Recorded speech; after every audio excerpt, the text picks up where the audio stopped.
Still preparing. Okay, just tells me it's being live streamed. Got it. Yeah, it's still setting it up. They're making sure we know we're being monitored. We're live now. Oh, it says Zoom on there still? Jesus. Did you guys sign the agreement form? I can see all your faces on there. All right, let's get it going. Do it.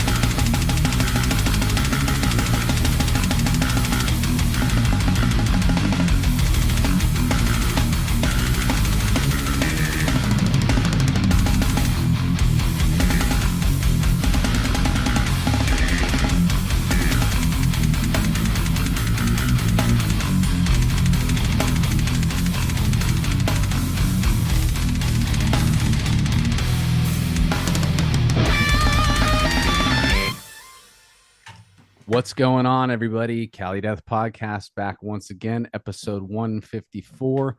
I am your host, Anthony Trapani. Sorry we're late for the people who are tuning in live. We are doing this on Zoom when we normally do it on StreamYard. We had to do some working out the kinks situation, but we're here. Thank you for being You're welcome. Right now. We're bringing you into a different realm of technology to accommodate dude. lack of technology. We used to do it on Zoom, and then we started doing it on StreamYard because it seemed like it was easier for us to. Yeah, because other people have normal modern computers. Like it totally makes sense. Yes. But the reason why we are on Zoom tonight is because we could not miss a chance to talk to this guest tonight. We got Colin Marston with us, dude, from fucking break out a book of how many projects this man is involved in. Also with the resident homies tonight, Casey, Joseph, and Joel. I got the full situation going on for hosts. What up? Yo, what is up? Well, hey there. Yeah, dude, Colin, dude, thank you so much for coming on. This has been a long time coming. It probably should have happened a lot earlier than it's happening, but I'm glad that it's happening now, dude. There's no other time it could happen than now. Yes, dude, fresh off. The only way it could happen. No, but thank you for having me. A pleasure and an honor. Totally, dude. And it right back at you. And let's get some quick plug situations out of the way. No banners. Yeah. Oh, no banners tonight because I don't know technology.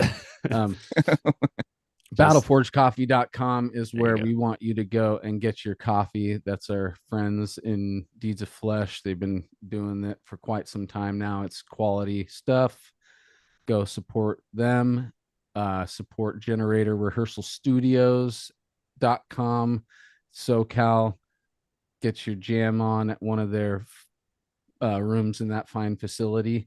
And then for us, Cali Death Podcast.bigcartel.com, couple t-shirts you guys can purchase that will go into a merch fund to eventually get you guys more merch. So help that's how you do it. And then if you really want to support us, like, subscribe, social media, all the outlets we do this thing, Twitch, YouTube, help us gain speed in the algorithm so more of you guys and gals can be exposed to us, and simple likes and all that shit actually help that. So Joseph, you got some shows to plug, I'm sure, Mr. Always Out on the Road.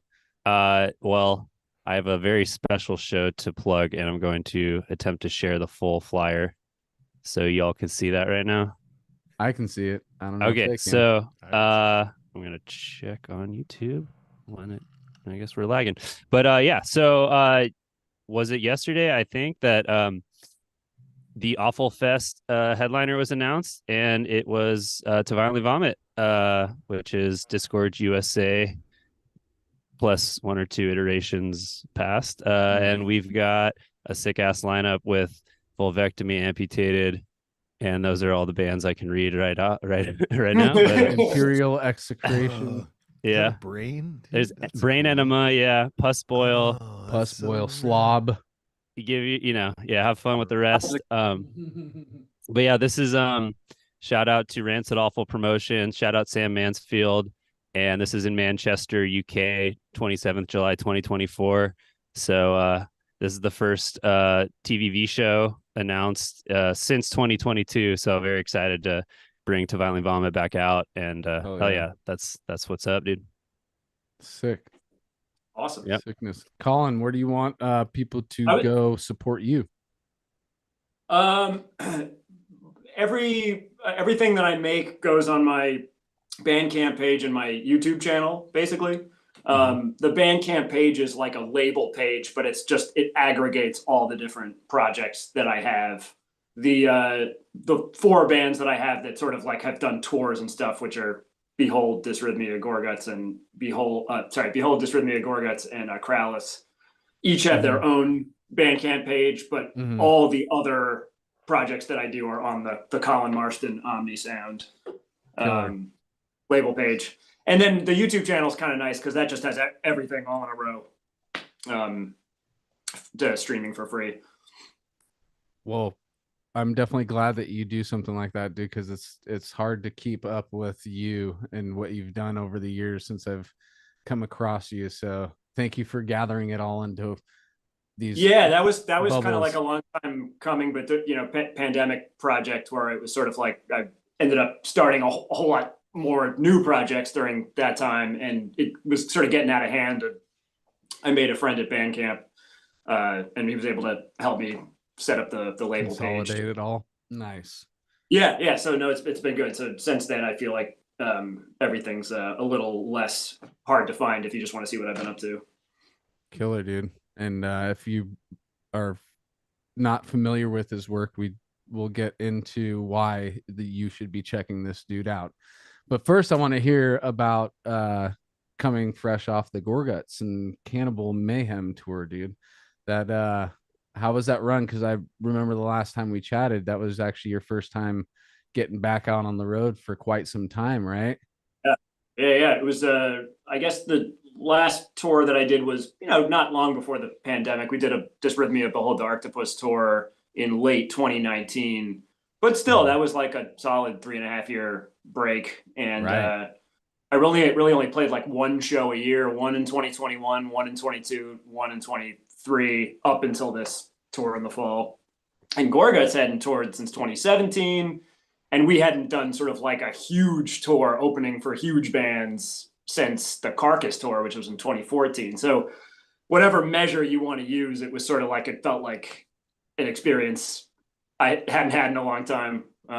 So yeah, It took some getting used to, started the tour feeling like shit, super sick, like hard to play the instrument, all that stuff. But yeah, a couple weeks in, it started feeling comfortable. And once I was over my second cold, I was like, all right, I'm invincible. Here we go. That's where I'm at currently, second cold of the tour that is fall. Yeah. So Yeah. And dude, I wanted to say real fast, Anthony had a +1 via the ticket that you were gracious enough to, or I mean the guest spot, and Yes. I fully Thank you regret for not giving me coming that. out. I had 2 shows that week already that I went to. It would have meant driving to San Fran on my own, and I'm kicking myself because I thought about how much fun I could have had and seeing like all the old school Gorguts songs and shit. But yeah, it would have been cool to fucking hang out. But I'm glad Anthony was there to represent. Next time. Yeah, no, it's all good. I get it, man. I mean, I feel like for years I feel like I've hardly gone to shows. I feel like I sort of miss everything.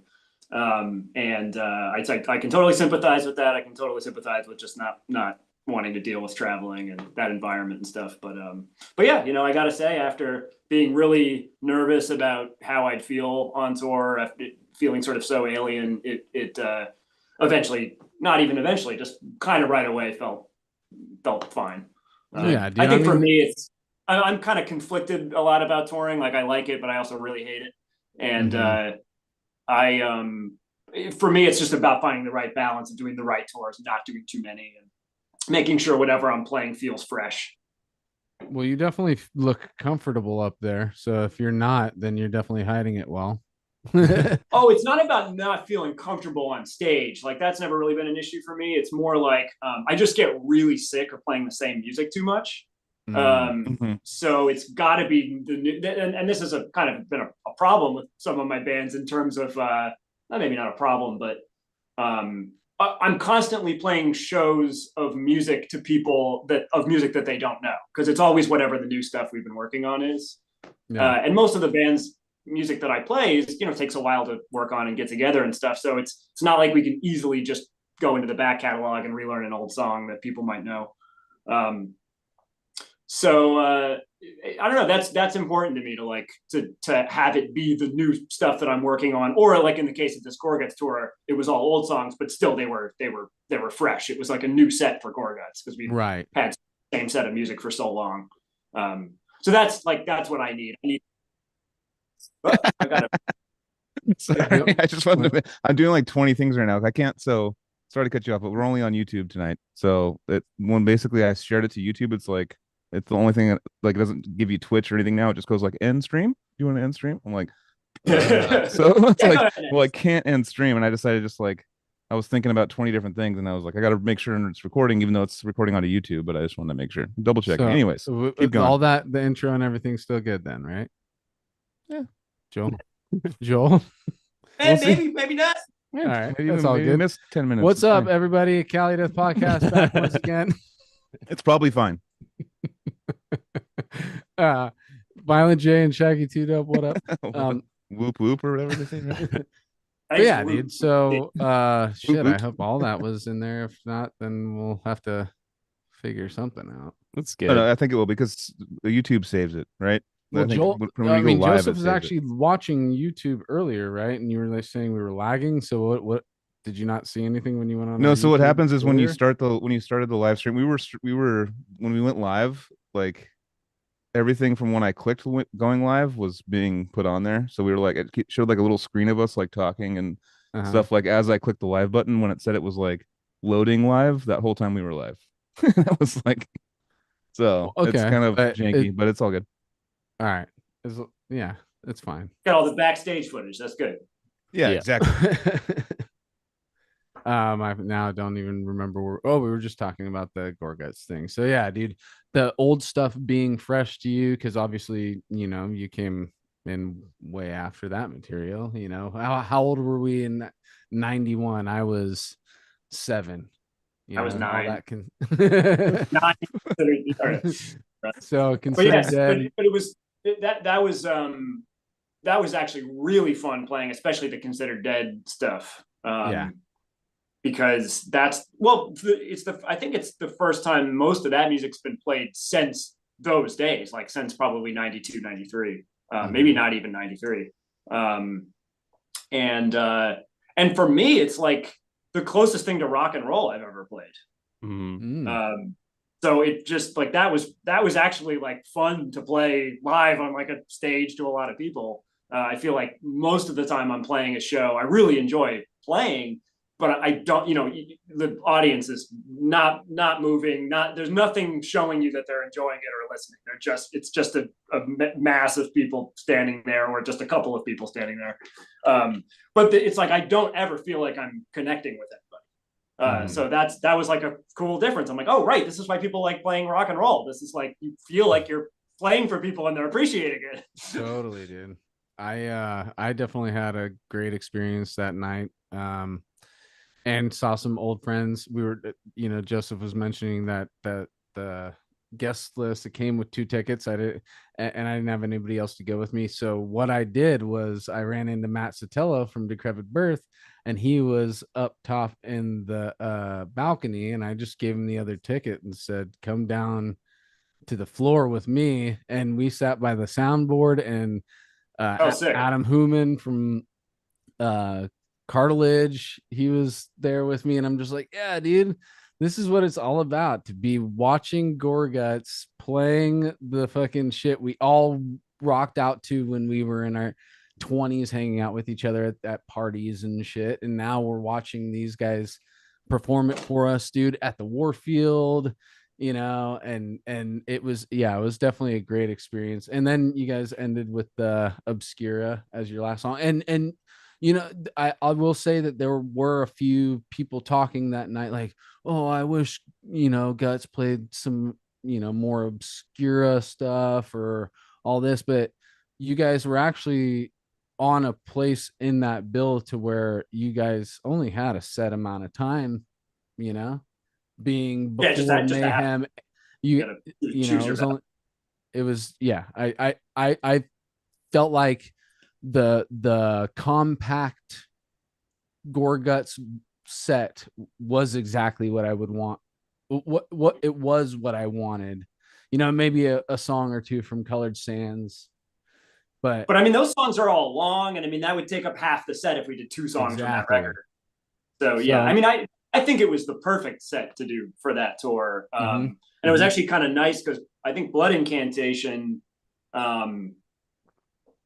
they on purpose did kind of like a proggier set with more ambient parts and stuff. Since I think the last time they toured with Cannibal, they had done sort of a more death metal set. And then to have Gorguts be just the sort of straightforward death metal set, then you get Mayhem, which has more atmospheric stuff, more changes. You know, they were doing like the different eras set and so on. And then to get Cannibal, finish with Cannibal, which was like, felt like kind of more like rock and roll again. Right. I actually thought that was nice pacing to the evening. No, for sure. And also just cool because like Gorguts' first tour was with Cannibal in '91. And so they're playing that stuff with them, with the original Cannibal Corpse lineup. So that kind of felt, you know, cool in a way. And yeah, I don't know. I mean, and all reasoning be damned, it just sort of felt right. Yeah. And I also think that seeing Luc in those elements is because I've seen you with Gorguts 3 times now, and I've talked to Luc 2 out of those 3, and he's the same exact person as he was the last time I talked to him. He's the same person he was when he was on our show, and he's the same person when I watch him talking to any other fan that comes up to him to talk to him. And I just think that it's got to be so awesome to not only, you know, work with somebody like that, but get to, you know, experience how he is with the fans. And he's, you know, you're talking about being back 91.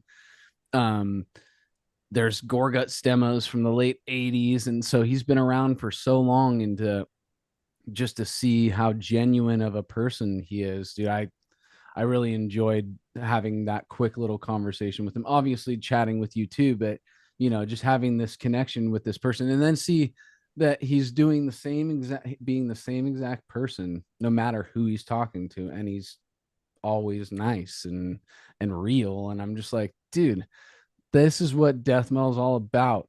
Extreme sounding music from fucking teddy bears, dude.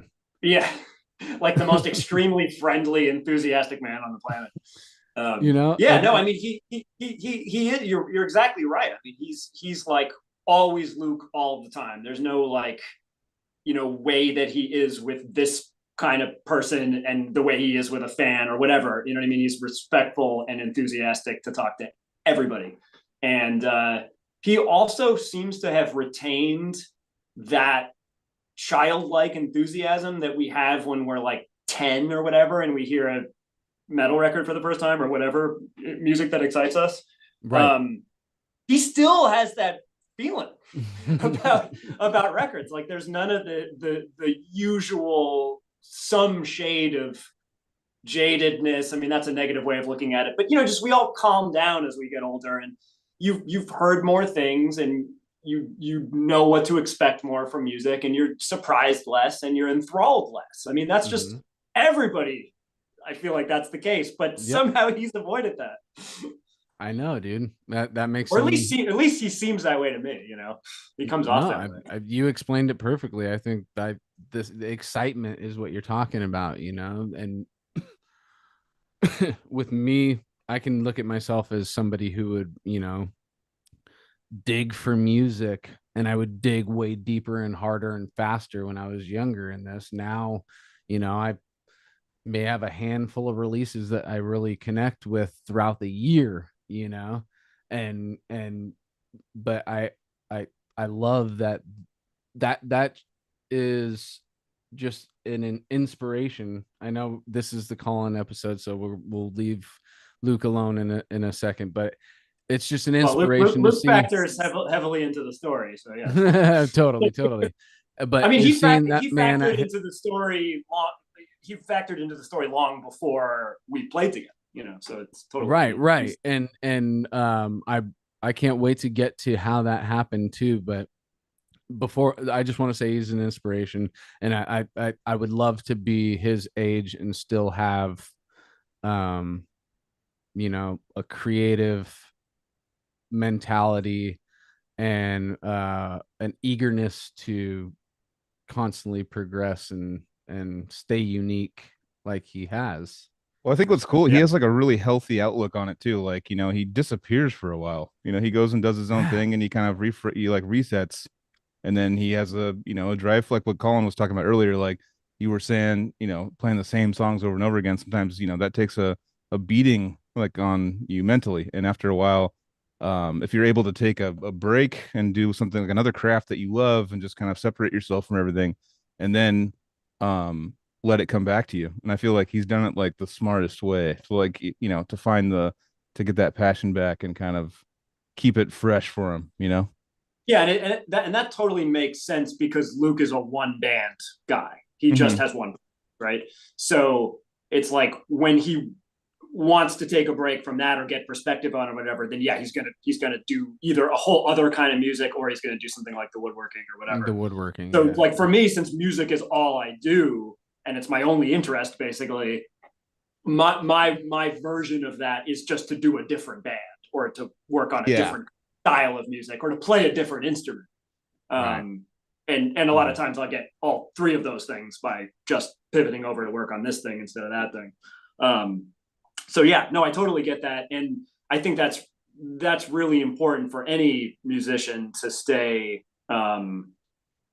engaged and creative. You need to have perspective on what it is you do. I mean, just look at it's early in the podcast, but I'll just say it, Metallica. Yeah. And that's it. No, we'll never talk about them again after this. That's it. Are you sure that's going to happen? Because I'm about to ask you about your childhood. No, it never. Dude. They always are in there, and that's why I'm just calling it out right now. We will not let them take over. Colin, sure. This is actually an exciting thing for me because, you know, we're talking about all the projects that you've you know been a part of or created over the years, and you know, I've always been on the sidelines watching what you've been doing. Can't say that I've kept up with everything because you just move so fast and you just put out so much stuff. But everything that I have, you know, come across that had something to do with you was always something special to me. And I appreciate it. Yeah, and it started with Behold, you know. But I want to go back before all that because I want to know how you built up to that, you know. I want to know, it's basically the same way we start all these things. I just want to know how far back you can remember getting creative or being influenced by a family member that was a creative person. Are your parents musical, or are they artists or something? You know, I want to know where that seed was planted. Gotcha. Yeah, so I don't come from a musical family. My mom's a teacher of history and English, and my dad was an architect. And so you know, I think they both had creative brains for sure, right? But they weren't like in the arts exactly, specifically. But yeah, I mean, in terms of like my earliest memories of being creative, those are just my earliest memories. I always played music. I mean, we had like a piano in the house and stuff, and I would mess around on that. I experimented with music lessons like really young, like recorder at age 5 and guitar, I think in like 3rd grade, but I wasn't into the like academic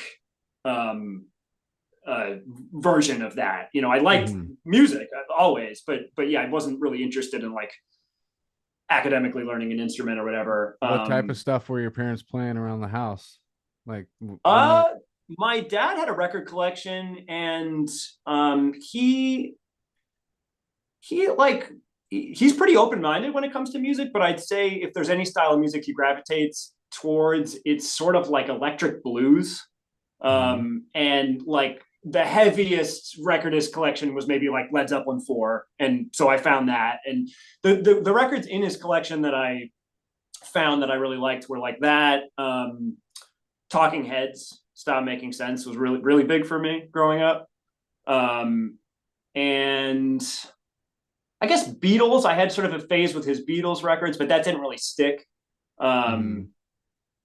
So yeah, that's probably about the earliest. And then really when the story starts is, I think around when I was in 6th grade, maybe 7th grade, where I picked up the guitar again and just had fun playing that on its own. And I did restart guitar lessons, but only for a year before the teacher left.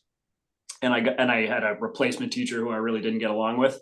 So that was it for lessons. And after that, I'm basically self-taught. So I had sort of like a basic foundation in the instrument, but then since then kind of just went my own direction. And I think that combined with starting my first band, like right around that same time, and then within that first year or something, hearing the band King Crimson, that I feel like is sort of like more clearly where the story starts. So with that first band, all the music that I make now can kind of maybe be traced back to more that, specifically that combination.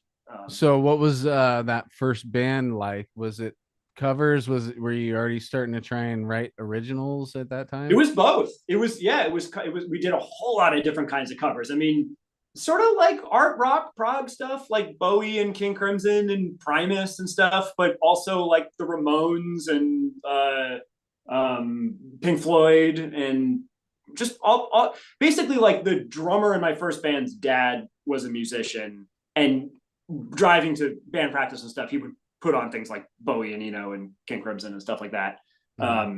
So that was as I was first starting to play music, that was sort of like what I was hearing, and King Crimson in particular was super inspiring to me. And then that's what got me playing the Warr Guitar. And well, I'd like to chime in on that too, man. That was one of my favorite bands that I heard as I was like in high school, basically. And I was like, I was into Rush and like Tool and stuff like before that, but like I was like really into Rush at the time. And then like I started taking drum lessons, and like the drum teacher was like, dude, you gotta check out King Crimson, man. You gotta get Lark's Tongue and like Bible Black and all that, like Bill Bruford like album. And of course all their shit's great, like even earlier or later up until the 80s stuff. But yeah, I mean all their music really. But yeah, basically, I don't know, like Lark's Tongue and that super prog era where it's just like, all that stuff. Red's a good little. Yeah. Those are the three 70s Bruford records. Yeah, all amazing and all super different. I mean, every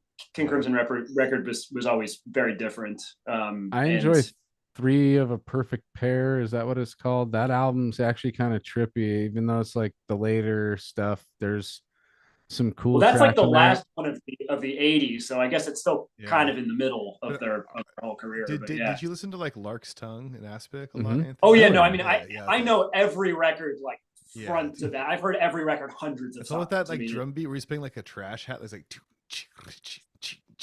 yeah. Well, but also that whole album is whole album is 2 drummers. It's Jamie Muir and Bill Bruford. Okay. Oh right. Okay. So it's sometimes it's a little hard to tell who's doing what. I could probably tell you if we were listening, but but yeah, I mean in general, Jamie Muir does more of the percussion stuff, but he did also have a small drum set. So there are moments when they're both on a kit. Okay. Lark's is the one with the cello, the dark cello riff too. It's like doom doom doom doom doom. Yeah, I mean it's not cello, but yeah, it's violin and guitar. Is that just guitar? Why am I thinking cello? I can't think of what song it is. But yeah. Well, it is. I mean, I think the melody that you were singing from Lark's Tongues and Aspic Part 1, I think that's what you were singing. It's like violin and like fuzz guitar and bass all playing this melody. See, my virgin ears were not able to explain what I was hearing. It's a sick guitar sound, man. It's a really sick guitar sound on that line in particular. There's like a few moments in King Crimson where it's like my favorite guitar sounds of all time. Just these like blistering, almost like direct sounding distortion, where you hear all this high frequencies, but playing that sort of dissonant single note style, it just sounds so heavy. One of my favorite records of all time is the King Crimson album Thrack Attack, which is that one. Obscure live album from the mid 90s, which is just edited together improvisations from the middle of the song Thrack. But the beginning of the album starts with just, I guess, the head of the song. It's a jazz format, right? Like head improv. And it's just like one of the most like terrifying sounding guitar sounds I've ever heard in my life.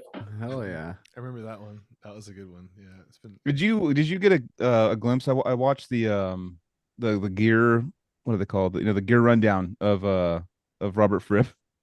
Oh, the one where his guitar tech is actually I'm just watching like how many, I mean, he has like, now he has a mixture of, the newer kind of stuff, the newer kind of like his iPads and stuff, and he's got his his old school analog things going, and he's got, the thing that tripped me out about him was I think it was 4 pedals or 4 like kind of expression pedals, and it controlled a 4-way, like a stereo with a 4-way stereo thing. So he'd have like one sound, he has coming a quad system, exactly. Yeah, so just like you have like one sound over here, one sound over here, and like just be able to like totally juggle between that. I mean, that episode just gives me anxiety. I get so much anxiety watching the guitar tech, just like having to, like, there's so many little intricate things, and I'm like, I always think like, what if like one chord goes bad somewhere?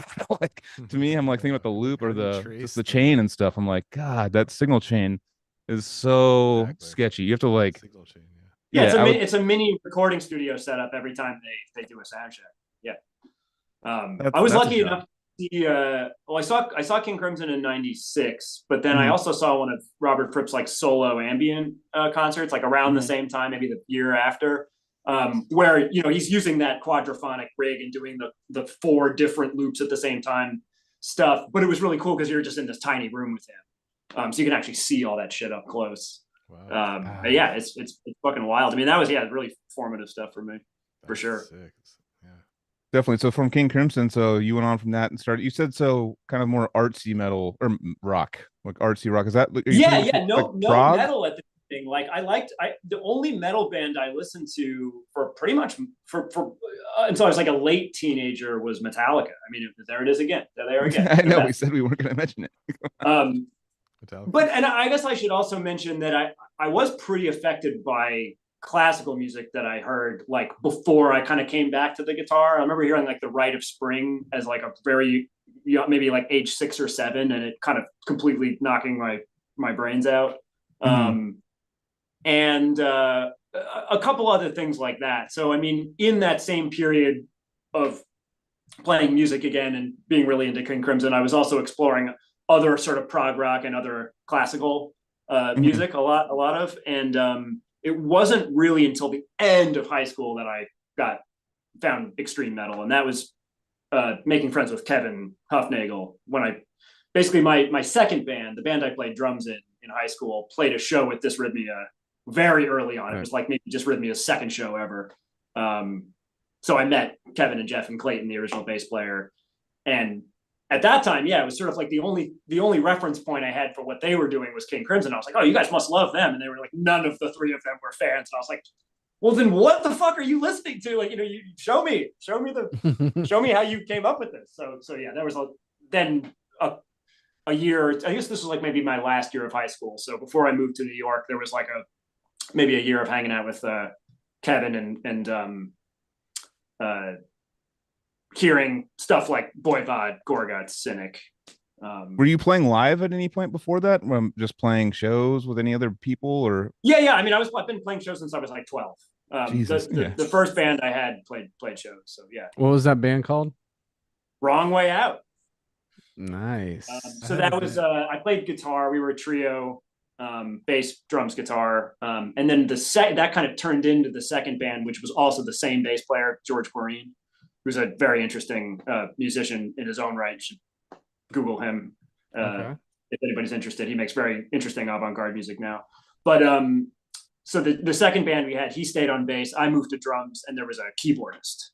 And so that was like another. They were both mostly instrumental bands. The second band was fully instrumental. The Bulgarian Rhythm Kings. That was the second band. Nice. Hell yeah. And that's the band that played with Dysrhythmia. And we were named after an actual Bartok piano piece, and that was like we did sort of these like rock arrangements of Bartok, and I was like really into Emerson, Lake and Palmer at the time, so I kind of like their arrangements of classical music and stuff. Nice. So that's kind of where my head was at. And then saw Dysrhythmia, was sort of intrigued by this more like metallic, heavy kind of prog thing, and then so Kevin, and then there was also my friend Alex Nagel, who's actually the guy that showed me Gorguts. I think Kevin played me Obscura, but this other friend Alex played me From Wisdom to Hate was the first Gorguts I heard. So that was my entry into death metal. Was based. I guess I'd heard Morbid Angel before that, but I wasn't like really considering myself a fan. It was more just like this curiosity. I was like, that was amazing, but I don't really know what to do with that. Right. And it was like these more whacked out, very progressive, out there metal bands that I was like, okay, well that makes sense. That's the music that I've already been listening to, and now there's this kind of like these bands doing this much more like noisy, heavy version of that, and so I was interested in that. Yeah, that's sick, dude. Same for me. Sick. Was this all in New York City? Well, so this was like the end of me living in Philadelphia and the beginning of me living in New York. I moved to New York in 2000, but that show I played with Dysrhythmia was when I was still in high school. My last year of high school or whatever, 1999, I guess. Okay, Nice. right on. Cool. Hell yeah. I want to ask a question. And then once I moved to New York, that was like I met Mike Lerner pretty quick, and we started Behold the Arctopus, and then. But I just wanted to throw that in. Yeah, go ahead. Oh yeah. Yeah, I was gonna try to move us into the Behold the Arctopus topic, and there's a question from a fan of ours, shout out James. It's far down the timeline, but I want to make sure I get to it now, and we can like fill in. He wanted to know about that infamous / famous Guitar World video. You know about it. First band in the world. Yeah. So I don't know, maybe just whenever you feel like it, but someone's got to, you got to talk about it at some point. So. Yeah. I mean, that was fairly early in Behold. I mean, that was like before our first album and so on. Okay. So Behold basically started 2001. Mike and I started playing together, but we didn't get a drummer until I think early 2003 or late 2002. And our first EP was 2003. But there was like a bunch of music written. We had written all that music a year and a half before and did a drum machine demo, which we had posted on MySpace or whatever the thing was at the time. We need a drummer demo. Is that we need a drummer? Exactly. Yeah. Which interestingly enough, like some friends that I would later meet, like found and knew, like Jacob from Defeated Sanity, goes back to the We Need a Drummer demo. Like some friend of his played him that, or he found it somehow, which totally fucking blew my mind. I mean, we didn't meet until 2008. But yeah, so the true nerds of like technical metal, even some of them seem to find it back then. 05, it was really when I found you guys. What's that? It was 05 for me, I think. Yeah, I was in high school, so like 2005 or 6. I was like a sophomore or junior, and that's when I found Exospatial Psionic Aura off the. Well, that's when that one came out. So yeah. 2005 was our second EP, which was the Nanonuclear. Sorry, second EP for me. Yeah, that was when I was on board, but I was still just like 15 or 16.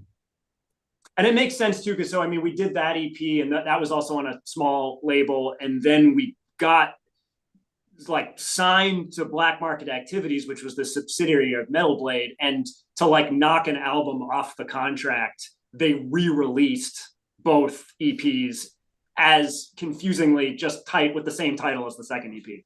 Yeah. So the cover that's black and gold is just both of the EPs together. Yeah. Was that guy from Red Chord's label? Exactly. Yes. Oh, okay. Yeah, I remember Animosity was on that too. I was gonna say, yeah. And how we got hooked up with them was through Psyopus, which factors into which comes later into the Behold story too. But yeah, that was a band that we played with very early on with their original lineup. We played with them in Poughkeepsie, I think, and then again at ABC No Rio in New York with the original lineup. And then I think fast forward to 2006, we did the Dysrhythmia Behold Psyopus full tour. But but yeah, so Chris was like, I was like, who the fuck is going to put this out? And he's like, well, Black Market Activities, the Red Chord guy's label, he's releasing Psyopus, so you might be interested. Right. That's how that. Chris Arp too. Have you ever collaborated with him? I feel like you guys have kind of similar styles in writing with his Yeah, no, I mean, that would be cool. I never have, and I don't get the sense that he collaborates with anybody these days. I mean, maybe I'm wrong, but like it seemed like after Psyopus, I know he still does like maybe lessons and like he does like guitar content, but I haven't heard an album. I think he won like the guitar what was it, Guitar Center competition for like the shred off person or something. It was the Limp Bizkit audition, wasn't it? Was it? Wasn't it? Is that the same thing or those two different things? I feel like he entered the Limp Bizkit competition to be Limp Bizkit's guitar. Maybe I'm wrong. Sick. I could be making that. Amazing. If Chris is listening, maybe he can confirm that. It'd be a good job. But I choose to believe that side. So. Yeah, I like that story better. Yeah. Totally. But let's go a little slow because like these are some of my like most formative like introductions to technical music. So I want to hear like kind of like how you guys approach the songwriting for the early Behold stuff. Yeah. Yeah, I mean, I guess having met the Kevin Huffnagel and my friend Alex Nagel and them showing me these crazy sort of technical metal bands, those were like fresh in my mind. And I had the Warr Guitar actually since I was 14, but I hadn't played it in a band yet because I was playing guitar in my one band and then I was playing drums in the second band. And I made like a solo album where I used it and so on when I was a teenager, but I hadn't like done a band with that instrument yet. So I really wanted to do that. I think I wanted it to be instrumental. But maybe I don't even think I cared. I think it was just kind of like Mike and I needed to find a drummer, and then vocals were like, we'll figure that out later, and then we just never did. It was just not a priority for whatever reason because it seemed like obviously we need a drummer. We need that. So the other really important bands were Orthrealm and the Flying Lutenbachers, which are my now good friend Mick and Weasel. So that was stuff that I heard right around that time too. Yep. A friend that I made right when I moved to New York played me Kromtech, and then I think Kromtech was already done by that point. Orthrealm was already the band, and that next summer after my first year of college, I saw Orthrealm in Philadelphia touring with the Locust, and insane. That and then the Flying Lutenbachers, especially the Infection and Decline record, which is the two bass players. One. I was like, okay, yeah, like this is what the band is going to be. It's going to be my version of these influences or whatever, my synthesizing of this stuff. I like to chime in real fast. Like I was a huge fan of that stuff back then too, and I think I'm like a year or two younger than you, but we're about the same age. And what year were you born? 83. Yeah, I'm 82. So yeah, and so. Yeah, dude, like, and shout out to David. He's watching right now. He was the original guitar player in Odious. Started the band and stuff. And we're a huge fan of your shit from back in the day. Thanks, dude. And yeah, he's on that. He wrote a lot of that stuff.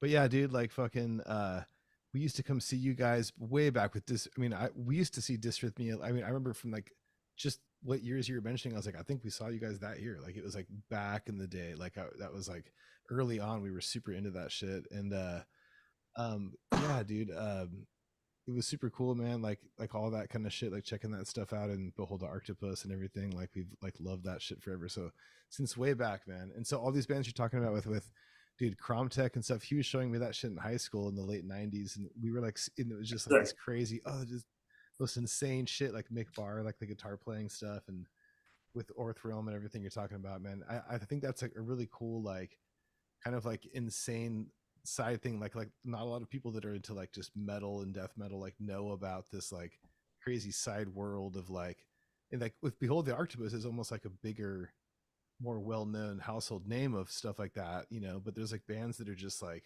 so on, or in Flying Lutenbachers, we used to go see them play in SF, you know, whatever that place is called. All right, because you guys were in there, actually in that area. Yeah, they started in Chicago, but there was a long period where they were. Yeah, we saw them a bunch, man, and I think I can't remember if we saw fucking Fourth Realm or not. I think we did. I'm pretty fucking sure we did. I can remember it. But anyways, it was so long ago. There were so many shows. They used to tour with Locust a lot. So if you ever Yeah. saw Locust back in the day, chances are you may have seen North Realm.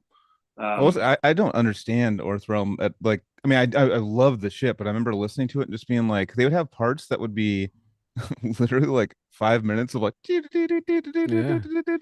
then they like all go back into it and I'm like what the fuck, like how do you even like I was like my friends were telling me like oh it's all planned. I'm like they have to look at each other or something. There's no way that they can remember like 5 minutes. Oh no, it's all memorized. Yeah, no, it's that's what he was telling me too, and I was like there's no way, this is insane, like It's that they could even discipline, It's like dude. minimalism, but like It's noise, minimalist like guitar. discipline. I was actually you're when we were having Colin on too. Sorry to interrupt, but we were having and I was like, "Fuck! I wonder if there's any way to like get a hold of Orthrealm, like anyone from Orthrealm, to like, because I remember because you kind of brought me back to that time. I mean, back with Awesome. Casey and stuff. Like when I first joined Odious and stuff, they showed me all that. I mean, Behold, I Yeah. knew, but I didn't know Orthrealm, and they showed me that, and I was like, well, okay, what's going on here? Like this is like Once a you just- join weird... Odious, did you- there's like a rite of passage. Like David Siskin had to be like, all right, here's yeah, here's the albums you need. here's the shit, dude, and you This is need the to test. understand it. The You test, need to yeah. understand. But did it. you guys hear because the thing is like that band, some people only know the OV album, which is the 45-minute super repetitive stuff. No, exactly. But, That's No, but we there's go also before the that. older records the are older the shit, totally yeah. non-repeating, like hyper technical. That's what I Yeah, was all super about. mathy. Yeah. Okay. So you guys heard that stuff too. honestly, Yeah. Kromtech though was like the Yeah. earlier shit, right? That was like my favorite of all that stuff that he did. Because that had a Like, little it more was- of the hardcore vibe. It it had was something vocals. The drumming Kromtech- was had sort of recognizable beats as opposed to never any beats. Yeah. So Mhm, I mhm. mean, I love like Orthrealm stuff too, but like that Kromtech shit was like very like it was like pretty enjoyable. I think Oh, yeah. hearing all Krom- that early Orthrealm stuff, I think my first response to it was, oh, this is all fills. yeah. They're just exactly. constantly Yeah. doing There's fills. no Yeah, beats. it's- That Yeah. was huge for me because I especially at that time I was very anti-beat, and I was Yeah. like, oh, they're here. There's no beats. They did it. Like this is great. This is exactly what I want. Like I never wanted to hear a groove. I never wanted to anything Yeah. to feel like Yeah. funky. You know what I mean? Like now I'm happy to hear lots of stuff like that. But like Yeah, back then, for I sure. Yeah. did not fucking want that in the picture. Yeah. It is I mean, strange to at that time when you look back when I was really, and still I do love listening to Behold, but there was a part where I was so nerding out on that style, and I think that's it's like is it an you're anti everything that you're listening to at the time, it's like Yeah. everything is kind of being served up on some kind of silver platter for you, and you're looking to be constantly surprised while you're listening to something. I don't want to predict anything and have it Right. be correct. I want to predict and then be shown that I was wrong. Well, I mean, it's just like if you think about any good movie or TV show or book or any other art form, I mean, isn't that what you want? Is some element of like something's established and then you're maybe surprised? Like, Right. do you really want like every thing spoon fed to you? I mean, Absolutely not. which is the way some of all art forms are. I mean, yeah, across the board of all the ones I just mentioned. But yeah, I mean, it always what I've always looked for in the arts, especially music, but any of them is, yeah, engagement and surprise, and maybe sometimes like an atmosphere, too. It doesn't have to like all be like rapid fire content. But even that is something that you're establishing to then contrast at some point. So, filter that through the brain of somebody in their early 20s and you're going to get more of the rapid fire ideas. Right, exactly. And when I was saying absolutely not, I was thinking as 20s, because now you were just saying now that we're at our age, there's a time where there's something that we do want spoon fed to us, like you're watching a Christmas movie or something, you know exactly what's going to happen. Home Alone, I'll be spoon fed Home Alone in about a month or so, you know, and I'll enjoy it. You know, but the element of surprise that you were talking about is still something that I cherish in new music that I'm finding, and also plenty of the old stuff that we were digging on in our 20s. And there's still and for plenty me, of I think even more so than surprise, I like to use the word like it being engaged, because that's like, you don't necessarily need to be like thrown a curveball every 2 seconds. Like, well, okay, take a band like Defeated Sanity. To me, that's like music that, on the one hand, you could hear it and you'd be like, okay, that's kind of a wall of noise. But on the other hand, like, I listen to it and I'm constantly engaged. Like, the composition takes my attention and holds it right here the whole time. And I'm never bored, never. So that's the kind of composition, you know, in like outside of like, let's say, music that's just sort of for other things like ambient music or whatever, where you're just like not really like looking for the same type of listening experience. But for stuff where it's like, yeah, here's a composition, I want you to listen to it and pay attention to it, that kind of like holding of the intention and engagement is always what I'm looking for. And that might come from music that's like a little more monotone, like maybe like Disgorge, for example, is like maybe more monotone sounding. Like, it's a little more easy when I'm listening to that band for me to kind of forget and tune out. But if I concentrate, it's like the most beautiful, amazing music I've ever heard. right.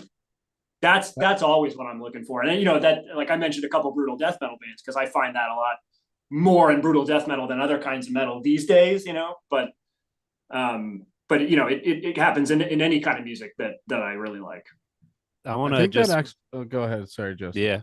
I think it would be a good time to just say I checked out some of the more recent brutal stuff you've done.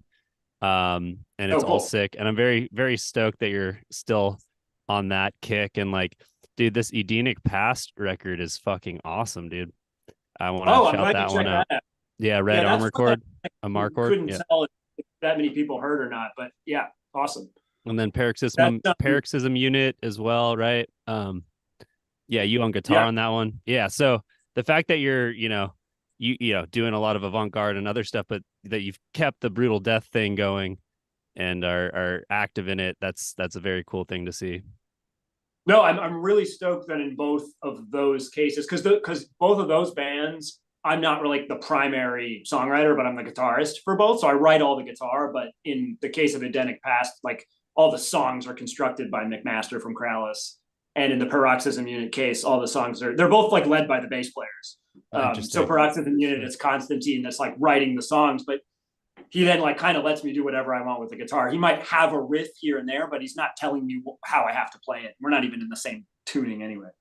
I'm never in the fucking same tuning as anybody else. It's the story of my life. It's fucking wild. But yeah, that so those were both really fun projects, because I like had a song of bass and drums kind of there, and all I have to do is like say, what does the guitar do? And in both cases, those guys gave me like tons of freedom to do what I want and put my style into it. It's not just like, here's the song, learn the song. Just that like legacy. The brutal metal band that's more like my band is Cenothraq, which is not every album is fully improvised, but it's a band that uses improvisation. So that's kind of like, you know, I guess I have it easy with the brutal death metal bands, because I'm not doing any band like Lil is doing Defeated, where I'm like writing all the songs from scratch. I mean, I should probably those. Yeah, the Cenothraq stuff is crazy, man. I was gonna ask about that at some point. So what is improvised and what isn't in that project? It's different on every record, and we've tried to. I don't even think we've tried to. That's a band where we don't think about anything; we just do. But like the reason they've come out differently is like, for example, the first album is just all of us improvising together. The vocals are overdubbed, but I mean, it's the two guitars and drums playing together, improvising, and then the vocals improvised overdubbed. with nothing else. Overdub solos too. Then for the second album, we did it the same way, but we deleted all the improvised guitars. And then I went back in and I did like 100,000 punch-ins, just following what the drums were doing at any given moment. Wow. So that it would kind of have the impression, I'm not even really the impression. I mean, it is composed at that point, right? It's just that the drums were composed in real time. And then the guitar had the benefit of going back later. And so that's why, like, it might almost seem like the only difference is production. Like, oh yeah, the first album had hazier production and the second album had clearer production, but really it's just completely different approach to making the music. And then for the third album, it went completely out the window, and we started with the vocals. Paulo did a left vocal and a right vocal, and then Mick and I each took a side and played guitar only during the vocal. So anytime he stopped singing, it's silent. Then we overdubbed the drums. Then we filled in any part where the guitar was not playing with bass. So the bass never plays during the guitar; it only alternates. Whoa. So you're tripping me out, dude. So you've like yeah, I know you've eliminated the constraint of like almost all brutal death metal and metal in general, which is the guitars have to be playing pretty much the same thing. At least if they're playing in the same register, it has to be dialed in, locked in, and then add bass in that. It has to. You just don't follow that particular convention of metal in this project. Yeah, I mean, I guess we don't follow any of the conventions other than having the same kind of sound and instrumentation. It's like the music is completely not written how you would write, how I would write anything for my other bands. It's like I said, we don't really think or talk about this. It's just kind of what it's become, but it's sort of like achieving the most chaotic brutal death metal sound by means of throwing out the thing that was holding you back, which was having riffs and songs. Sick, dude. Oh yeah. The thing that was holding you back from complete chaos was the actual written music. Yeah. But I mean, also, like, the fact that Diego from Discord is able to, write those riffs and teach them that's so much of a work of a death metal band is being able to teach people the songs that you write. It's crazy if, just how much sweat and blood has been sending somebody the tabs or sitting down with them. Like, that's so much work. That's 90% of being a death metal musician, is just trying to teach somebody riffs. So it's exactly. Teach or just give somebody the tools so that they can learn it. But exactly, yeah. And I mean, having spent so many hours of my life especially with the Behold stuff, because it's not written on instruments, like to spend so much time practicing stuff just to be able to play a 2-minute song, and then maybe people aren't even paying attention anyway. To go from so many years of doing that to having this project where I get to completely flip the process on its head and instantly get something that's fun to listen to without having like I mean, I guess the process for albums 2 and 3 actually were a lot of work. I spent a long time doing all those guitar punch-ins, but to just have a band where like the whole process is loose and fun and just about creation and getting outside of the way music is typically constructed for that style, and just seeing what kind of fun you can have with it. At this point, I feel like for me, it's like I just want to try making music in every possible way. And each new way I try, it gives me a perspective on the way that I used to work. Mm-hmm. So with you, I mean, you basically are in this realm of ultra technical, crazy. I mean, not necessarily like just changing crazy. Do you have any music that you like to listen to that's the complete opposite, like something that's like not constantly changing and stuff? So what kind of music? Okay, what kind of music do you kind of like? Because I'm the same way. I mean, that's Spawn of Possession is my favorite death metal band. I like constant, very little repeats. I like just chaos, but also, there's a backbone behind it, but chaos. And so yeah, I have music that I listen to that's like would be, chuckled at, maybe we would say. But in the same vein, like it brings like a calmness to me through the chaos. Is there bands like that that you listen to? Sure. Yeah. I mean, a huge portion of the music I listen to is ambient music. But before I talk about that, I just wanted to say one more thing about. I feel like we were almost like on to something when you were talking about like.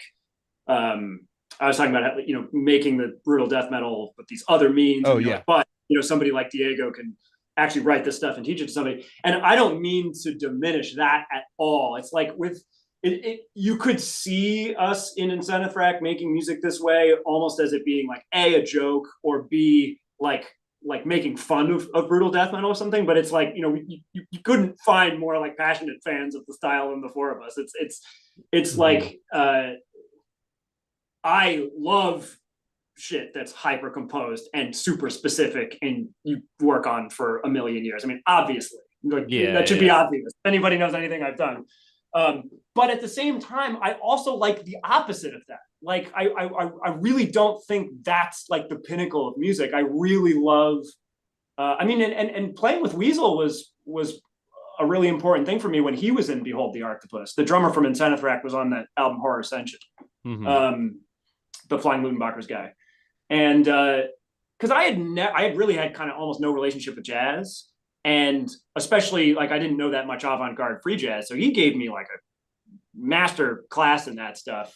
And that was, I think, necessary to do Incentive to come at it with this total free improvisation thing. I needed to like kind of know some of that music. And I've been seeing Weasel play free improvised music and Mick play free improvised music, and I'd recorded a lot of free improvised music, but I'd never really done that much of it myself.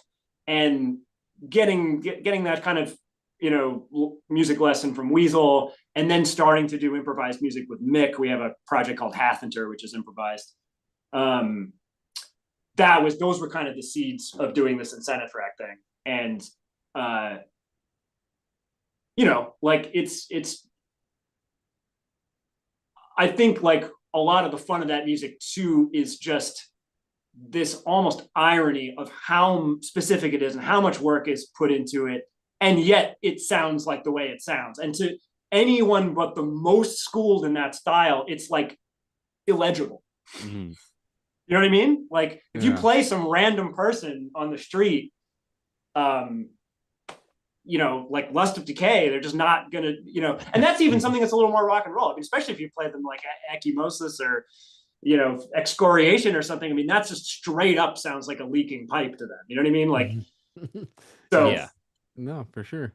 I even actually I'm gonna go full disclosure here. I'm listening to some of the stuff that I've connected with from you, and I still can't pronounce the name. I'm terrible at pronouncing band names anyways, but Indrico there. Am I saying that right? That's not bad. Intricate there, but yes. Boom. I'm pretty fucking close, dude. I'm so impressed. That was just you, right? Yeah, that's my solo. I now have a bunch of solo projects, but that's my but I'm saying because for a long time. I'm back. I'm an OG back in the early to mid 2000s. I was following your shit, so that was one of the EPs that I had purchased when it came out. I don't know. I probably bought it from you at Behold the Show. Probably on one of those tours. Yeah. I've seen you at least 3 times with Behold, I think. But so plenty. I even have T-shirts. I got the whole fucking shebang, guys. But that was one of those side projects, like with Mike and Direwolf. That was another side project from Behold that we tripped out on, the crazy prog Direwolf. That dude. And you guys with your solo shit where it was all you guys just putting like your own thing into this one. So I looked at Direwolf and Indricathir. Indricathir, dude. I always thought it was Indricothere, so I was wrong. Yeah, that actually sounds pretty more phonetic than what I say. Indricathir, dude. Indricothere. Yeah, I thought it was the name of. Sorry, I'm. But I thought it was the name of like the entity. It looked like a giraffe or dinosaur or something. It is. It's a prehistoric like Brontosaurus rhinoceros. Basically, it was a mammal. It was the largest land mammal to ever exist. Hmm.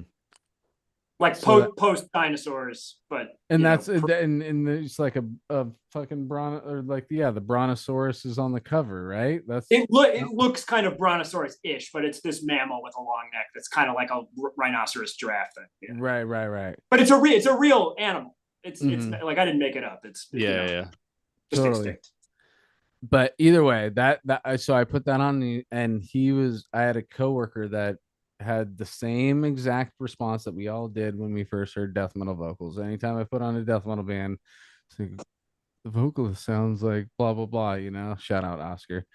But he just could never get down with the vocals, just Sounds like Oscar the Grouch a little bit, right? and but having him hear an instrumental band playing extreme technical stuff, he was like, oh, there's actually parts in here that I enjoy. So it is a thing where like, I guess naturally most people just listen to the voice on a song more than anything. Yeah, you're talking about like the one time where instrumental music is an advantage instead of a detriment. That's what, dude, you just hit the nail on the head right there, because that's what I said to him. I said that this might be the best way to introduce extreme music to somebody who is not used to it, is to eliminate the vocals, because the vocals, although they are pretty much the least important part of the music, the perception of a pop music liker, or anybody who listens to radio, it's spoon fed. We're talking about spoon fed. You're being spoon fed. Well, like the vocal just right there. It captures the attention always. Yeah. It doesn't matter what style of music it is. It's gonna capture the attention of people first, right? And then if you're an experienced music listener, you kind of listen to music, and you kind of know how to listen to the other instruments, and you know things to listen for, and you can kind of consciously listen to music in different ways. But yeah, for a lot of people, it's just that's the thing you focus on first. Yeah, it's just, and if it's annoying, if you can't get past it, then it doesn't matter what else is going on, it just wrecks it for you. Right. Subconsciously, you're just drawn to the voice because you're hearing a human on something, and right. And then if it's not a way you want to hear a human, then you're gonna be turned off. There's the greatest rapper on the planet for me is Dose One. I can't get anybody to get into him because of his voice. And I'm like, what's he called? His name's Dose One, Adam Drucker. Like the Spanish word for two, and then the English word for one. Yeah, or like taking a dose of something, one dose. No, DOSC, DOS. Yeah. Oh, okay. Only one dose. What a wuss.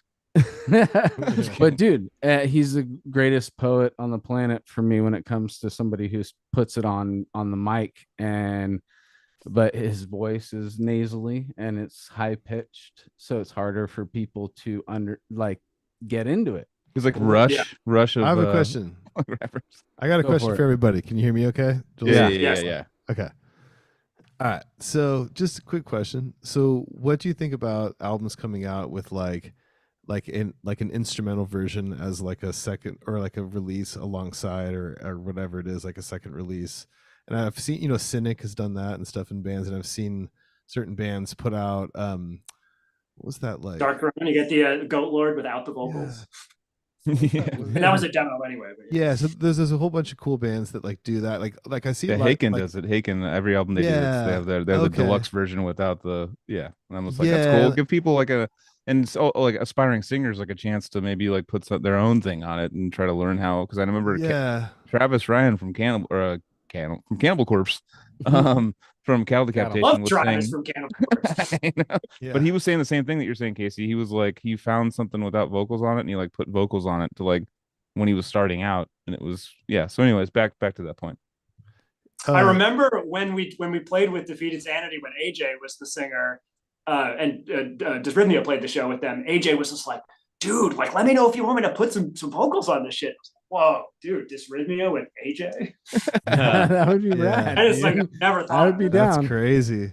That's it. Yeah. Okay. So that brings up another thought. Okay. So it's like basically what I was just saying is like it seems like more like common in like prog metal type stuff, or as opposed to like death metal. Like, and I don't know, like I've heard of it being tossed around like with more death metal releases too. Like it's like, oh, we're gonna put out an instrumental version and then the main one. Like I don't know. How do you guys feel about that? Like crossing over into more like a brutal death metal album coming out with both versions, or do you? I mean, Anthony probably is super stoked on that idea. But, like whatever you guys think. Because he could just be in every band now. Yeah. Yeah. I mean, also, I mean, the opposite with like Behold stuff, like of a version that gets released, like you're Yeah, bring on the vocal versions. Come on. Yeah, exactly. Yeah, Just and see then if someone that- someone can do with it. See what can, because there's probably things that'll Just blow your imagine Bobby mind. Blitz singing on Behold the Arctopus. Come on. Like if we have a contest going, like who can like submit the best vocal, like their Well, own soon there's version going to of be the vocals. AI stuff. They're just going to be like, hey, can I Yeah. have a fucking this whatever. Can't think of his goddamn Freddie Mercury on Behold the Arctopus. Well, Right. and then it'll just like It'll be like perfect and like it'll be Yeah, great. you Yeah, just be hit a like, button. sound yeah. What do you like it guys? and I mean, shit. also Yeah. too, like, I mean, that's a good point, Casey. I mean, and I kind of went in another direction, but like the way the AI is getting insane, like Mhm. it's there was videos someone showed me about a year ago on the podcast. They're like, there's this constant, depending on what band, they'd have a 24-hour constant stream of riffs by that band that are just being like created yeah. by AI, like Data bots. data, Yeah, just so they did one of those for Incentrack. There's a 10-hour YouTube video of algorithmically generated Incentrack. They trained it. They've actually done that for two of my bands. They did a fake Krallice album and the 10-hour Incentrack thing. I fucking love that shit. yeah, I know. It's you're like hearing, you're like, I remember hearing the Meshuggah one just when they first showed it to me, and I was like, Yeah. this is actually almost better than like I was kind of like, oh my god, Let me robots. check in on one like an Archspire. Yeah, think there was that's- an Archspire one too. Yeah. There's a Constantly Dylan that's done what it albums is. for like days. How many days? That's It the was like main one. 30 days in or something. Just Oh, that's- nonstop. No, I want to Oh, say the for a Archspire while. one just keeps going forever. I think. Yeah. I think. want- Yeah, it's one of those We constant should ones. check in on that real quick, dude. I think That it's like might still be. Oh, I live can pull right it up. I now, can bro. pull Where it is up. it now? I remember us Still checking alive. in. I don't know what episode we did it on, but that would be crazy to find out that Yeah, it's it's still like 2 going. years. Still going. Oh man, how long has it been going, dude? Jesus. Okay, we'll check in with it right now. It's just madness when I just turned it on. But my brain couldn't even comprehend what's going on. All right, so share the audio. Boom. Share. All right, this is what's happening right now.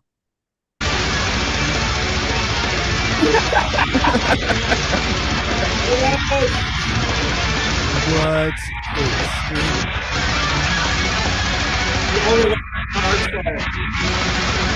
It's getting overwhelmed. Is it just like this always?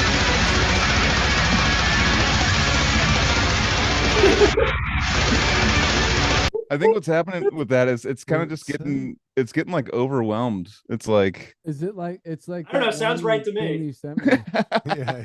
it's just like, I- well, it slowly starts learning off it. It's just like, oh, shred, more, shred. It's like, Oh, and it just it's gets to the like point the- where it's just like fucking like 9 guitars playing like sweeps at the same time. Remember that video you just sent me, dude, where it was that guy was gonna cover something on drums, but the snare was triggered to every Coldplay song. Oh ever yeah, or that was whatever. so funny. There's a drummer that has like electric It's drum just kit, like- and it's yeah, it's just it's like a song that you have to wait, the snare doesn't come in for a while. He sits there with like a wig on, and he's all like, cover the song, but the snare has every Coldplay song at the same time.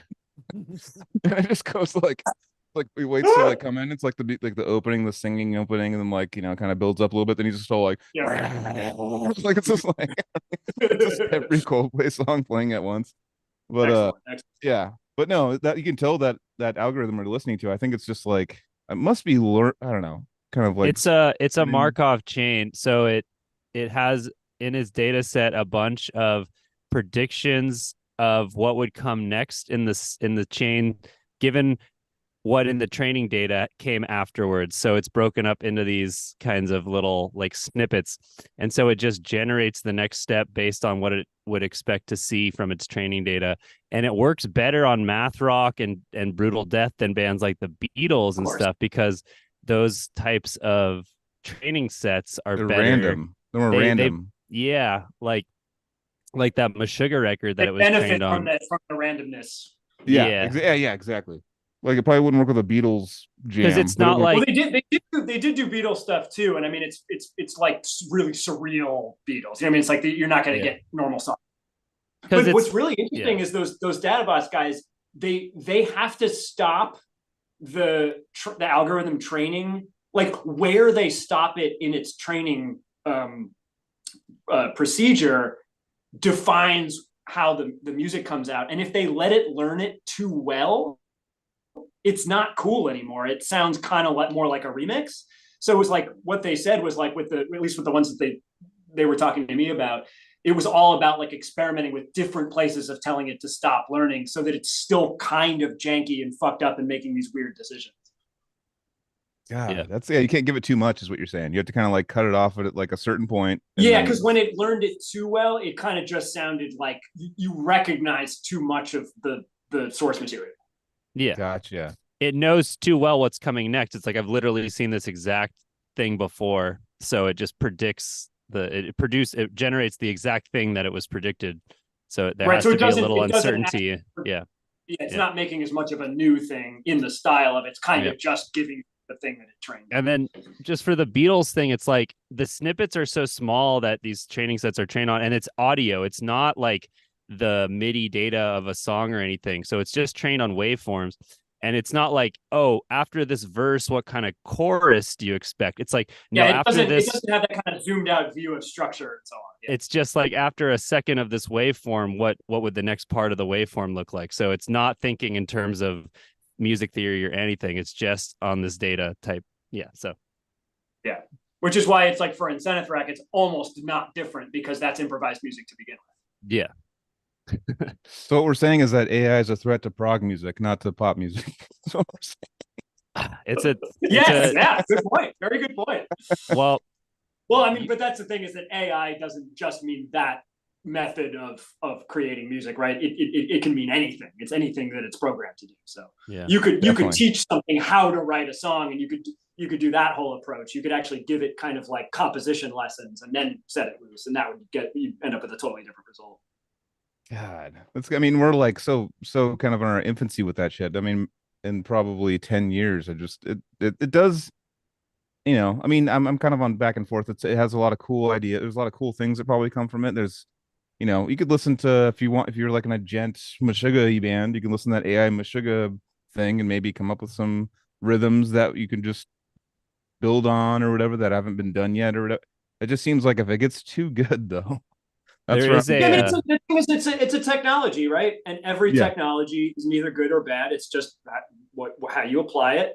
And with this, it can be used to like create like fake content and pass it off as real people, or it could be used as a composition helper, or anything in between. And it's like interesting. I was thinking about stopping the training at a certain time, and I feel like we're in this awkward infancy stage of AI, and that's kind of when it's going to be the most fun in terms of it making shit that's awkward and strange before it gets so good that it's kind of like faking things more convincingly, and that starts to cause the problems that it'll cause. But yeah, I mean, the thing is, AI is like, of course, not going to be all good or all bad. It's just a powerful new technology.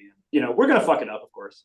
I know what's I'm not going to say who in Joseph's life, but Joseph has a person in his life that is very close to him that's working with kind of like containing it a little bit, like having safety, which is I think is very important because especially with like hacks and stuff. People like hacking things and they can learn ways around. Me working in some information security stuff and just what they can get through and find vulnerabilities and things, and they could train it to steal all your information. It's not that's what I think is really cool about people. Like she's trying to, what I say on the way to go see Igor, I was like, she's like the Miles Dyson hater. She's from fucking Terminator 2. Like, because Miles Dyson in Terminator 2 was the one that like found the chip and then reverse engineered it. But yeah, no, it's interesting. I mean, it's cool to see what it can do. It blows my mind and what it can do and stuff like that, and so many different facets of life. But yeah, I mean, I'm not trying to be the one. I'm like afraid of it because I actually work with it at work. I use it for a lot of things at work. We have certain things that it does for us now. It's like, oh, it's like we don't have to do all this work. That it just does it figures it out for us and does it. Yeah, I mean, it's just like electricity or whatever. It's just, you know what I mean? It's like, here it is. Now we got to figure out how to use it. And of course, rich people are going to use it to take advantage of poor people with like every technology. Yeah, it's know, but obviously it's like, because of the exponential growth of technology and because humans, you know, brains are not growing at that speed, you know, we have to put these safeguards and have, you know, rules and laws and all that shit. Yeah. That's a good point. Electricity that's a big one. It's like, oh, electricity. It's like, all right, atom bombs. it's like, you know, it goes like from there to there. It's like the one, you know, people take it as like, oh, a light. Oh, I'm gonna call my loved one. Not that much time in between. I know. Yeah. That's what's scary a little bit. Anthony's mic's not working, and I think he might have been talking the whole time, but I saw he came in with like another technical. I have it on the Zoom in right now, so let's. Thanks for just ignoring. Now we're on gallery, so we can watch. We can all see what Anthony was trying to speak. Contact tech support. I like how he keeps trying to talk in the mic like it's gonna just come on magically. Is my favorite part of this. He's a mechanic. He prides himself on not knowing technology at all. So it's kind of fun to watch someone that doesn't know technology try to figure it out. It's like kind of one of my it's a right, well he works on it. I want to come back to that Guitar World video. Make sure we get into. Oh, that's right. Yeah. Definitely. So how did that come about? That was it was. I don't think it was Guitar World. It was, I think, Guitar. It was the magazine that changed its name a ton of times. When I was a kid, it was called Guitar One, but I think it was Guitar for the practicing, and then maybe it was just Guitar at that point. Or maybe it was Guitar One when I was getting it was Guitar. Whatever, it doesn't matter. So yeah, we were like, I don't remember how, but we just got contacted that they wanted to do an article about Behold Arctopus, and we were like, wow, this is insane. And they invited us down to like the office to do the photo shoot. And when we were there, they were like, do you guys want to film yourselves like doing a playthrough of a song? And we were like, okay, sure. Yeah, why not? So it wasn't anything that was planned or anything like that. We just did it in the moment using whatever the tiny little amps that they had. I don't even think I had distortion. It was like clean. Yeah. And then, it was like right at the beginning of YouTube, somebody posted it, and lo and behold, it becomes one of the first, like, you know, hated viral videos of YouTube. I remember seeing the title of it. I remember when it was, you know, like greatest most band hated in the world. band or greatest band or something like that. It was posted as the worst band in the world, and for years that's what it was. And then I lost track and thought it was deleted for the longest time, and it turns out it's still there. It's just that the title was changed to the greatest band in the world. No, that's not gonna work. But I have it queued up. It says Guitar. It says Guitar One. I could put. I mean, Guitar One. There you go. Yeah. But I remember seeing it. I was like, "That's a Behold Arctopus. What are you guys fucking talking about?" I remember like seeing that as the worst band in the world or something like that, or something negative as the title. And I clicked it, and I'm like, "It's fucking Behold. What the fuck? Like, fuck you guys." I was like, "You already were familiar. That was like that came after you had heard the band." Yeah. Oh yeah. I already knew the band because it was Alcoholica's. I already knew that song. I already like. Right. It was like one of. Yeah, it's probably one of your more listened to songs, correct? That was that was basically our first song. I mean, we had music written before that. We never really like turned into stuff, but that was basically the first song we wrote. So, I mean, with you, how do you feel about people? Because there's, you know, I did do a little bit of listening to interviews of you. I listened to one interview of you today, and I remember you saying something that was kind of counter. I mean, it's not exactly. I got into you saw the fucking Warr Guitar, and I was like, what the fuck is that? I mean, obviously I know Tony Levin and you know Chapman Stick, but someone was like, no, this is a Warr Guitar though, and I was like, is that different from Chapman Stick? So I wanted to know, first, is there a difference between that? Yeah, I mean, there is, but it's not that important because it's the same. It's basically the same strings and string layout. The electronics. The main difference in electronics is the stick had a combined stereo output that you could, you know, split to two for the bass and the guitar pickup, and the Warr Guitar just has two monos. I mean, but that's like not that important a difference. You might have that difference. Just basically the only difference is like the same differences between a Fender and a Gibson. Really, it's like just they're both making a 6-string standard tune guitar, and the bodies look pretty different, and maybe the plug is in a different place and it hangs differently and all that, but. There's not a You guys whole lot hear more me? difference between the stick Yeah, and the we can Warr hear- Guitar we than that. It was the Anthony back? Yeah, Anthony's back. You guys hear me? Hello. Okay. Yeah. Yeah, we can hear you. There Yeah, we we're go. getting to the Good, fucking dude. best part of the show. switched I know. stick the Warr mics. Guitar. I brought my mic. Yeah, I guess Mike's mic. Mike's mic mic is miking. I don't know. was maybe the culprit. But Is Yeah, there I'm a back. name? Is there a name for the general family of instruments that a Chapman stick is part of, and a Warr Guitar is a part Yeah, of? so I feel like this, if you want to call them a family of instruments, it would be like touch guitars or touch style guitars. But it's like, then how much hair are we splitting between that and just a normal guitar? Because I mean, I can play the same way that I play on the Warr Guitar on a regular guitar. It's not any different. It's just got a different string configuration. And what makes the stick and the Warr Guitar so much more closely linked is that it's like the same tuning and string layout, which is different from a normal guitar. So that kind of makes it different. So here, just grab one because that kind of Oh, fuck yeah. Yeah. Hell Talk about yeah.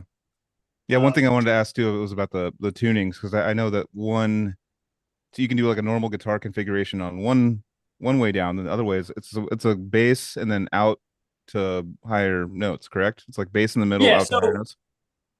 So this is the one I got as a teenager. So you've got the bass side, which is this pickup from the middle to high. This is sort of like upside down, right? Mhm. And then the guitar side, which is sort of more standard, like where you would expect it. And two separate, they're over here. Just you two gotta play separate. the top like Jimi Hendrix and the bottom like a normal person. The top like Eddie Van Halen and the bottom like I don't know who's a tappy bass player. Anyway, doesn't matter. So the differences with the stick are the neck is different. It just has a normal round neck. This one's 3-piece. This other one's 5-piece. But the stick, the neck is like trapezoidal, and the truss rod actually doesn't protrude, but there's like a groove cut here where you could actually stick your finger in and feel the truss rod, which is very strange. And then the main difference is that it doesn't have a normal guitar strap like this does. It has a big plastic belt clip, which means you have to have a belt on to play a Chapman stick, which is sort of hilarious. And then a neck strap, almost like a saxophone strap. So you're sort of like stuck with it right here in that position. Oh, Whereas okay. with guys, you can. So a stick, it's a guitar, not a stick. Is pretty much the two, like the verbiage that would be different. Say again. It's a guitar, not like a stick. It's a guitar. It's not Warr like Guitar is like a Chapman guitar. This has a or guitar whatever. body. The stick, the guitar just body. Okay. The entire body is just this much. It's just like a trapezoid of wood right here. So it's just a smaller body. I mean, it's not that different from like a Steinberger or something, honestly. But this just hangs like a normal guitar, and I can like put it like that and it stays, and I can put it like that and it stays. So that's kind of that was sort of the innovation of the Warr Guitar, was doing a stick-like instrument that didn't have those weird idiosyncrasies of the stereo output and the weird neck and the weird belt clip and stuff. And then this is the one that I got in 2008. This was the one that was custom made for me, where I actually designed the shape and everything. And this one, I mean, it's even like way more stable. I mean, this is like just solid as fuck. Like it doesn't go anywhere, and I can move it around, and it's like it's the best balanced instrument I own. It's kind of insane because it's so crazy looking. Who made it? Warr is the company. Mark Warr. Oh, okay. That's just his name. So yeah, and then this company was actually only around for a pretty brief period of time, because he ended up getting a colon cancer and closing down the whole operation. I think maybe at this point, like a good 10 years ago or more. Wow. So these instruments are now gone, but there's plenty of other people making stuff like them. If you still want to get an instrument like this, there's plenty of places you can go. But he's the But one there was something who- kind of special about these ones. I don't know, like for me, they really like sounded a little bit different from all the other kind of big dual output multi-string kind of things. And it's more so than the stick, easy to play this with a pick if you want to. And for a lot of the old Behold stuff, I would switch back and forth between playing with a pick and tapping a lot. So it was really great for that. I've kind of made more of a concerted effort on the last two Behold albums actually have no pick at all for the Warr Guitar. They're 100% tapping because I was kind of like, well, why am I playing this instrument if I'm playing it with the pick? Kind of seemed ridiculous. Because yeah, I mean, it's really like that's where it comes alive, is being able to play with two hands on one side, or do like simple bass lines and simple guitar lines together, things like that. So many questions for you. So tuning. The other thing about it is there's a million different places to play any musical idea on this, because you have basically two sets of 6 strings, and the bass side, this one's tuned in fifths, the guitar is tuned in fourths. That's my question. So you have 2 different tunings to work with. So like if you had some melody that you wanted to play, it would be one fingering here, it would be a different fingering here. Because the fifths, the upside down fifths are the same notes as the fourths, you can do the same shape. Oh, nice. Up and down and get the same notes, just with the octaves going, the directions of the notes going in opposite direction. Yeah, sweet. There's also kind of like a fun idiosyncrasy where between the bass and the guitar side, this shape here, which is like would be like a major third on a guitar, this is an octave right between the bass and guitar side. So you can do like a power chord with a bass note just by doing that very easily. So yeah, I mean, just a lot of really interesting that you can. Sometimes I play crossed hands, which is the traditional method, where you have your right hand over on the guitar side and your left hand here. Sometimes I play open-handed, like this. You know, if I want to play like both of the high registers at once. So yeah, it's just like what I love about the instrument is it just feels very open-ended. It feels like this wide palette where there's so many approaches you can take. Whenever I play guitar, I'm like, okay, yeah, this is guitar, right? It feels sort of more closed in terms of like how you can express a certain melody or idea. Whereas this feels very wide. What note is that center string, the big one? This is low C open, which would be like a half step above the bottom string of a 5-string bass. Right. But the other thing too is you don't use open strings on this, right? The whole first fret is damped out. So you can kind of play the open low guy because there's enough mass to get some volume, but like these ones are totally muted out. Yeah. So like this, the lowest guitar note is C sharp, but you can't use it. The lowest note you can use is the D. So this would be the low open E on a standard tuned guitar here. Yeah. And this would be the low, and this would be the low open E on a standard tuned bass. So you have the option. You actually don't even have quite as much range as a 5-string bass. You have a half step less. But you have the option of because of the muted first fret, you have kind of like a 0 fret kind of thing up there, right? Because you have the muted first fret, but you can still play it with that little space you have. Yeah, you can still play the first fret. Yeah. It's a little tough to just get it loud, but it's actually not too bad. But like I can get that A flat there, and I get the C sharp, no problem. So you had to work on probably your extreme strength of your left hand hammer-ons for that, right? And also, right hand's probably got more attack, but like. Well, the thing is, I'm right-handed, and I wish if I could have started over that I would have like played guitar lefty, because I feel like this hand is worthless, and I feel like this hand has tons of ability. And so when I'm playing guitar, I feel like I'm awesome when I'm like tremolo picking and palm muting and stuff like that. Feels great, and I feel like this is just like dead weight. Like my third finger just like has like I never use it. Like I use my pinky a lot, never use this finger. It's like I just developed this really bad technique with my left hand over the years. And starting tapping when I was so young, getting the Warr Guitar so young, like that didn't help either, because I'm just playing like lots of stuff with my right hand from a kid, and getting fast by doing like 2 fingers with each hand, and like 1 finger with my left hand and 2 with my right, and things like that. Very right hand heavy types of thing. So I mean, I kind of lost track of what I was talking about with that, but yeah. Well, the left hand's kind of like tapping like a note or something. The right hand's doing. Oh, like you were saying that I have to kind of get really strong with the left hand. No, I kind of just like ignored it, and now it's a problem.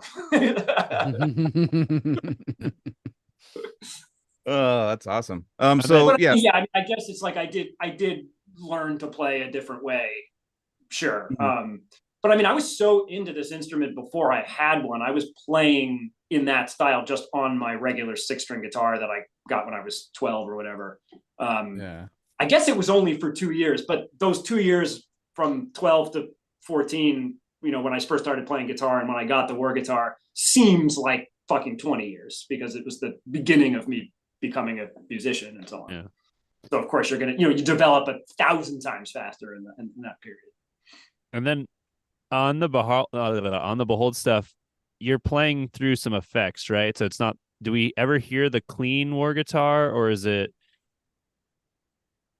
Yeah, interesting that you mentioned that because so this new album that we just put out, this is all pure DI, no amp simulator, just like guitar into computer. So that it's actually for the first time you got like maybe little windows of clean sections here and there in the past, but this is the first time you've actually get to hear the instrument like in its most raw sort of pure form. For all the stuff before, like every recording that we ever did, I've pretty much used the same setup, which is the same setup I use for bass, which is this Morley distortion pedal, and then I run to a bass amp and a guitar amp. I run to like a bass 410 with any one of a number of different bass amps. These days I use an SVT or an acoustic, but it doesn't really matter. And usually a Roland jazz chorus stacked on top of that. So that's just for the bass. And then for the Warr Guitar, I would also have a third amp for the guitar output. And that in the past, I would just use like a traditional guitar half stack, whatever, 5150 or whatever is available. But once again, kind of doesn't matter. You're saying it's a mono? There's 2 mono outputs. So basically, so I'm splitting the bass output to 2 amps, and the guitar output just goes to 1. So you can and the bass is going. Sorry, go ahead. No, you say what you're going to say. I was going to say that you're going the Roland jazz chorus through the guitar output, and then kind of the SVT thing. No. Okay. Yeah, the jazz chorus I use for bass. I never use it for guitar. I mean, that's not true. I use it on certain recordings for guitar, but that's a bass amp for me. Like my bass setup always for 6-string bass or for the bass half of the Warr Guitar is the dual combination of the bass amp and the JC. Damn. Okay. And then for this instrument, I'd have 1 additional amp. I'd have a third amp that for the guitar. For bass, I just am cool with the 2. Gee, so you said you did completely DI. So did you EQ the DI? I mean, because DI, you know, we've always There's EQ and compression and chorus and time stereo delay and you know there's like effects and stuff, but there's no preamplifier at all, and there's no power amplifier at all, and there's no speaker and there's no microphone. Are you more so I mean, we talked about things in your past where you're kind of more hyper punching in and stuff. Are you more of a free playing live, kind of like whatever comes out from the recording, as like jamming kind of person, or are you more kind of getting it dialed in through the recording process of production? Kind of like I was saying earlier, at this point, I don't have one way of working. I kind of like all ways of working for where they seem appropriate. So if I have a band, like not the new Behold album, because that was a studio experiment, but if it's a normal band, let's say like the old Behold records, Dysrhythmia, Gorguts, Krallice, my goal with making those recordings usually is to learn the music as good as I can. The band plays it live. We maybe do some overdubs, but that's it. It's basically like a live recording. And I always like to do, if I've like learned the material and I'm ready to play it, I want to record with the drummer. I don't want to overdub. I don't want to punch anything in. For the past bunch of years, I basically don't punch stuff in. If I need to fix a note here and there, I might edit it. Or I also like leaving mistakes. I leave mistakes on every record. Yes. And but if it's not like a band where I'm learning the song all the way through and I'm going to play it live, if it's something like the brutal death metal projects like Edenic Past or Paroxysm, where we're just making an album and that's not the band's never going to play ever, then that I'm composing and recording in small sections in the moment. The Intricatheer records would be done that way too. Kind of with the Intricatheer metal records, my like analyzation of my process, but like at the time I kind of realized what my process was to see how close I could get to improvising like a technical metal song but obviously I can't improvise all the instruments at once. So I would just try to write a riff as fast as I could, and then not even have time to think anything about it, just record it, and then record the next one, and then add the drums, and then record the next one. And then like, so I realized kind of, it's not quite improvisation, but it's like stream of consciousness. So anyway, so the stream of consciousness stuff really lends itself toward that method of like recording in small sections. So anytime I'm doing like a really tight together composed thing that doesn't have to be played live, I'm probably going to do it that way. And then there's maybe a third kind of recording that I do a lot of, which is actual improvisation, like the first and center track, or like any of my ambient music. So I make a lot of Intricatheer albums that are synth records, and those are improvised, sometimes just pure live improv, or often improv that I then overdub on top of. So those, so I mean, those are three pretty different ways of working, but I really like all three of them for those contexts. I wouldn't want to do a Behold record where I learned the whole song and then recorded it piecemeal. That would seem ridiculous. And I wouldn't want to also, like, you know, I guess it would be hard to flip in the opposite direction, but you know what I'm saying? Like, yeah. For that, like well, if I'm learning, if the goal is to play something live, then I kind of want to record it that way. But if that's not the goal, then I don't back to that Intricatheer first EP, or well, I think it's the first one, the self-titled. The self-title with the kind of the color wheel. Right. Yeah. So when you're telling me that was how you just explained how you recorded that stuff, there are repeat riffs that are actually you know, catchy riffs and stuff that happen in those songs, and you repeat them multiple times. So was it you came across those riffs while you're making the song, and then you realize, okay, this is like the main riff I'm gonna hang on to for this track, you know, I'm gonna come back to it as a tether point? You know, there's a few parts on that EP where, you know, a repeat riff happens in the song, and I could realize, you know, why you wanted to repeat that riff and go for that long on it, because there's some headbanging riffs on that stuff, dude. Oh, cheers. Yeah, no, I mean, that stuff was very, there was no thought put into it. I just made it, so I kind of had no idea.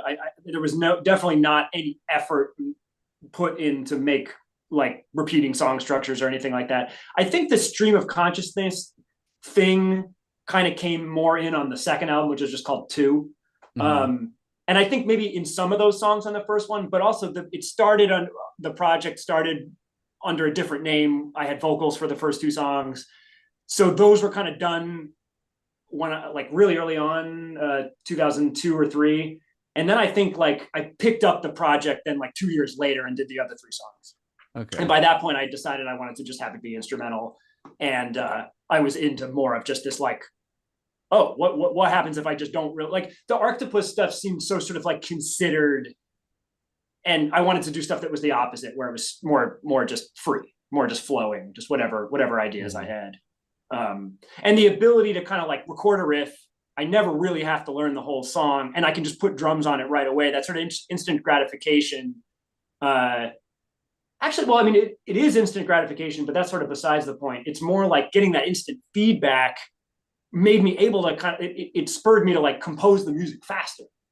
So that was like my first experience of getting to make music really quickly. And I find the quicker I make music, the quicker I make it, and the more of it I make. And the slower I make it, the less of it I make, and the slower I make it. Yeah. So it sort of like steamrolls in each direction.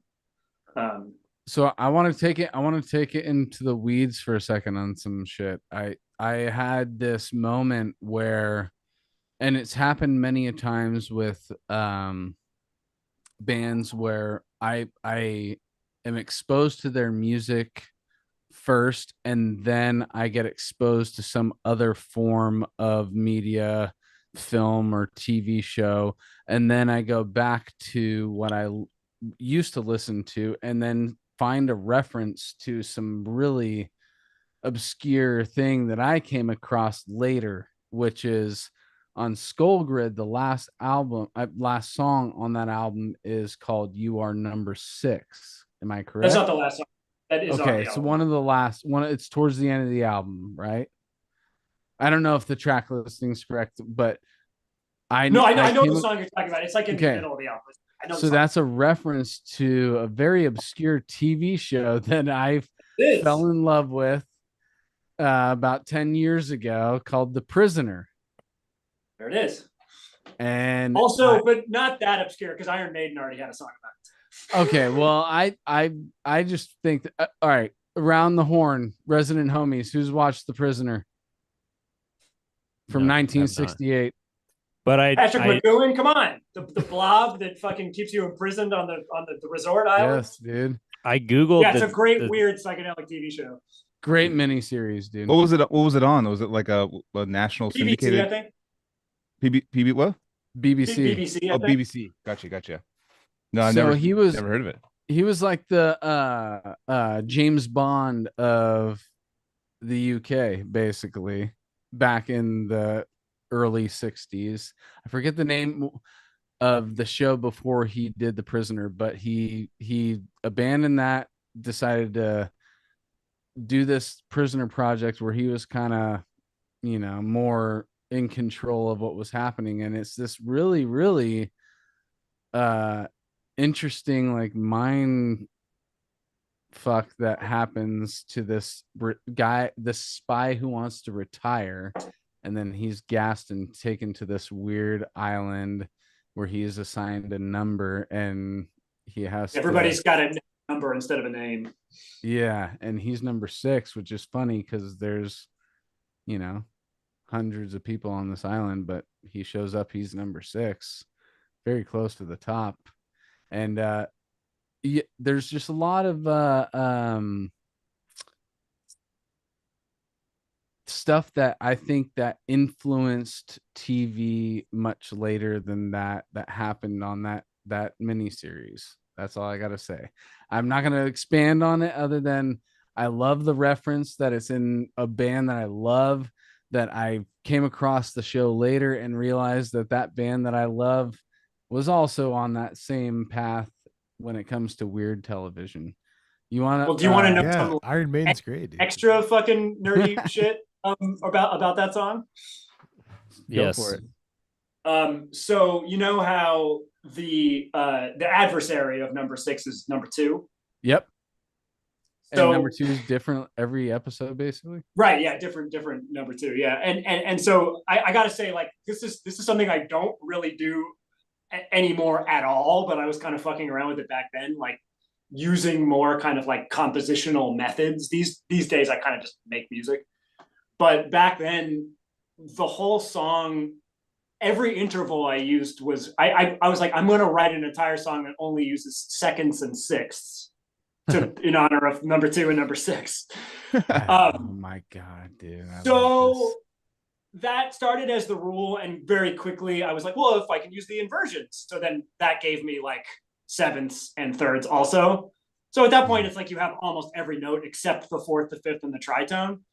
And then I even cheated that a little bit because there are power chords in the song, but following only in the motions of seconds and sixths. So it does, if you were going to do some kind of dumb, cheesy music theory analysis, you could find that is sort of like true in one way or another for the whole song. It's like I love that so much, dude. I really do, dude. But the funny thing is, so it's like, that stuff is just kind of, I don't know, it can be fun to know, but it doesn't make the composition any better or worse. Obviously, like, it's just kind of a layer in there. It just gives but us I gotta a say, little it's more. like, what's that? I was just gonna say it gives us a little more of a bird's eye view of what was happening in that moment of you writing that and composing this song that's based on such a, I was gonna say obscure, but obviously Iron Maiden, dude. But obscure. I didn't know about the Iron Maiden song at that. That's how much of a fake metalhead I am. Or did you, Casey? You said Iron Maiden. Was that just a joke? Yeah. Did Iron Maiden do something with The Prisoner too? Not a prisoner. Yeah, they have a song about Prisoner. Oh, okay. Yeah, hell yeah, dude. For sure. I think it's on Number of the Beast. I love that. That's a deep. Yeah, cut, it's like it's not obscure. But writing in the sense that you know that 2 and 6 are the duality, and you're trying to use that as creating the song, dude. I Well, didn't even I think realize that now because I'm a with some dummy. perspective on it, it's like what I've realized about it is that it doesn't matter how you write music. Like Mhm. just whatever it takes for you to get an idea. Like for me, the hardest thing is starting a song, starting a composition. Once it's going, I have like no choice but to finish it. I like can't not finish it. That's never a problem. But just where do I start? That's for me the thing. So it's almost like it doesn't matter. Like I can come up with something as ridiculous as basing a song very abstractly on this TV show and these two numbers, and creating these rules for myself, which I like instantly break. It's sort of like, yeah, who cares? Like there's no award for how I made the song, and nobody knew about it until now. This is like you just found out about that. That does not make it better or worse. And my favorite part of that piece of music is the beginning. Like I listened to it. I hadn't heard the album in years, but this guy's been re-releasing all the Behold albums on cassette recently, so I had to send him the master, and I was proofing it. And the way the song before it, which is called A Cursed Womb, the way that song ends, it sort of has this awkward hit by itself. And then the number 6 song starts similarly with this very sparse opening punch. And what it is like the three of us, the guitar, the Warr Guitar, and the drums, and maybe even I'm dividing myself into the two halves of the Warr Guitar. We never play together for the opening riff. We're always alternating. And the tempo speeds up. So it, dum, bum, da, dum, bum, ga, go, ga, go, ba, dum, din, dum, din, dum, din, din, din, and so on. It gets faster until it's, and that's like one of the hardest things we ever had to play. I mean, I think we probably never did it right. I mean, maybe once or something.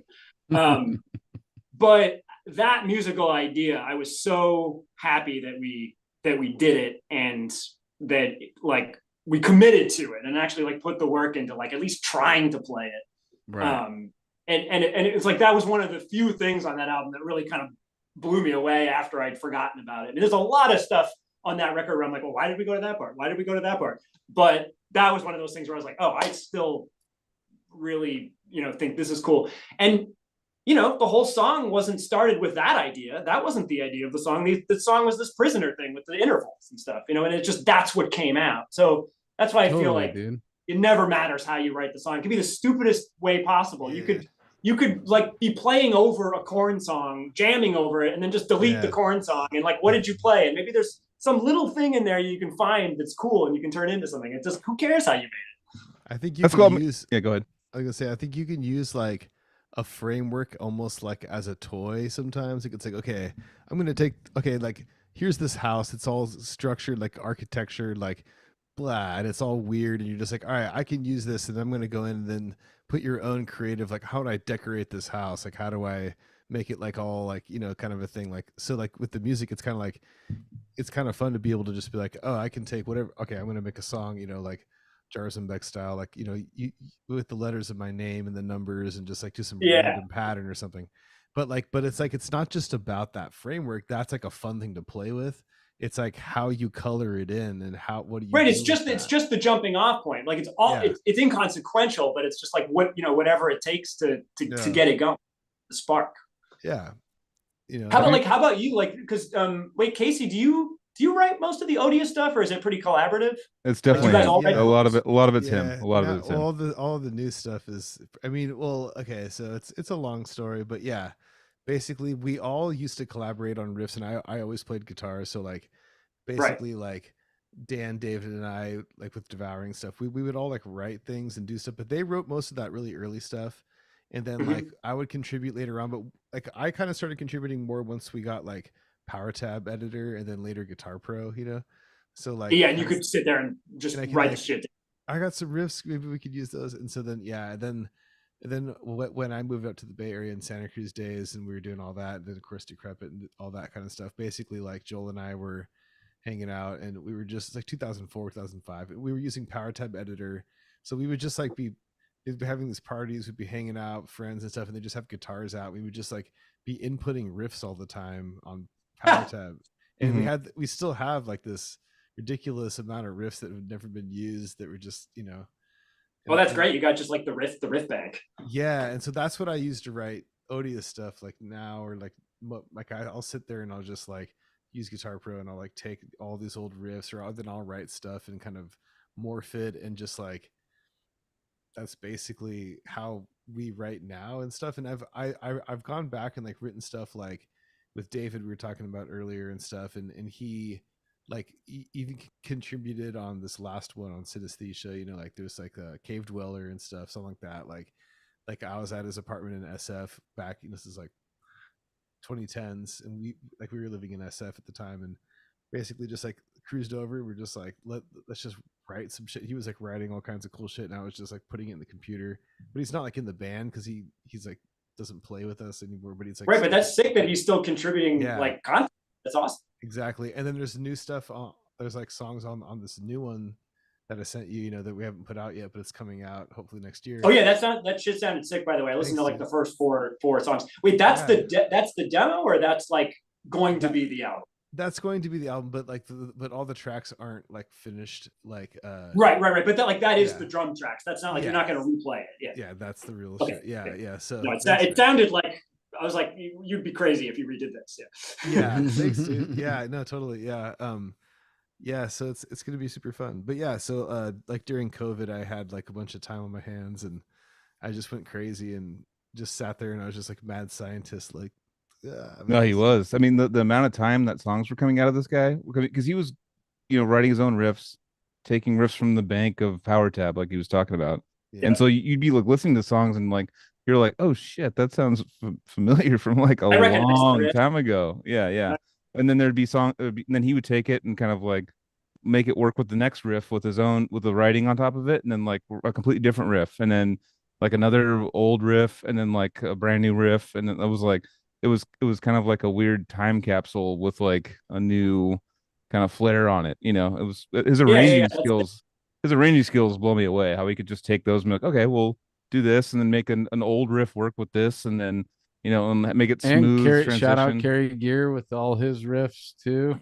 Oh yeah, and Casey Kerry, even took those Casey like a lot of working those like a madman. We also had Kerry. Didn't you also mention there was like an Odious riff that has been around since the beginning almost, that just never made it into a song, and it finally did on this one? Yeah, that was so. I'll end with that. Basically, I want to hear Colin talk about. But basically, what it was just like, Kerry like joined he did a guest solo on synesthesia, like on one of the songs. But Kerry is an old friend of ours from Son of Aurelius, and just I've been jamming with him for. I mean, he's old friend, and basically, so we just decided on this new one. Hey, join the band. Like like he had a bunch of stuff written that was never really used, which is kind of intended for Odious stuff because he was gonna join way back in the day. Anyways, long story short, we had all this material that we wanted, like they were his songs, so we got to like pull that in, and it has this like more melodic-y, dark kind of thing to it. But anyways, that's part of it's like a lot of his music that I would kind of rearrange, whatever, that kind of thing. Right. Integrate. Yeah, and then the other thing, just real quick, that Anthony was saying was basically we had actually Joel wrote this particular riff that he wrote back in like, I don't know, gotta have been 2004, 2005, whatever. It's this riff that I always remembered, and it was on the funniest like file name. It was like balls slapping flower, something crazy. Like no, I'd always would name everything terrible. Yeah, like the most insane long name. Like, what is this even saying? And then it was just like this old Power Tab file, and there's this one weird riff that I never could use. And then I just finally figured out a way to make it work in the song finally, and I was so happy because I tried like 3 different albums, like Cryptic or this one or just the I just could never get it to work. I was like, this doesn't fit on anything. I just never. And then all of a sudden I was just like, oh, there it is, and then it just like it finally worked. So that's the kind of the. Look, I can't. Flower. Yeah, it was like flower ass. I just think of you like teabagging a flower in a meadow with a sunny day, picnics in the background. There was like balls, flowers slapping. Well, the cool thing about because Casey was kind of just because I've always been kind of like I don't know, I want to say my being creative has always been like kind of a weird vulnerability that I don't want to do in front like I wouldn't like I'll play in front of 10 like 5,000 whatever we played in the festivals. I don't give a shit. When it's one-on-one, I freeze and I get weird and I'm just like I all of a sudden I'm overthinking and I'm just like thinking about what they're thinking. I'm like super like in my head about things. And Casey was like, just put the riffs in a file, like, and we'll just see what we can do with it. You know what I mean? And he would just take it and just do something with it and make it like more because I would be kind of like, I don't know, I don't want to like I was just very introverted my whole life. I mean, I've come out of my shell a lot, but like when I was a kid, like I was like, I don't want to hang out with anyone. I don't want to hang out with like I was like I was I remember being up in the forest and stuff, and my mom would like invite friends over without me knowing through their parents, and I would just be like, motherfucker. I'd be like, You're like, I would be "What? like, That's a fuck this. I betrayal." mean, I came out of Yeah. my shell moving probably like right out of high school. I mean, senior year of high school, I was like, all right, I'm down to socialize with folks. Like, I guess I can talk to people and stuff. Like, I guess it's a positive thing. But back in the day, I was like, I just didn't want to show anyone anything. I was like, no, this is like my personal little land. I don't know. I don't want anyone involved. And I still have it a little bit, but it's, and unfortunately, I don't want to say this as a positive thing, but alcohol has really helped me release a lot of things and like Yeah, yeah, yeah. get out of my box and be very social with people. But there's sometimes still even to this day where I'm just like, I'd rather just be in my room and I don't want to talk to anyone. And like living with Casey and living with, we had a place called the Thunderdome, which was like every night was a party. It was like at least 7 people over, like every night. Um and that kind of like brought me out of it. But yeah, that was so like me showing people stuff was really awkward and weird, and I didn't like it. And Casey just brought out that thing. Just put it in Power Tab and fuck around with it, or like we'll jam one-on-one and just kind of freestyle. And then him ending up using it's like super like it's so Yeah, cool. Say it again. like vindication. That's not the right word, but like it feels like I don't know. It's like maybe a triumph over your past self or something. Yeah. No, it's a trip. It's a trip to hear him say shit like that because I'm just like, whoa, I don't even remember that. It's like it's cool. But anyways, so I you mean, dude, played I the mean, I can relate to you 100% on the anti-social thing. I mean, I feel like if so luckily for me, I haven't that didn't translate into the sort of like unconfidence of showing other people my musical ideas or whatever. But in any other part of life, 100%, Mhm. I feel so lucky that I have had music in my life because that is the only thing connecting me to other people. Like if I Mhm. didn't have that, I don't think I would be like functional, in this Definitely. world. That's the only thing for me. I mean, it's And it's there's such like a a lot of fucking horrible, stupid shit in the world. It's yeah, really yeah. easy to get bogged down and bummed out by it. And It's it's God, ve- it's yeah, it's a medication for a lot of things for me too. It's like sometimes I'll get in, the don't want to talk to anyone mode, and then I'll listen to one song and I'll be like, oh, I'm fine now. It's like yeah. music Well, will like that's the thing is it's two things. It's like it's personal medicine. It's the personal experience, the music, which of course both you and I have never had a problem with that. But there's also what being in a musical community does for you as a social animal, and as me being someone who's very shy and very antisocial. This is the only way that I'm going to I feel like I don't relate to anybody about anything, but if there's one thing I can relate to anybody about, it's this. Mhm. Yeah, and I mean, if you want to be, if you are not social but you still want to be social, you got to have one thing in, which is the music. That's your Yeah, and I think it's one. not even a question of wanting to be social. It's just that we are evolutionarily social animals, but also like society's fucking fucked up and scary. And for people that are a little bit shy, of course, that's going to be like a problem. So like having music to like be something that we can come together and appreciate together makes us all feel like I one. think A it's bridge like builder. it's a safe way to like, you know, overcome like anxiety and stuff like that. Like in a sense, like it's almost just like, oh, dude, you're gonna do all these things that are like kind of like it's like I'm gonna go up there, I'm gonna perform, and I'm gonna do all this, and I'm gonna put myself out there, and people could like make fun of me and all this kind of shit. But it's like afterwards you kind of just, oh, like that wasn't as bad as I thought, or actually worked out pretty good. Actually, I got through that set, or actually I was able to play those songs I was worried about, and like, and then you build that confidence, and you realize everyone's cool, like in the scene. Like if people aren't, who cares? Like it's like everyone's cool, like, you know, it doesn't matter. And so like everyone's trying to support each other. We're all trying to get up there and like make rad music and stuff, and like, so I don't know, it's like like a lot of times those anxieties and fears of like create, you know, your personal creative music or your performance or any of that kind of stuff music related, like a lot of it's just like you do it, and then you, if you can get past like the fear of like putting it out there, like initially, then it's like, oh, it's actually not as bad as I thought it was. And you know, then you kind of feel like, oh, I'm glad I overcame that, like, you know. Yeah. You're not second guessing yourself as much when you just sort of do it. Exactly. And I think that's kind of part, it's just like performance, like, and it also, you got to mess up and fuck up, and like, just like Joel, you always talk about like, oh, well, you know, you're on stage or practicing whatever, but when you got to kind of laugh when you fuck up, kind of thing. Yeah. It's Yeah. like that with writing or something. Like I remember like showing riffs to Dan like way back and stuff, and he would just laugh at me like, that's not gonna work, that's stupid, or like whatever, just like, yeah, that nah, you know, and stuff. And that Well, was, like, I mean, that's so the other stupid. side to making Yeah. music with people is like being willing to receive constructive criticism. Yeah. And, Yeah. you know, from the person giving the criticism to do it in a way that's not going to hurt anybody's feelings, and the person Yeah. receiving it to always, anytime I write a song or come up with a part to somebody else's song, like I have to be ready for somebody to be like, I'm not into that, can you change it? And you can't, you know, of course I still have the knee-jerk reaction of like, oh, what, you know, but you have to squash that immediately if you're going to have fun doing it.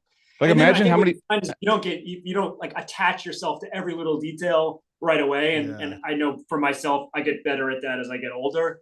You're not setting yourself up for as much disappointment. And when you really realize that the most fun part of being in a band, specifically where you're with other people, is that collaborative process, then it's almost like you should be hoping for the person to be like, no, that one part of the idea is stupid, let's change it. Or, you know, you don't have to say stupid, but you know what I'm saying?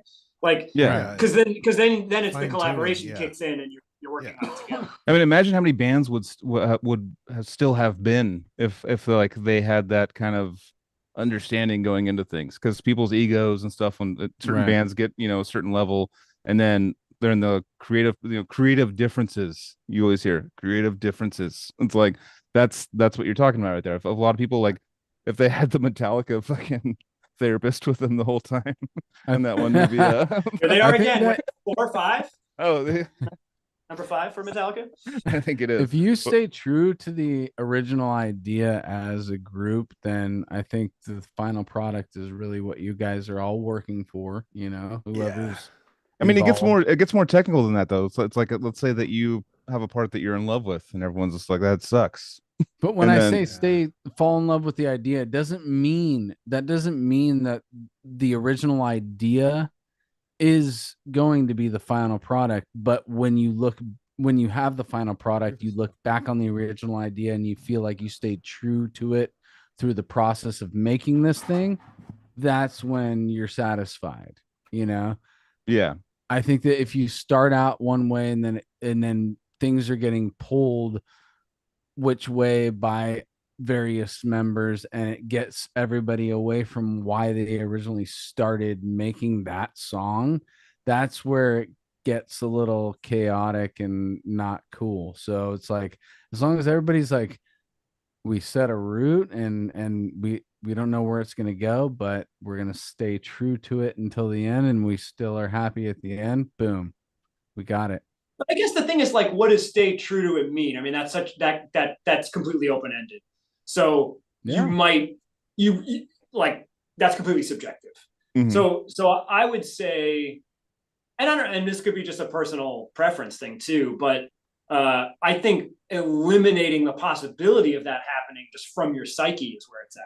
Like, you're never going to get to the point where like that original idea being corrupted thing can even happen, because you're cool enough with collaborating with people that you're willing for it to go in some completely unexpected direction, and that could be cool. And if you don't want to do that, and open it up for that possibility. Then maybe you're wanting to make a solo record or compose a piece for other people to play precisely or whatever. And I've done music both ways. I've, with the old Behold stuff, been like, no, you have to play exactly this. This is the, what kind of more like you were saying, like the integrity of the idea is not coming across if you don't do it exactly like this.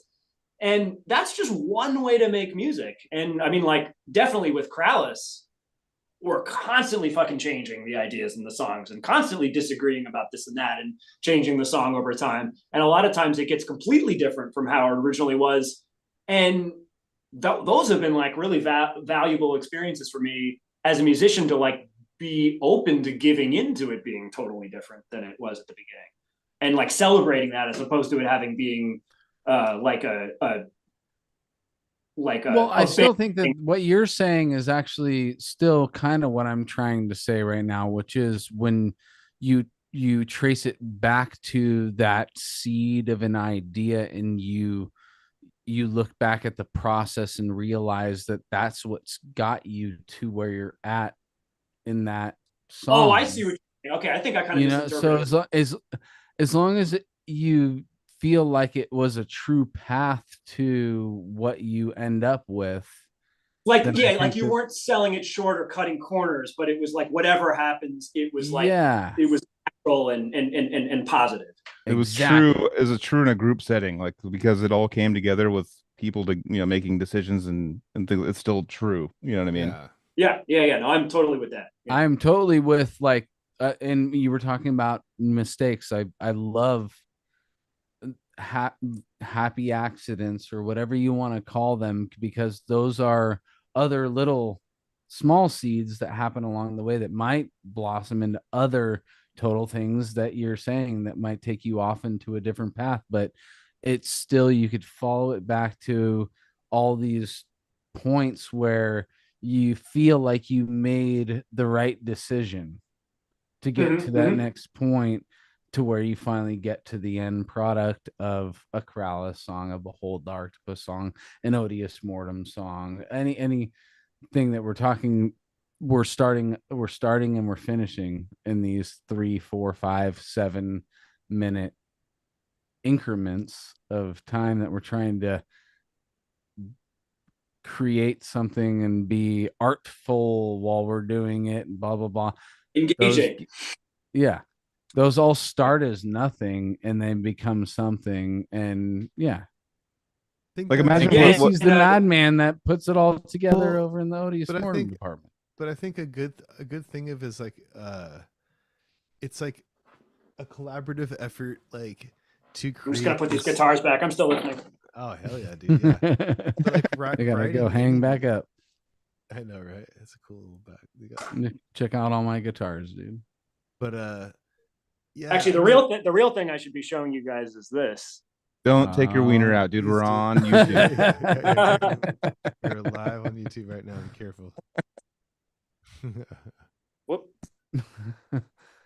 Behold the Arctopus. Like Simmons pads? This is the drum set we used for the new Behold, and I've been using it for a ton of projects. The last Incentive track we use this too. So yeah, these are the actual synthesizers. They're analog synths, no samples. So you're generating the sound from scratch, and then you just play them on these guys. You could have been like, dude, I've been double kick. Casey's, are those Simmons beds? Yep. These are the original. Well, I guess not original, but the 1980. This is the SDS 5, and then the SDS 8 is the one that's currently covered by magazines. But yeah, so it's sort of like a double kit. The ones with the silver edges I have going to the 5, and then the ones with the plastic edges are going to the 8. The hexagons, dude. But yeah, so I mean, what's cool about it is you just have these, controls for noise. Yeah, dude, that's so cool. An analog electric drum set, dude. So you're just mixing like an oscillator with a noise generator. You can bend it down or not bend it, and on the other guy you can bend it up or down. Jesus, dude. I love it. You can get almost like a marimba-ish tune sound or a more drummy sound. The mic situation got weird now.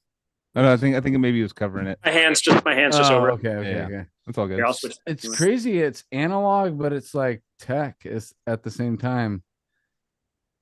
Like, but how do you So analog. If that were to go analog's the wrong down, word, but like it's But still like, knobs. The differentiation that I'm making is that any electronic drum set you've heard besides this one is a sample. You're hitting something and a sample is being triggered. So something that was recorded. This is not a recording of anything. This is an analog synthesizer. So there's an oscillator and a noise generator, and there's ways to shape those. And then that's what it is. So all these pads are a piezo pickup under a piece of plywood. And that just triggers the VCA, which creates a spike in level, and you have as long as you set the decay, and that's it. So what's cool about it is that it isn't the exact same sound every time. It's slightly different. So it has this kind of semi-wonky organic. And the thing is, it still detects velocity. You can set the sensitivity. So it's not, it's also not always playing back the same volume. So you can do nuanced dynamics and stuff on it. So the way we did this whole new Behold album was I recorded Jason coming back to Psyopus. So he was the final Psyopus drummer. And we've had him now on the last 3 records. And I basically would set him up on this kit and record him improvising on it. And he's not an improviser. He's like, I don't know how to improvise. I'm like, just play. And I would record him for like an hour. Then I'd take that hour, I'd edit it down into like a 3-minute composition, overdub the Warr Guitar. And on the last album I did, this is why it's like not replicatable live. There's like many tracks of me, often, not all the time. But so multi-tracked Warr Guitar. Then we did a second layer of drums that was all the acoustic kind of classical percussion, sort of set up on a table. And then after that, we did the guitar, and Mike and I would just get on Zoom like this and both sit with the guitar and sort of collaborate on the guitar ideas. I would listen to him play some stuff. I'd be like, oh man, maybe you should try that note or whatever. And we would sort of do it that way. So it was sort of like we never actually played together, and the songs are unplayable. So it's like, it's our studio experiment record, but man, it was so much fun to make. And to not ever have to worry about like manifesting the ideas live. I mean, and I was free to have to finally be able to do like 2 and 3 tracks of these ideas. Cause a lot of times I want to do these sort of interlocking patterns, and the best I can do is like give part of it to Mike and part of it to me. And then it's always pretty sparse, but here I could actually like really fill it out with having, maybe 3 tracks of Warr Guitar and guitar going. We did this trick with Mike's guitar a lot, where we turn him into almost like a harp, where instead of playing an arpeggio, we would do like 6 tracks of single notes. So they would all like ring perfectly over each other, like almost like a harpsichord or something. So the kind of thing that you can't do without like 6 guitar players. And it wouldn't make sense to anyway for them to just come in for like 1 moment of the song and then stop. You know what I mean? So with you, I mean, a lot of the analog stuff you're doing, is there what interface are you using to record this? Because obviously, I wouldn't. Are you using analog interfaces to record stuff like this, or are you doing? Well, what do you mean by an analog interface? An interface is an analog to digital converter. Oh yeah. I mean, like a analog recording kind of setup. Where I mean, for me, I mean, I used to record to tape, so like all the old Krallice and Dysrhythmia and Behold are done on 2-inch tape. But I got rid of the 2-inch machine in 2013, and I've been just using I got the Universal Audio Apollo interfaces, and they have Unison plugins which you can put in front of the DAW. So I have a Studer A800 Mark III plugin, which is the exact same tape machine I used to have. So I just run that on every channel going in. So I mean, I do that on like every recording ever that I do. But it's a subtle thing that it does. But yeah, I'm recording in Logic. I've always mixed in the computer in the box. Let's switch gears onto that. When did you start engineering outside of your personal projects? That would have been in about 2004 is when I got out of recording school and started my first studio and transitioned pretty quickly into doing that full time. So yeah, I've been doing it like as a job since 2004. Okay. And so was it? But I've been recording since I started playing music. So I had and actually, dude, I got my old 4-track finally fixed and back from my parents' house. Shout out to a 4-track, bro. Like, so yeah, we did a Dark Throne cover on it for the last Krallice album as the bonus track. It was so much fun to use that thing again. But The yeah, fourth so I mean, track was on my Christmas list, dude. It really was, dude. And I never you got mean like it, recent or back then? but back then, dude, when I still made Why not Christmas now? lists, dude. Yeah, do it now. I Try know. it now. I should do it now Just because write it I actually on a list want. and just put it somewhere and see if it shows up. I literally still love the lo-fi early 90s it sounds like it's on a cassette type sound, dude. Yeah, the 90s death metal demo, they're all done on something like that. I enjoy it And not in many all. styles of music, and it would be cool to try and recreate something like that, but at the same time, just recreation still kind of makes it a little bland to me, you know? Well, the thing is, it's are you just trying to emulate the sonics of that, or are you trying to emulate the process? So those are two very different things. So the thing is, like, even when I used tape, I just did basic tracking to tape, and then I would dump the multi-track into back then Pro Tools and the later Logic, and then overdub and mix in the computer always. So I was never doing analog mixing. So it's like, that was never an important part of my process. In fact, it would be impossible for me to do analog mixing because I'm always working on 10 albums at the same time. And to do analog mixing, you can just mix one thing at a time. You can't just like go back and like in 2 seconds, you have all the same settings that you had before. You're going to have to set all your outboard gear in your console and everything. So it's like, for me, in the box mixing is just a necessity to be able to make enough music to make a living. I would have to be charging so much more money and spending so much more time on every album to be doing totally analog. And I mean, this is the case for 99% of engineers now. There's very few people that are doing full analog. And if they are, it's typically going to be for music where you're making the record fast and mixing it fast and so on. Well, same with film too. I mean, it's so much easier to do digital than keep. But so that's what I'm saying is, it's all you want is the sound of the tape, and this universal audio plugin I have, to me, is doing the same thing. And I'm actually saying that as kind of a hater of amp simulators. I'm not saying that they're like all bad or anything like that, but just that's not my preference. I don't like working with them. I like using real amps. I feel like there's enough of a difference and so on for me to care. But the difference between a tape plugin and a tape machine, just in terms of the sound, is not enough of a difference for me to care. And I always wanted the process of the computer. I never necessarily wanted the process of pure analog anyway. So I'm totally good with that. Yeah, I mean, with the simulator guitar, I have an Axe FX, so you can judge me all you want. but the thing is it's more of a space thing. I mean, and also a sound volume thing. It's like, depending on where I'm living. Practicality. Practicality. It's my whole life is anti-practicality. Like, all of the gear and instruments that I like, all the amps that I like are big and old and break. All the instruments that I like are big and have huge cases. I started getting all these analog synths, and now those are old and expensive and big. And I mean, this is when just we like, text, you're on a flip phone.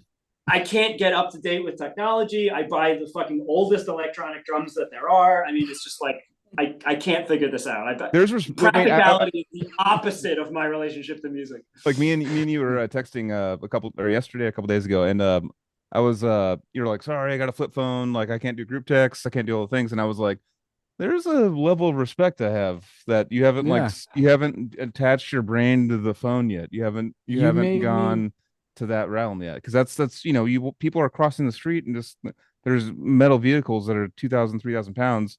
And they're just phones more important. It's like becoming kind of like a link. You made me think of my Nokia. Not surprising, but the world does look completely insane to me.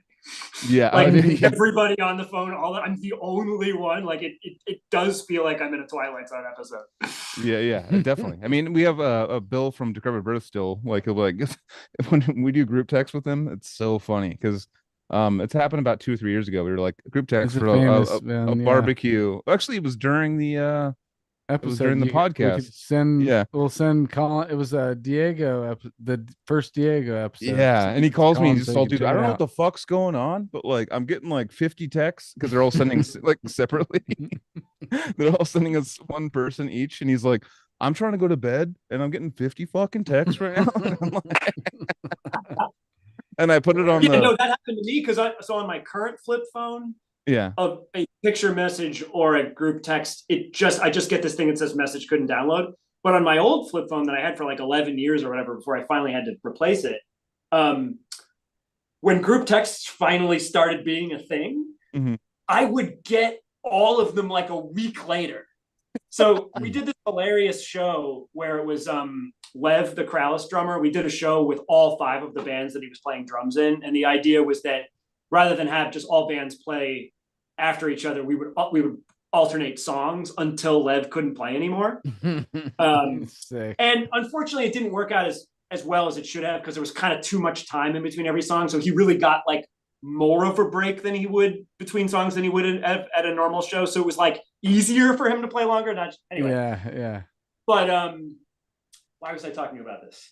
We're talking about technology and how the flip phone group texts. Oh, the group text thing. Yeah. So a week after, at the show, they made shirts for the show that had all of the logos of the Lev band superimposed. It's a pretty good shirt.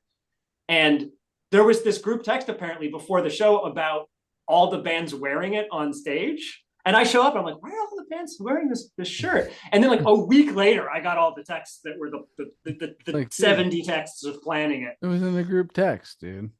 Yeah. Like, come on. But on a flip, when you're on a flip phone, you can't have that, dude. But really now it's better. That. Now it just doesn't work at all. So it's not. I know. I added Casey into a group text with you, and you're like, it was like no response for Colin. I'm like, oh, he must be busy again. You're like, by the way, if you try to include me in a group text, I'm not gonna get it at all. No, I think because I got from you, I saw one of those message couldn't download things, and I'm like, okay, it's either a picture or a group text. Let me nip this in the bud. But yeah, dude, it was so hilarious being on this tour, having the Gorguts tour, having been so many years in between touring and not having done a big tour in like over a decade or 9 years or whatever. Now everything's on a smartphone on tours. There was like a tour app. There was a group text between everybody on the tour, and I'm not getting any of this, So I'm just like bumping into people. And, yeah, what time is the whatever. Everybody else already knows. So where do you stand with? I mean, because you've had the flip phone. Is there no desire to move to the smartphone still, or is there? Yeah, there's no desire. There's no desire. Nice. Am I an annoyance when we text? Because we've texted quite somewhat often since we moved. No, texting is fine. Because the thing is, I've been texting on the keypad for so long that I'm very fast at it. Oh, I could do. I missed the keypad. I could do it no look, like driving. I could because I knew the middle part, the middle bump. Right. So I just be like, blah, blah, blah. I could like do a full paragraph, just not even looking. Yeah. You're crazy, dude. Yeah. Yeah. And texting is not too bad. Yeah, they went to the touchpad thing, and it was like, oh, I would send things to my boss or something that were like, hey, bitch, what's going on? Like his name was Butch, and I'm like, hey, bitch, how you doing? And it would just say funny like about me is I have an iPhone, and I can use the iPhone somewhat easily, but when it comes to like basic email shit, I've been hooked up to. I mean, Colin had contacted us through the Cali death thing. I hadn't even remembered that I was involved. Oh, when I sent you guys Maximum Brutality. That's right. Yeah, dude. Oh, yeah. And so I felt so fucking bad, dude, because it was so long before we replied. And but the thing is, you did reply, and I didn't get your reply for some reason. So you shouldn't feel that bad. Yeah, I know. But either way, I just always, I always feel like I dropped the ball with technical. I messaged Colin to be on the show or behold the Arctopus, like probably like way back. Probably haven't seen it. It was on like Instagram. Oh, because you probably sent it to like the Facebook page, which that email has never been checked. Yeah, exactly. Never once been checked. So we already. So just to put it out there too, like and also the Behold the Arctopus email address, order at BTA order or whatever. That's also not a real email address. That's just like our so that we can have a Bandcamp page. Oh, for sure. So nobody's looking at that either. So it's it's hard to get in touch with me if you just don't know to email me. But if you do that, I'll see it. I just think it's hilarious and awesome that I'm a Neanderthal, of when it comes to the fucking email and technical shit. And then I somehow still got we got to each other when we're both like Two anti-tech Neanderthals dudes. just going like, oh, ooga booga, ooga booga. Yeah, Like, yeah, we yeah. made it. We Somehow, made it like, through both the ended up fucking on this portals of all this fucking crazy shit, dude, and we still made it happen, dude. It really is crazy, right? That's pretty funny. I don't know. I feel like it's just you have to kind of pick what you engage in the modern world. Mm-hmm. And yeah, it's just too much to fucking do it all, right? It's too much to be on all the social media platforms, to be up on the news, to be like exercising, you know what I mean? To just do everything right and to know about everything and be engaged in everything. So you just have to pick like what works for you. That's smart. And what works for me is just not the portable internet. The thing is, I use the internet all the fucking time. I'm in front of this, my computer that I use for work is right here. Yeah. So and even now, I'm not even technically not on social media anymore, since I'm the one posting the stuff on the Behold accounts now. I still don't have my own social media. I'm still not willing to do that. I'm still not willing to get the smartphone. But the thing is, I'm still almost as much on the internet as everybody else. It's not like that different a lifestyle. I'm just not. I just don't want the shit in my pocket all the time. Yeah. I think there'll be like Totally. a kind of a renaissance or retro or not, like a renaissance of people that in the future they're gonna be like, no, I'm not doing social media. You know, I feel like that's coming a lot because we were kind of like in the age where it's like, oh, you're not on this thing, you know, especially like with MySpace for ODS and things like that back in the day, and we were like, you know, our music was playing on there, and we could hear people talk about it and comment, and we had like Well, Alex that was kind Webster. of like the slippery slope into it, because that was more geared towards bands, whereas Yeah. Facebook was way less geared towards bands, and eventually Totally. it just gets to the point now where it's like almost just you post something on Facebook and it just disappears immediately. Yeah. Because they just they're cutting it out. They don't want you doing business on that. So yeah, I mean, it was like that's kind of what got, I feel like, all us bands into the world of social media. And I gotta say, that's one of the aspects of Bandcamp that I really appreciate, is the loose social media aspect of it, where you can look at other people's collections and you can see who's bought the record and you can comment on it. I feel like that like helps the music, because this is all the really underground shit where nobody's fucking listening and nobody cares. Mm-hmm. So just like you put out an album that 10 people buy, but somebody leaves a comment and it kind of like means a lot to that person. It does. And it means a lot to really us because there's like, so much music albums that are selling 10 and 20 copies and 5 copies and stuff. Right. And so a lot of the music I put out is similar. I'm also very privileged to put out music like Krallice and Gorguts that it seems I'm always amazed at how many people listen to it. It doesn't make any sense to me how many people listen to those bands. But I'm always plugged into this bottom of the barrel of underground music. And so I really have, I like the fact that it's encouraging people to interact directly with the musicians. Yeah, it's a trip. I mean, with how things are changing. I mean, with the analog, we've talked about it a million times. And my coworker, we have I'm in like IT nerd world, but he had there's a computer there, and he was like, dude, I'm gonna ask if I can buy this from the company because we're not using it, and it had a CD-ROM on it. And I'm like, what the fuck is that?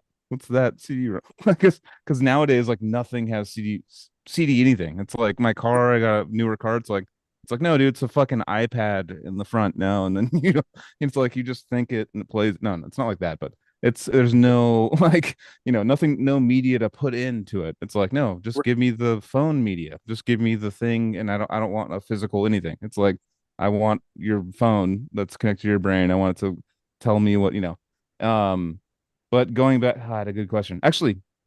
I had a question I want to ask from the chat that I haven't been looking at all. Oh yeah, by the way, I don't see the chat. I don't either. I don't see the chat either. I don't see this because on Zoom we don't see okay. the chat, but on StreamYard it would just be on the side right here.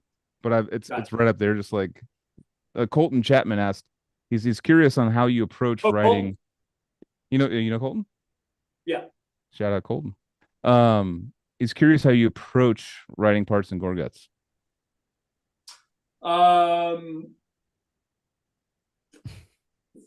Not too differently from Krallice or Dysrhythmia, or I guess with Behold, it's been different. That's been more like one person writing a song. But yeah, for Gorguts, for Krallice, for Dysrhythmia, the way those bands work, is usually somebody writes a song. One of the guitar player or bass players writes the riffs and the structure, but all the other people's parts are created by that person. So nobody's telling each other exactly what to play. Mhm. The difference being that Gorguts has a little more unison stuff. Dysrhythmia has almost no unison. Krallice has a good bunch of both, but quite a lot of polyphony. So in those bands, it's a lot more like writing a riff on top of a riff, writing counterpoint. So yeah, with Gorguts, it's been like a little bit of both. And I guess when we were doing Colored Sands, I felt like I had like a lot of rules just in my own head for myself about what could and couldn't be a bass line to go with Luc's riffs. And I feel like I almost always am following his rhythm.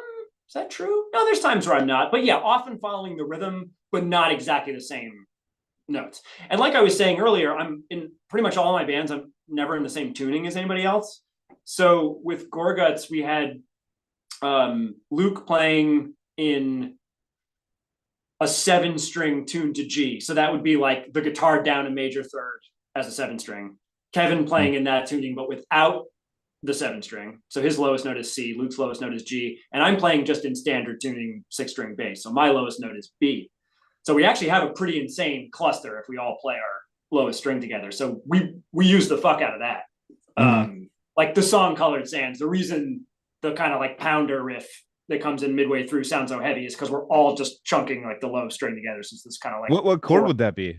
Since you guys are on 3, well, it's a fourth between the two guitars, and then you have a B underneath, G and C. So that's you have a major 7th in there. Okay. Oh, nice. So it's kind of clustery.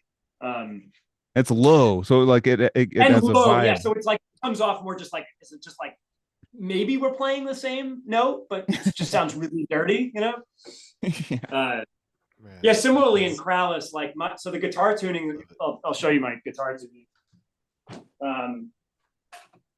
The guitar tuning that I've always used, not always, since I was like 17, so most of my life, has been this weird alternate tuning where E and B are normal, G is up a half step, and then I just skip over the D string and it goes straight to A, and then you have E, and then I have a low A octave. Whoa. So you have this weird like drop A power chord. Totally out of tune, but right. In between these two strings, you actually have a major 7th. So a tritone shape is an octave. So there's a big register shift here. And then these are almost like standard tuning guitar, but with a major chord instead of a minor. That's what it would be, right? Oh, okay. Gotcha. So I can get like a minor chord with an extra octave by doing that, or a major chord with an extra octave by doing that. So I basically have almost the range of an 8-string guitar on a 6-string guitar. I have A. So you kind of skipped over a string. I'm in this. Oh, sorry. Go ahead. Oh, so you skipped over a string, right? You like negated a string. It was the D, or well, so yeah, the D is like omitted. So I have like this low A power chord and then this high G sharp major. Okay, that's cool. So yeah, so it's funny. It's like I end up playing very high on the neck on these strings a lot because there's this missing middle register of the guitar that I just don't have. Yeah. But yeah, so all the Krallice stuff that I play guitar on, I'm in this tuning, and Mick is either just in standard tuning or in a 5th tuning starting on C. That's kind of like a cello, and he has a couple of variations on that. And then our bass player would be playing in 6-string standard, the same tuning that I use in Dysrhythmia and Gorguts. So that's the lowest B and the highest C. So in both those bands, we can do really fun stuff where we're like, we could play the same shape and it sounds completely different, or most of the time we're not really doing that, but we have the ability to like have one guitar be very low and the bass be very high, or both guitars be, you know what I mean? Like we can all be in any register, and it makes for really interesting counterpoint writing because there's no way to actually play the exact same to play the riff the same way. So everyone in the band is tuned differently. Yeah. So it's more minor with Gorguts because with Gorguts the only difference is between the 7 and the 6 string, whereas with Krallice it's 2 totally different tuned guitars. And with Dysrhythmia, Kevin basically changes his tuning in every song, and I never change the tuning. So in that one, we're always in different tunings. And it's funny. So for the new Dysrhythmia that we just recorded, he does everything in standard, but he has a capo that he moves around. So it's still not. There's still different tunings for different songs. So yeah. So I mean, so with getting back to the Gorguts question. On Pleiades Dust. So Colored Sands, I kind of like it. There's more, it's a little more unison-ish. It's not really unison, but I think in the song that I wrote, which was Forgotten Arrows, there's more counterpoint between the guitar and the bass. Because I actually wrote the guitar part first and then was like writing bass to it, as opposed to Luc sends me a riff and I'm kind of like, all right, well, I got to respect this riff in some way. Maybe I'll do some different shit here and there. Pleiades comes along and I'm not thinking about any of that stuff. I didn't think about it at all. I just like, he sent stuff and I wrote bass over it, and that was it. It was just completely intuitive. So I think that that ended up being more of the way that I would write for my other projects, where it's following the guitar basically never. It's always doing its own thing. That's like, complementing, but never like following exactly. So, I have a question. I know I said we were going to stay away from Luc, but now I'm back on Luc for a second. We already were back on Luc. I know. Yeah, but he had mentioned he knows what he's going to do. That's like the new thing that I've seen. I know what I'm going to do with the next album. So he's now figured out where he wants to go with Gorguts. So obviously that's an awesome plus, because we're going to get more Gorguts.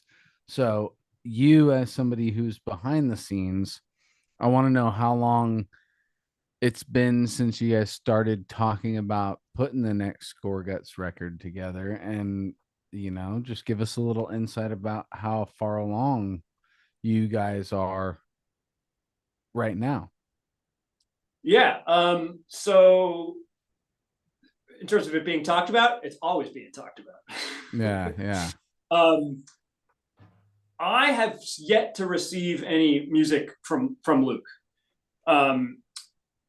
I was under the impression until very recently that like zero music had been written. But when we were practicing for the fest we did in April, where we first did the old school set, he told me he actually does have stuff that he's written over the years. He just didn't finish anything. He wasn't like quite sold on anything as a finished song or whatever. So he's got little bits and pieces for sure. And I even heard him and Kevin working on something back in the spring or about a year ago or whenever we jammed. There's also, I wrote 2 complete finished songs for Gorguts. One in, hold your breath, 2012. Because this was when we recorded Colored Sands in 2011, and it didn't come out for a full 2 years after we recorded it because of Luc extricating himself from the Century Media contract and then signing with Season of Mist. So I was like going out of my mind during that period, not like being able to share this music with people and not being able to keep working on music. So I wrote a song back then. And then fast forward to, I think it was 2019, I wrote another song for Gorguts, but the one I wrote back in 2012 was like Forgotten Arrows, where I wrote the guitar part, the drum part, the bass part. Like I wrote the whole song basically except for the vocals. Whereas for this new one, I was kind of like, all right, shit, well, we never worked on that song. Maybe I should leave like more space for everybody and be less like, here's the song, let's play it. So for that one, I just wrote bass and like I did finger drums. Over the years, I've kind of gone from liking to do program drums to just actually playing the drum parts on one of these things. Oh, Anthony did that. So I did, and there's a Brodekin note. We should probably come back to talk about John Engman and his finger drumming in Brodekin, but just put a pin in it. What do you think about the MPC? Do you like? That's what this is. It's like it's just a MIDI controller, but it's an MPC pad. So that's an Akai. Okay, so my eyes are terrible. Yeah, this is the one that John recommended me. I had a great phone call with him a couple of years ago where I was doing finger drumming just on a piano keyboard, like one of these. And I have an MPC 2500. What's that? MPC 2500. So What it's about an it? older. It's an MPC, but it's not just a pad like you have. It's You're a saying you whole- have it? Yeah. Oh, I have a sick. whole the music production center. That's what it is, MPC. And 2000 was like a lot of the late 90s, early 2000s finger drumming shit that was happening. And then the controller thing that you just pulled out, that's when they moved from it being like a hard drive and everything to where it's now it's hard to it's not probably not good to say now, but a Well, they slave still, to they the still make like master. hardware samplers like that, but I mean now you also have just like that format of that layout just as a MIDI controller too. Right. Yeah. There's no hard drive in that whatsoever. You just plug it in. That's what you have right there. Yeah, right. that's just the MIDI controller, exactly. Yeah. So what I do is I actually record my own samples in the live room of like me playing the drum hits and then play them back on this. These guys are laughing at me because I'm trying to fucking gear talk right now. First of all, no. laughing We're at not my laughing at that. mic. People can't see everyone right now, so I'm laughing at Casey trying to get his mic to stay straight. and his He's and getting so- attacked by like you have lightning. purple teeth now. He has purple The teeth. bottom of his screen is like on fire. His dog's on His Okay, fire. here we teeth go. are purple. like, I'll put it in gallery mode so Lightning people know going what in we're the talking about. background. Jesus Christ. Yeah, I know, bring back Violent J and Shaggy to Dope. Where the hell did they Oh go? yeah, I mean, if Colin's recommending it, I gotta do it. Well, I have But lightning yeah, so teeth. no, anyway, getting back to the finger drum thing. So I had a great phone call with John Engman. I got his number from Paulo, the Incentive Track singer, and he was nice enough to give me kind of like an overview of technologies because he's sort of like a seasoned finger drummer at this point. And he gave me like a there they are. He gave me a recommendation on different ways to approach it and so on. So I was really thankful for that. But yeah, anyway, so this Gorguts song I did just bass lines and finger drums, and was thinking, okay, yeah, and then Luke and Kevin can like write guitar parts over it, and maybe that collaborative aspect will mean we'll kind of like work on some music sooner. But so we haven't worked on that either. And I guess, I totally respect where Luke is coming from with it. He is the creative mastermind, and he wanted to kind of wait to figure out what vibe he wanted for the new record first. And then he was going to like, he's like happy to see if what I wrote fits into that. But if it doesn't, if he wants to go in this other direction, then maybe we won't use that stuff or whatever. And it's like, yeah, I mean, what am I going to say to that? That's I totally get it. So let's rewind a little bit and get back to how you guys got in touch. Because I was a fan just watching you with Behold and Dysrhythmia, and then all of a sudden I find out you and Kevin are both in Gorguts now with Longstreth, and I'm like, what the fuck's going on right now, guys? It's like the universe is imploding on itself into Gorguts right now. And yeah, I mean, it could not have been more surreal to anyone more than Kevin and myself. I mean, for me, especially because that, like I was saying earlier, I mean, that was like one of the maybe 3 or 4 bands that got me completely hooked on extreme metal. I mean, that was my entry point, really. I mean, like I said, there was Morbid Angel, there was Metallica. But yeah, it's like that was so important. Like the use of dissonance, the weird approach to the guitar, like the very non-death metal approach to the guitar on Obscura and From Wisdom to Hate, with the super death metal approach of the drums and the vocals, like that combination, so striking. And then of course the first 2 records, which are just like traditional but just banging and so sick in their own right, and then becoming like more of an actual just death metal, black metal fanatic, and then those records speaking to me more later. But yeah, I mean, totally surreal. So yeah, how it happened was just that Kevin and I were on tour with Dysrhythmia. We were in Lawrence, Kansas. We were actually staying at our buddy Dylan, who's of the band Bell Witch now, which is the Doom band, the Doom duo. I with the bass fucking drums. love Bell Witch, by the way. I saw yeah. them in Felton my buddy was like, "Oh, it's a really cool doom band playing here." It was yeah, it's two different bands. Or no, I didn't see Bellwitch. I saw the members of Bellwitch and another band that I forget the name. They have another band name that they use. Um, but man, it was insane. Was it Bellwitch?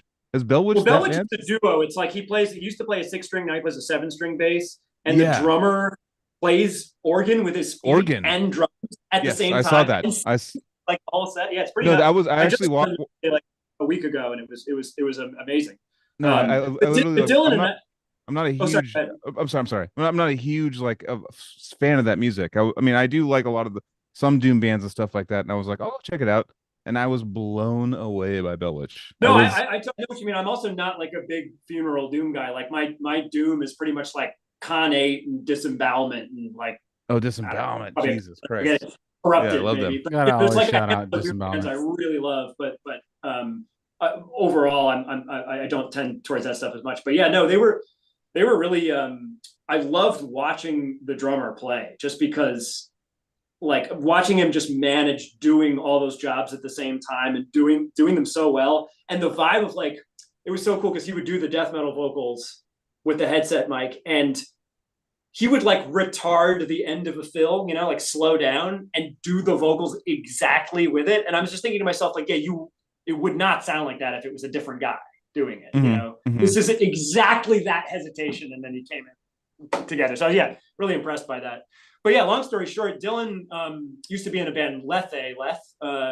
That band turned into Bellwitch. The original drummer that died was the drummer of that band, and they had a guitar player. And they were the band that would set up shows for us in Lawrence, Kansas, back before they moved to Seattle. And we were staying at Dylan's house that night, and you know, just chilling after the show. And Kevin comes downstairs and he's got his laptop, and he's like, Colin, I just got a MySpace message from Luc Lemay. I was like, oh, whoa. He's like, yeah, he's restarting Gorguts and he wants us to join. Whoa. And you know, we just like, there's just the pause of just like, well, this probably isn't a joke. He's like not the kind of guy that would play a prank like this. Like this is spam. elaborate. This is spam message. Spam. Put spam in the mailbox. No, the thing is, we knew, and at first, like we knew it was him. I feel like because we had both found his classical music on MySpace, not too long before that, and it was like coming from that account or whatever. So we like knew it was him. And so I had actually met him 3 years before. I went up to see when he was doing Negativa. Their very first Negativa show happened to be the night before the Martyr Feeding the Abscess album release show. Wow. So I was like, oh, okay, that one's Friday, that one's Saturday. I live in New York. I think I had a car back then. I was like, me and Mike from Behold, I was like, road trip, we're doing this. So we went up for that, and that's when I met Luke for the first time, was at that Negativa show. I think I was in touch with Steve Hurdle, maybe through MySpace briefly. And he said, I must have told him we were coming up for the show because he was like, here's Miguel, the Negativa bass player. Here's his contact info. You can probably stay at his house. So that's what we did. We stayed there and made friends with those guys. And it was so crazy because it was like, these were not like people we knew, you know what I mean? This was just some random ass shit where like, it was just good enough that they knew Behold and that we knew Gorguts. Like that was good enough for us. We were like, well, we know, it's kind of like this vibe of like, we know we'll be friends. It's insane, totally insane to think about. We just go up and, meet these people for the first time and then stay at their house. And can you remember me who's Steve Hurdle? Because I didn't know and I looked it up. It says he's a partner in the corporate financial services department of the entertainment transactions practice. Wait, are you serious about Steve Hurdle? Steve. No, yeah, which Steve Hurdle? My brain's not. Steve Hurdle is the other guitarist on Obscure. Oh Jesus Christ! Okay, names. I'm a bad name guy, so I had to look. Yeah, so who's Kirk Hammett? Really, who's Kirk Hammett? He's helped define like the avant-garde sound of that record. Like all the okay. Fronty riffs are Steve. Gotcha. Steve Hurdle, and so then Steve had always had this Negativa project, and it finally made an EP in this last incarnation where Luke rejoined. And so like, did you guys hear that Negativa EP? I have it on. I'm a physical copy owner. Okay, yeah. Yes, you know what I'm talking about. So that was the that was the era when I kind of talked to Steve Hurdle, and then he hooked me up with Miguel, who was the Negativa bass player. Blah blah blah. So yeah, Sick, dude. and So and it that was through not. Steve that got you up to Luc's attention. So right? I mean, it was like Steve Hurdle had, I think, found Behold the Arctopus. He must have known us, because I think when I first contacted him, he was like, already had heard of the band, which is totally insane, because I think we just had out the 2 EPs and no big label or anything. So Steve was just one of these guys who was like scouring the internet for obscure weird shit, So I was just lucky that he happened to be one of those guys. And then when I contacted him, I think since he already knew the music, he was like willing to say, hey, come stay with our bass player or whatever. So when I met Luc at that Negativa show, I was like, hey, Luc, I'm Colin. And he was like, I know who you are. I mean, he was like, he already knew, so it was like, it was a very nice introduction to them, because we already had this kind of like appreciation for each other's stuff. Totally. So, dude. but I had no idea that the appreciation extended to the point of him wanting me to fucking be the bass player of Gorguts. I mean, that was like, I never could. When was it real? When Luc hit you up one-on-one and said, here? Like, so that was the thing I started out by describing, which was so Dysrhythmia and I were I was on tour with Dysrhythmia. Kevin and I are on tour in 2008, staying at Dylan's house in Lawrence, Kansas, and he sent us this MySpace message. So this was like summer of 2008. And I think he even said in that original message, I've got Longstreth already on board as the drummer, or he said he was thinking of him, or he already had him in mind. And we already knew John. He was a good friend already, for me and Kevin. I had seen Origin a million times, and they were a Relapse band. Kevin used to work at Relapse. So we already kind of already each other. John had come. I mean, that's how I came across Dysrhythmia, was just being a Relapse nerd, Yeah.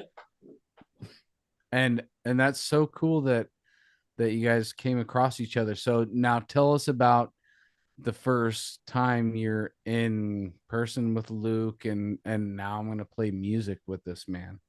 Yeah, so my memory is that like pretty much right away, or not quite right away, but maybe a month later, he sent us the first song to work on, which later ended up being the one called Ember's Voice. And I remember I got that song when Behold was on tour with Intronaut, the ultimate Brodio tour, the Intronaut Mouth of the Architect tour in, I think it was,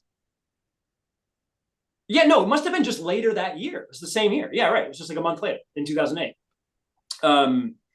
And I remember getting that song. And then I think he sent 2 other songs before we had our first jam. So Kevin and I already had parts written for 3 songs by the time Luc and John came down and we had our first rehearsal. So our first rehearsal was literally just a demo recording session. We did the first demo like the second day that we ever like played music together. I'd love to hear that.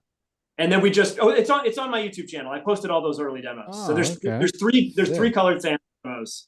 There's the 2008, the 2009, and the 2010. And they were all done here. The first 2 are more like real recordings there's no vocals, but like we did them on tape and, took them seriously. And then the final one, which has the song I wrote, the song Kevin wrote, and then the final song on the album, those are more of like a practice recording, like less produced. But yeah, those are all on my YouTube channel if you're curious about those. Dude, that's crazy. So 2008 was when it all kind of started to bubble up.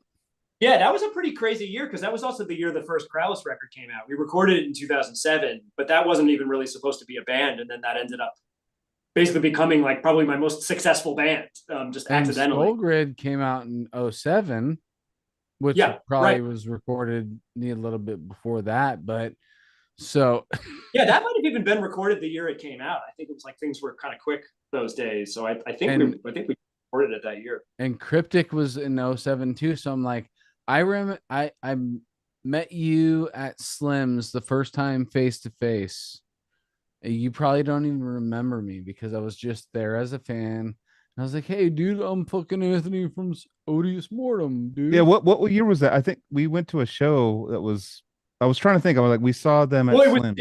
It was either 2006 or 2007, because I think we played there both years. In 2006, we did the Yakuza tour, Behold Dysrhythmia Yakuza, and in 2007 we did Behold Dysrhythmia Psyopus. But I don't think we went to the West Coast on that tour.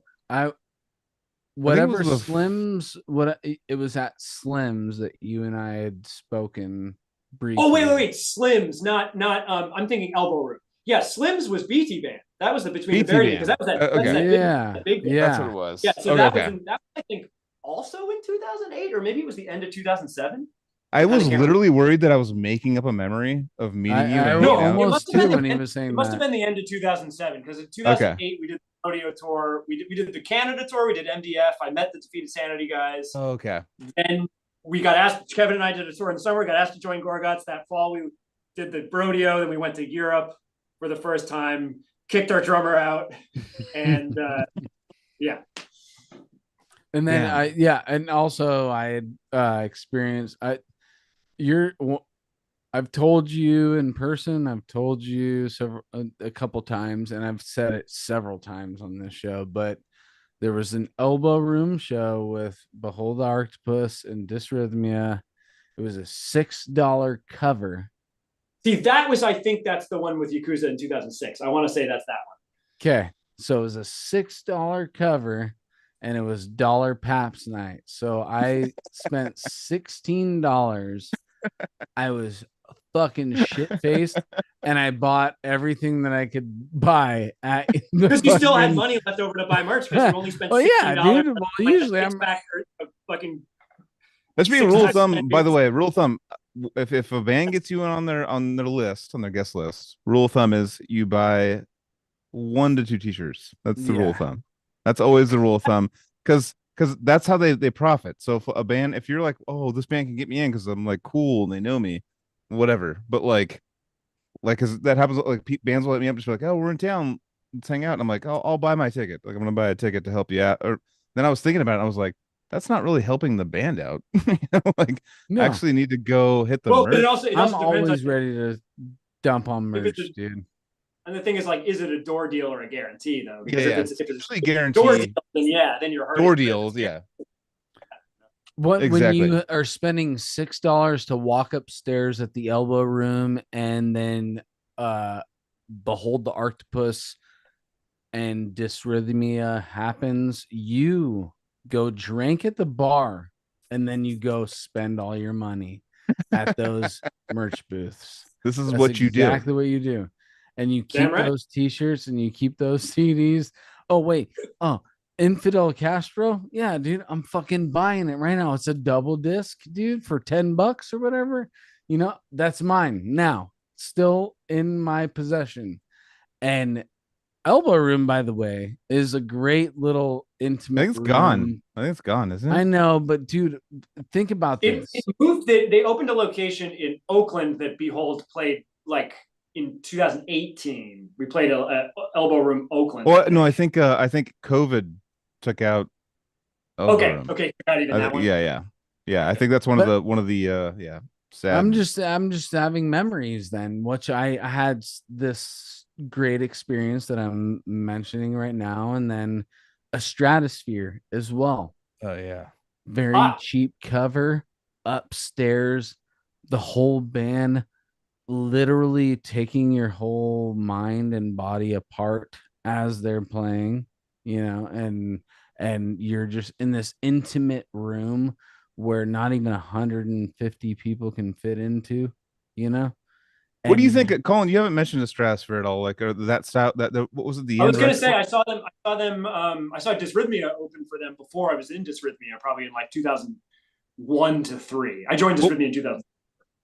What was this? It was like it was the End Record. The End Record. What was the record company? What was that they like had a style? Web of Mimicry.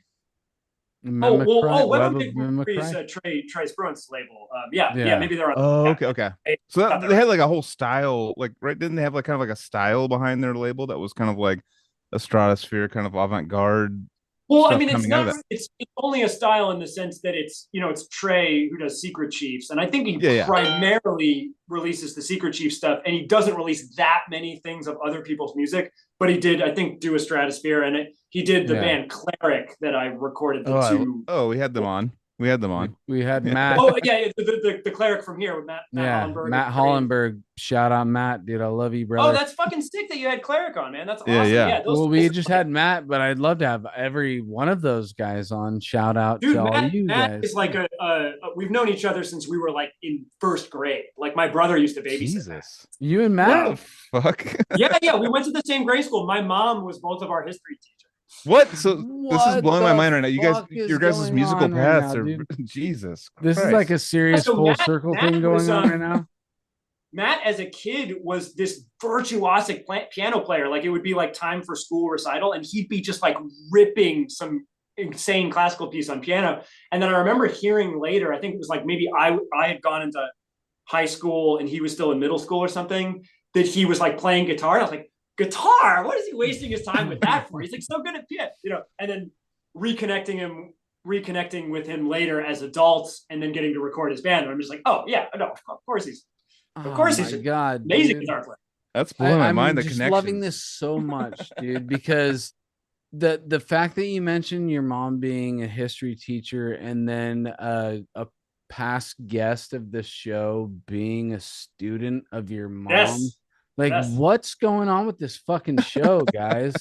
Like it's truly like something that's like bringing all these even stuff that has nothing to do with music. Matt and his mom and you, and having your lives before music and then building up to this thing where now you guys are somebody that we respect so much that we want to have you guys on our show, and then we're getting the story where you're all work together. It's just blowing my mind. The first grade thing, just like that's a little. That's you and Derek, dude. Yeah, I mean I can't remember exactly, but he's a couple years younger than me, but not many, like maybe 2, maybe 3.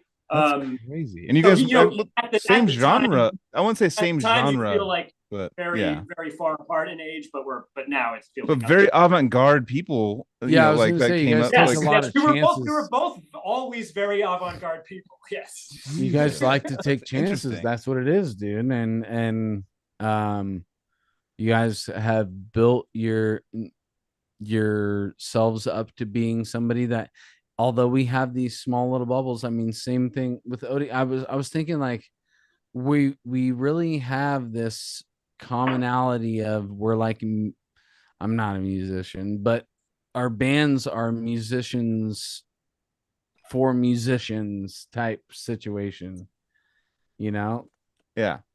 And I think that it's so cool that, man, dude, like somebody who I'll be truthful. Matt Hollenberg was a guest that I was just like, dude, I gotta talk to this guy. He is involved in Zorn. Cleric is fucking an insane noise. I'm really glad that you've heard those Cleric records, because it's like I've always had the sense that the band is like doesn't have the audience that I feel like it deserves. I mean, I guess you feel like that anytime you really like a band or really appreciate a friend's band, and they're not massively popular. But of course, it's not going to be massively popular. It's not easy listening. It's like a very demanding. Very demanding. Exactly. Well, like we were talking in the very beginning of this, it's disciplined. Like Orth Realm, it takes discipline to sit and listen to bands like that, and I think that it almost is. And I mention it so much on this show, but tension and release is really the duality of music, and people like us like to sit in the tension side a lot longer than most people want to endure, kind of like taking an ice bath. It's that engagement thing that I keep going back to. It's like a lot of times just for my personality, that's what holds my attention, is that kind of long tension thing. And then the thing is, like, the more accustomed to different kinds of music you get, and the less like narrow your expectations are, the more you can maybe not even view a long period of tension as that. Maybe it ceases to become quite tense the whole time, and you're just like, no, this is just this other vibe. It's like getting outside of like simple emotions like happy and sad. It's like music. Okay, this might be a little bit of a tangent, but like I like to talk about how music speaks direct. It's one of the most abstract art forms. I would argue maybe the most abstract.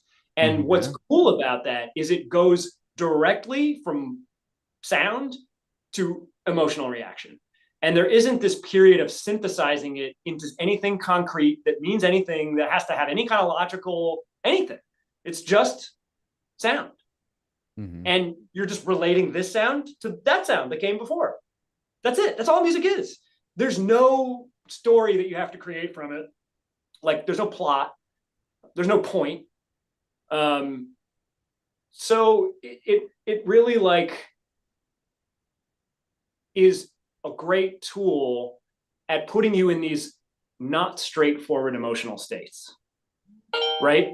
So like it's easy in a movie to have a scene which will evoke sadness or fright or whatever. And maybe you could say it's kind of easy to do that with music. You know, everybody's got their own preferences, but still, like we could all probably agree that like the Moonlight Sonata is kind of like a sad melody or somber or whatever. But then you get shit where it's not really clearly jubilant or somber. It's prickly and in between and like on the cusp and over there, and I can't really figure out what emotion it is. And like to get to experience all that and just revel in it, and it's like rawness of just that state of being without it having to serve any purpose is what's so fucking cool about music. And that's why I think I gravitate towards these weirder styles of music, because you're being put in all these more unique emotional situations. You know, we know the emotions we're going to get from a AC/DC song. We know the emotions we're going to get from a whatever Michael Bolton song. But involuntary emotions. I feel pretty weird with this. What are these in between zones that we're getting from like Discord? You know what I mean? Like, that's a complex emotion. It's not just like, you know, it's not like death metal equals horror movie where you're being like frightened. That's not what the experience of listening to death metal is like. You're not ever scared by it. You're like, it's like energy. You're feeding off the energy. It's intense. It's engaging. Hopefully there's that word again. You know what I mean? But it's not what you would think it would be from the album cover. That's not the experience. It's very different. It's really in between the lines. It's not anything that you could really fucking describe even. I mean, as a small child, baby death metal is scary, and like the imagery and stuff like that, and what they're portraying, like seeing a cannibal. Right, but let's say, like, imagine if Cannibal Corpse didn't have the song titles and the album covers. Imagine if you never got that as part of it. Like, you know, you might be scared by it because it's this caustic sound, sure, but you're not going to conjure this imagery of interesting. People get, you know, you're just not, because you. So are you saying like, I mean, I think it's a really cool point. I think there's plenty of other death metal bands that might sound just like Cannibal Corpse that don't have quite that kind of artistic vibe where you're thinking about space or something else. You know what I mean? Exactly. If they never did the horror movie thing, but the riffs were just the same, everything still had this kind of like you know, you're pissed kind of thing, but it's like the universe is, you know, like fucking Saturn and stuff. Yeah, you just made it about like fucking else. Saturn. We at the show just like fucking Saturn is so sick. Like, but we took the thing because it was such a universe, you know. Yeah, exactly. It wouldn't be like the same kind of like, you know, like that's the easiest thing to be like, whoa, this is like the music's brutal, and you know, like someone getting a hammer in the face is pretty brutal. We're gonna mesh these two things. But if it wasn't the content of being violent, but it was more abstract, right? Because musical brutality is not the same thing as violence brutality. It just isn't. They're two totally different things. So instead of putting them together, you can like, I love my bros, dude. But they're not the same. I keep trying to. I'm trying to make a good point. I have my YouTube thing up here to see like what's going on. I'm just like, it's just me with ICP behind me. I'm trying to make any kind of point, and it's like immediately mute. ICP. I have clown rappers behind me, but you know, like, dude, I feel like But no, I think actually that's a really cool point because I think that we kind of gravitated towards the it was already like Wait. I just like I wasn't checking what my phone's been beeping and I've been trying to ignore it, but it's Paul from Blood Incantation saying Hammer Smash Universe. So I feel like I had to. What, dude? That's Dude, awesome. Shout out Paul, dude. Shut up, Paul. Let's get you on the podcast. That's dude. my Like, first little insight of who's been watching tonight because Zoom tells me 0. Yeah, we have I nothing. just know I got my homies and Violent J and Shaggy Tudo. Dude, that's it. Yeah, I dude. mean that's all we really need. I mean we I still got needed 5 people. I thought it was a funny background to start, and then Colin requested it again, and now I'm like trying to make a I prolific love point, it, and then dude. I'm just like, dude, there's Shaggy right over here on It's this side. helping. It's really helping every point you're trying to get across. Really You benefiting. you got some backup for sure, dude. That's But, really cool. To, yeah, no. yeah. The point being that music is this completely abstract language, and it's really good at getting at these emotions that you would never have you couldn't put into words. You couldn't ever describe. So, even though you have some imagery, some extra musical imagery, maybe in play in a given band, that could be taken or left. And really when you're listening to the music, whatever is going through your mind is whatever is going through your mind. It's going to affect you however it is. That's all very context dependent. But I just love that you can have an experience that's that sort of, I guess, like mystical almost, because it's just there's no point. And you could say there's no point to enjoying other kinds of art forms, but you're being fed some kind of a story. Even with a painting, you're having to like make sense of what the image is of, and then how you feel about it. Whereas with music, there isn't that. It's just these moments coming at you. I guess you could say maybe the same thing about like abstract dance or something would be maybe on the same kind of art form that I'm talking about with music, where Like it's an just improv abstract in the something thing. where it's not clearly like somebody acting out a scene and actions, where it's really just the movements of the body, where it's just these are just the movements of sound that are coming out of Give my us an guitar. example right now. Just stand up and just do it. I'm just joking. No, but I Wait, mean, what did you actually, say? that's actually pretty cool to actually think about death metal and stuff, because you think about like how caveman it was, and it's kind of like even like humans evolving. It's like caveman first, and then like Dude. becoming more intelligent, like talking. I'm not saying like we're trying to portray our intelligence with this art form, but try to be like, I'm so smart. It's not like that. But at the same point, it started with like kill, brutal death, survive death, and then it like kind of went to more abstract Survive death, subjects. dude. But I have Shaggy 2 Dope behind me, just fucking super down with what I'm saying. But, but at the same time, it has with the lyrics, it was kind of like, okay, the music sounds this way. Where cavemen beat people over the head with things, hammers, faces, all the things, and it kind of went to it kind of went to more of like a evolved. It's kind of like a miniature version of humanity, kind of like I would say Gorguts actually kind of stepped in and took that gory shit and trying to make it a little more psychedelic and intellectual. Side note, I gotta know, what are you siphoning off of? Are you hookah? You got hookah over there, Colin? Oh no, Colin? that's the Silver Surfer, which oh yeah, shout out to I came Cephalic. across this method when Dysrhythmia toured with Cynic back in 2010. Okay. One of my tours.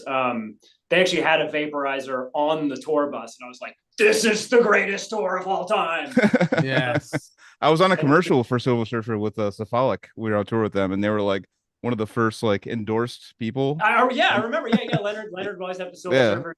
And I like hit it a bunch, and I got like all weird in Denver. I was like, "Fuck!" and like I had to get off the bus, and I was like, "I can't communicate with anyone anymore." So it's like a volcano with a tube instead of it's a a bag. vaporizer. It's a vaporizer for flour, but you have a tube instead of a bag. Yeah, exactly. Nice, dude. But dude, I've had this one almost 15 years now. It's never broken. I mean, it's like the most solid piece of hardware. So yeah, I think we didn't have the Silver Surfer on the tour bus. We had sort of a cheap style vaporizer, but then we went to Sukoff's studio in Florida on like a day off or something.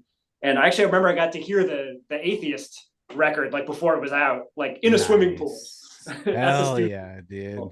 But Jason had the Silver Surfer, and I remember Sean was like, "That's the one you got to get. Like this one's kind of crappy.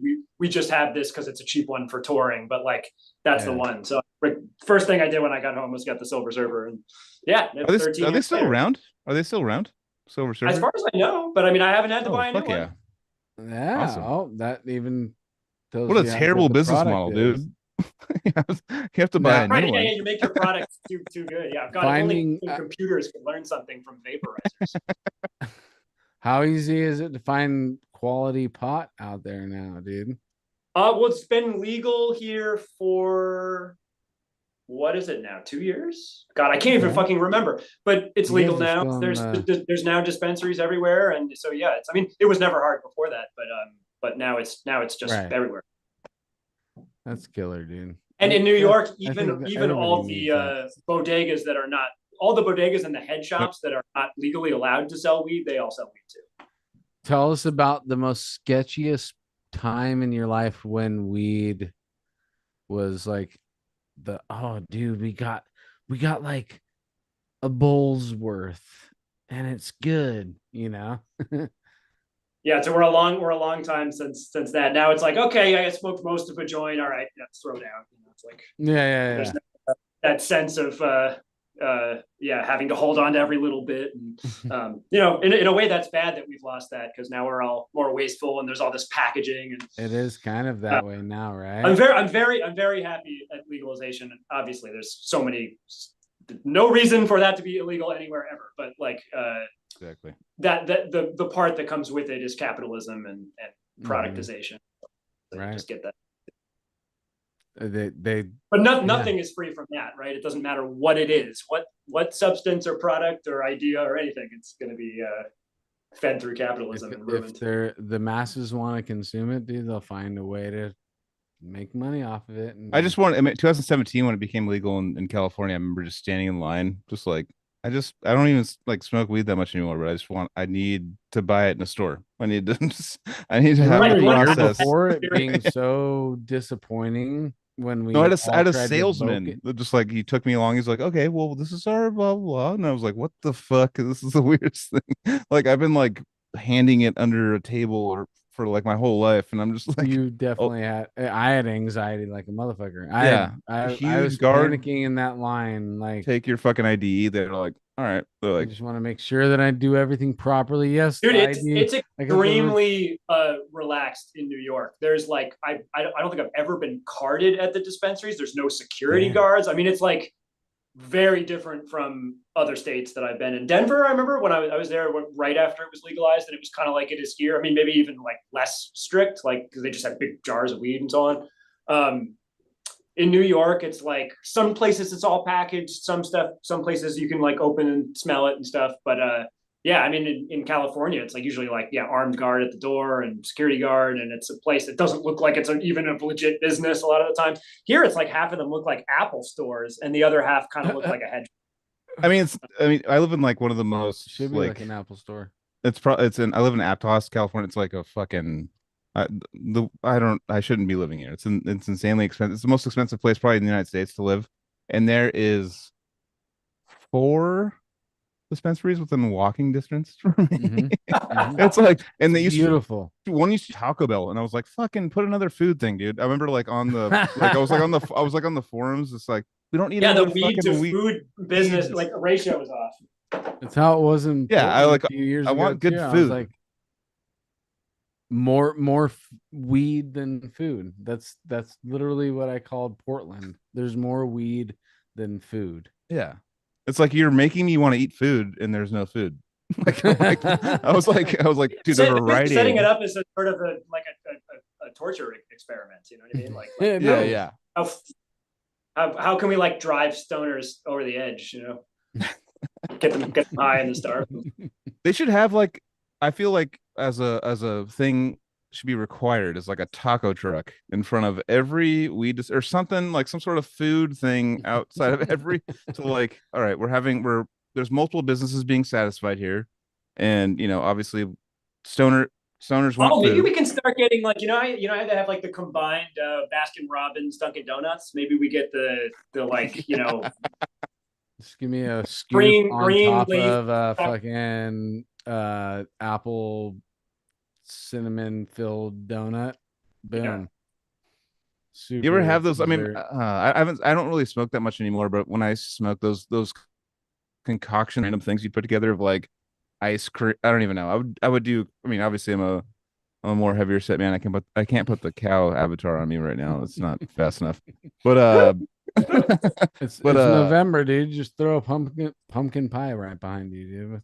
With yeah, banana I mean, topping. I think, man, there's this business being missed. There's so many ideas missed out on for like multiple people to succeed with marijuana industries. I Yeah, know that there's the ones that do the Girl Scout cookies outside, and I think that's amazing. But there's a guard with a gun right next to him, which is I don't. It's not really as cute. Who wants to walk but- up and get those cookies, dude? Like, dude's holding a fucking gun, like I staring don't know at who you. wants to Like, rob a fucking. what are you gonna do, weed dude? dispensary? I just want to fucking get a treat, dude. I just want some treats, dude. But I gotta say, I mean, it is pretty crazy to just witness the shift in Exactly. the public view of this thing. That like was just like Satan when I was a kid. Me And too. I now know we all felt that, dude. We all felt that. We still are of a generation where it was bad to expand your mind a little bit by smoking a little fucking plant, dude. And I wanted to turn that back into you, which is when you write music, how high are you? Dude, From 1 to 10. maximum high all the time. I that's actually what's up, dude. that's what I actually miss about like because I have like a job where I'm like job stuff and jobbing all the time. But I remember like working on music and stuff.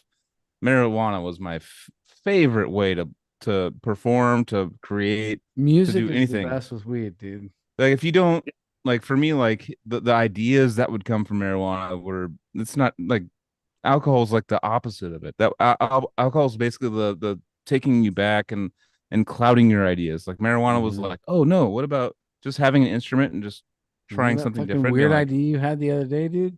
Here it is, dude. It's right here again. yeah, Yeah, exactly. I mean, obviously, people are going to have different relationships with it, and for some brains, it's going to not let your ideas be more free flowing. But I lucked out, and for me, it works really well. And I never expected it to. I was never interested in it growing up.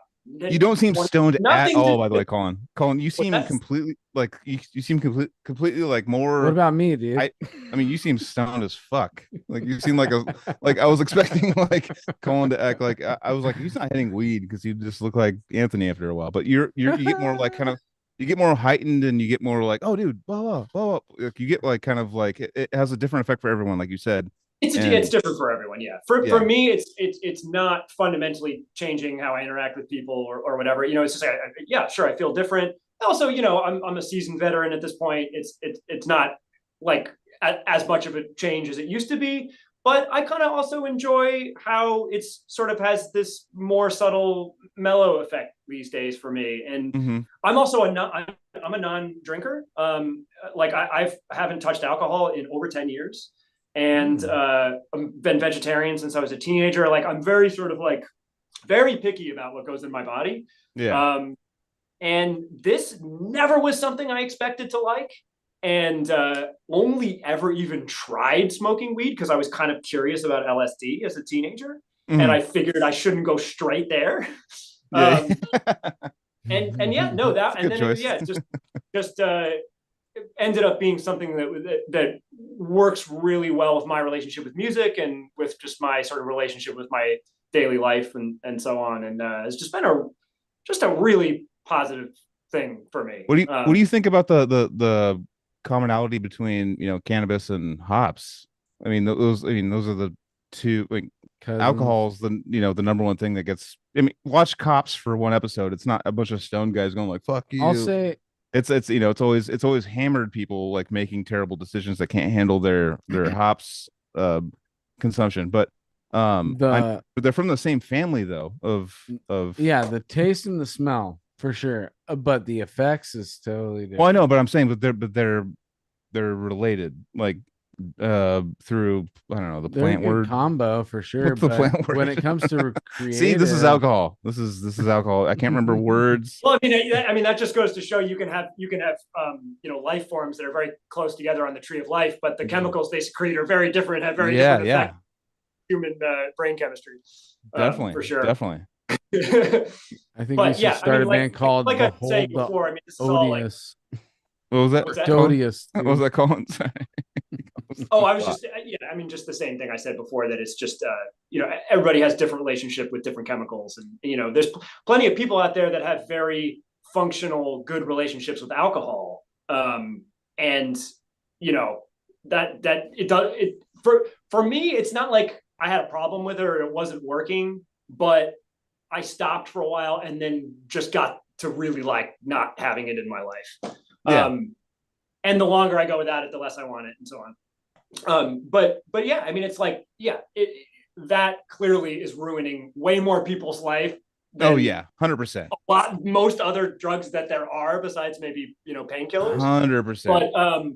But that's it. Yeah, it's still totally possible to. It's funny, cute, because I have kind of to have a functioning relationship with it, where it does, like you were saying, where it does positive things for you socially, and you're not having much where it's like a health problem. And then it's like, yeah, great. It's just it's so easy to get out of control with it. And I blame the societal pressures of it more than the chemical itself, because alcohol is just so deep in our culture. And that's why it's very easy for me to be critical of it from the outside looking in, because I'm just if you're cool, you go to the club and you way drink. less I know, everywhere than it is. If you're really cool and you're really famous, you go to the club and you get a bottle and you do that's like pop culture. It's like you get bottle service and you drink, and I go down to like kind of like the more popular parts. I mean, not recently, but like you go down to like downtown Sacramento, down like, and everyone's just like all dressed up and they're all just hammered and they're all just like, well, where can I get the alcohol to dance and do you know what I mean? It's like a really weird culture. And for me, like, I've never been the guy. Movies too. I mean, since when I was young, I was kind of the guy sometimes that would be the person that have to apologize the next day for being too drunk or doing something wrong or saying something like, or you see those people that you see them, their relationship with alcohol. I'm not trying to say alcohol's great, but I'm saying there's a lot of people that should not drink, and I see them have like 3 drinks and they're just a fucking mutant, and I'm just like, you are now. I'm a 39-year-old man, and I'm taking care of a 38-year-old man. You know what I mean? It's like, why are you fucking drinking? Like, this is totally making you're gonna go to jail. Like, you can't even like walk normally. Like, it's like like you said, it affects people differently. And same with weed. Like, I'd probably like hide. And it was kind of like actually the opposite fact. I had like terrible anxiety when I was smoking. Yeah, it gives a lot of people high anxiety. For some people, it eliminates anxiety. For other people, it brings it on. But if it was Colin, me, and you and Casey in a room and we all passed the bowl around, you wouldn't. Oh, I would. No, it'd be fine. It'd be fine. Yeah, it's just being in. I used to smoke so much though back in the day that I would like, be a part. I was smoking like every day, like 10, 20 times a day. And we had 4 or 5 pounds in the room because we were like, there's stuff moving out of our house. When we were younger. And I was just smoking constantly. I was joints in the morning, the bowl of my break, when I have to, take a smoke break. Calling Circuit City. I was working at Circuit City. And I was just like getting high the whole time. I was high that whole time. I was like yeah, I was like, and I was also like very paranoid. And I was like having to step outside and go, I was like having these panic attacks, which went away the second I stopped. And I did it for 15, 20 years, like every day. So I was like, that every day? Oh yeah. Oh yeah. That's crazy, dude. Why did you stop? Well, I was like, it made me, but I had those good moments that you guys are talking about. I had those really funny where I'd laugh harder than I've ever laughed. I've eaten the best meals I've ever eaten. I've had one of all the best experiences. Okay, yeah, so it wasn't all bad. It was just sometimes you get sort of exactly. exactly. Especially When being when I like, was younger, yeah. that would happen sometimes, and then I Mhm. took a long break. I took like a 5-7 year break or something, and Yeah. coming back to it, sort of, I guess what it was like late 20s, early 30s or something. Like as a sort of adult, established, doing my thing that I do in my life, my brain was in such a different, more sort of settled, Yeah. confident place that coming back to it, it hasn't happened a single time. Single time. No. Yeah. Damn. So I mean, I Okay. think it can be an amplifier for just whatever the state of mind that you have at the moment is, and that can be like a state of a really like momentary state of mind, or maybe like your sort of demeanor those years, kind of like Yeah. how your emotions are and how you are, from day to day, like in that point in your life. And I'm I an mean, aggressive. I'm finding out about myself. I'm a really aggressive overthinker. So I'm like overthinking everything. So that would just like I'd walk into public, like that guy over there is doing this. This guy's. I was like right. every human I had locked in my radar, and I knew what I was like. All right, And that the guy looked at me truth a little is that weird. none of them had you locked in I their know, radar. I know. Right. I mean, yeah, Zero. and I still have it. Not smoking weed. It's still there. Like it's still like a just a hyper surrounding So that's the what radar. I was gonna just add to So that. amplified, like that's what Colin just said. It would Yeah. it amplified that. It amplified my radar of everyone around. Going back to me and not It wanting to just hang out with shows anyone. you. It shows you a part of you that you need to maybe pay attention to. No, no, I do. I pay That's a attention to very a lot good of things. point. Yeah, no, that's a very good point. When I think about like maybe in the past where I would feel bad or whatever when I was younger or whatever, it was like, yeah, I had sort of maybe some emotional issues going on that I kind of like, had like some self-confidence issues and blah blah blah. Yeah, That like, yeah, later after I gone through college and sort of started a quote unquote career and so on, I just was a very different person. My head was in a very different place, and I was like much more comfortable with who I was. yeah. Maybe I'm not.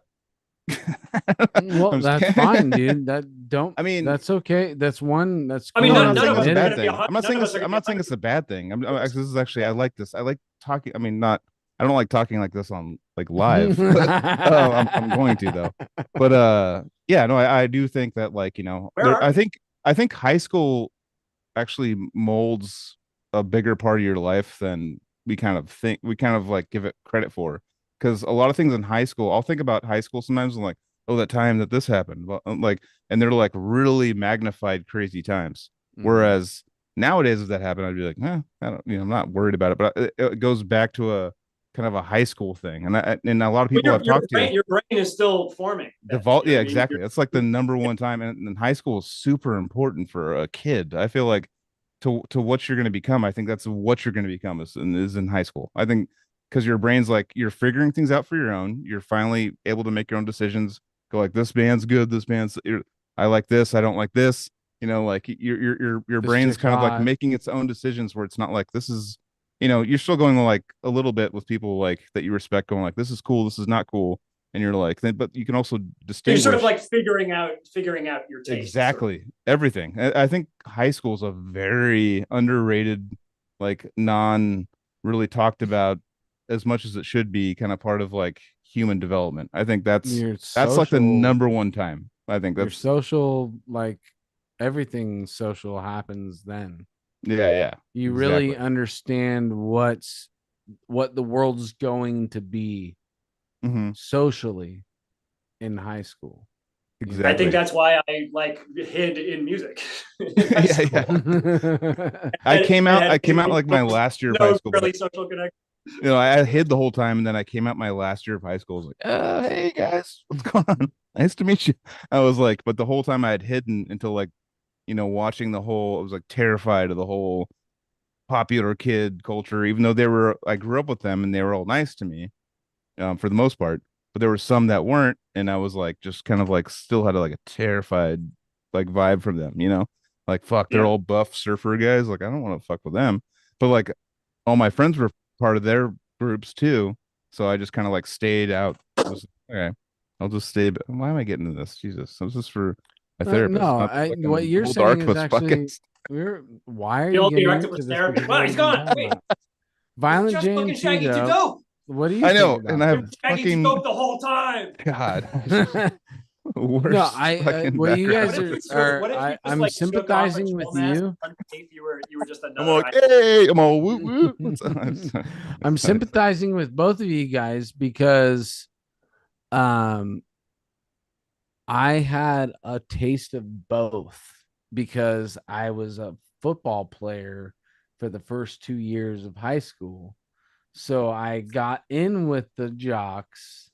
And then after that, I said, fuck the jock life. I'm going to go smoke weed and chase tail. And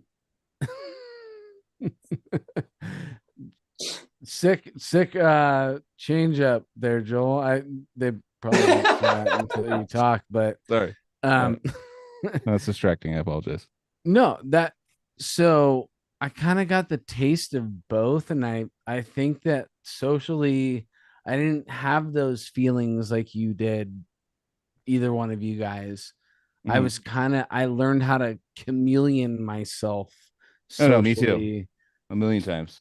to be in one bubble or the other bubble. I just was like, or I could be in no bubble. It was another thing where I was like, there was a little time where I hung out with like 3 people and we I didn't mean, care about anybody else. the number You one know? skill that I pride myself in, like it's not playing in crazy music bands.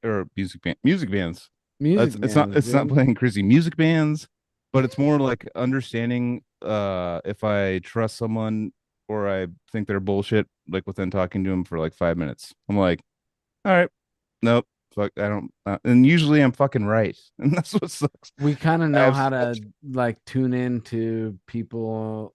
I can tell when they're trying to fake Yeah, because I've been there. I understand what they're like trying to be like, oh, hey, I'm cool. I can tell when they're trying to right. be something that they're not. And I can Yeah. tell like that's the number one thing I think that I'm good at is like It's poser radar.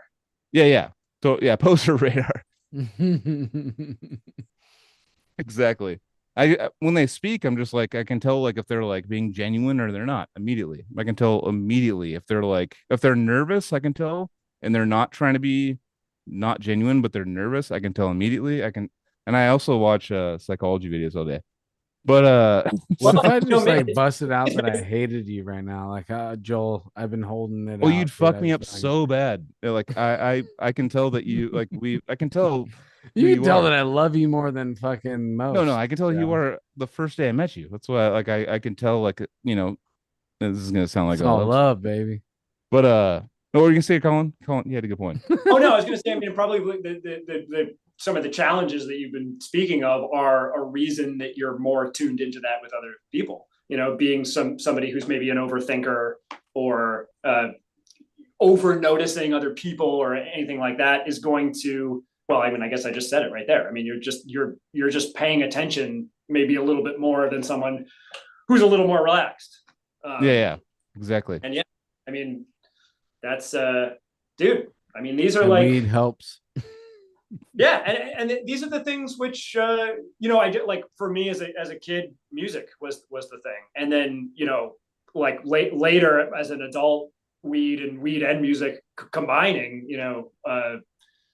give me these tools to feel like completely comfortable, more or less. Isn't you? Within reason. I still have the same fears and shit that regular people have, but I mean, like I'm not the same person that I was when I was a kid, where I was just like sort of debilitatingly shy. Mm-hmm. Isn't it weird that weed makes food taste better? So that's a sense. And then it makes music sound better. Like it is a true enhancer of senses. Two Well, senses. I'm gonna also go ahead and say that maybe it's not necessarily better. It's just a little Pussy bit different. smells better when you smell. Jeez. Oh man, I should just shut the fuck up.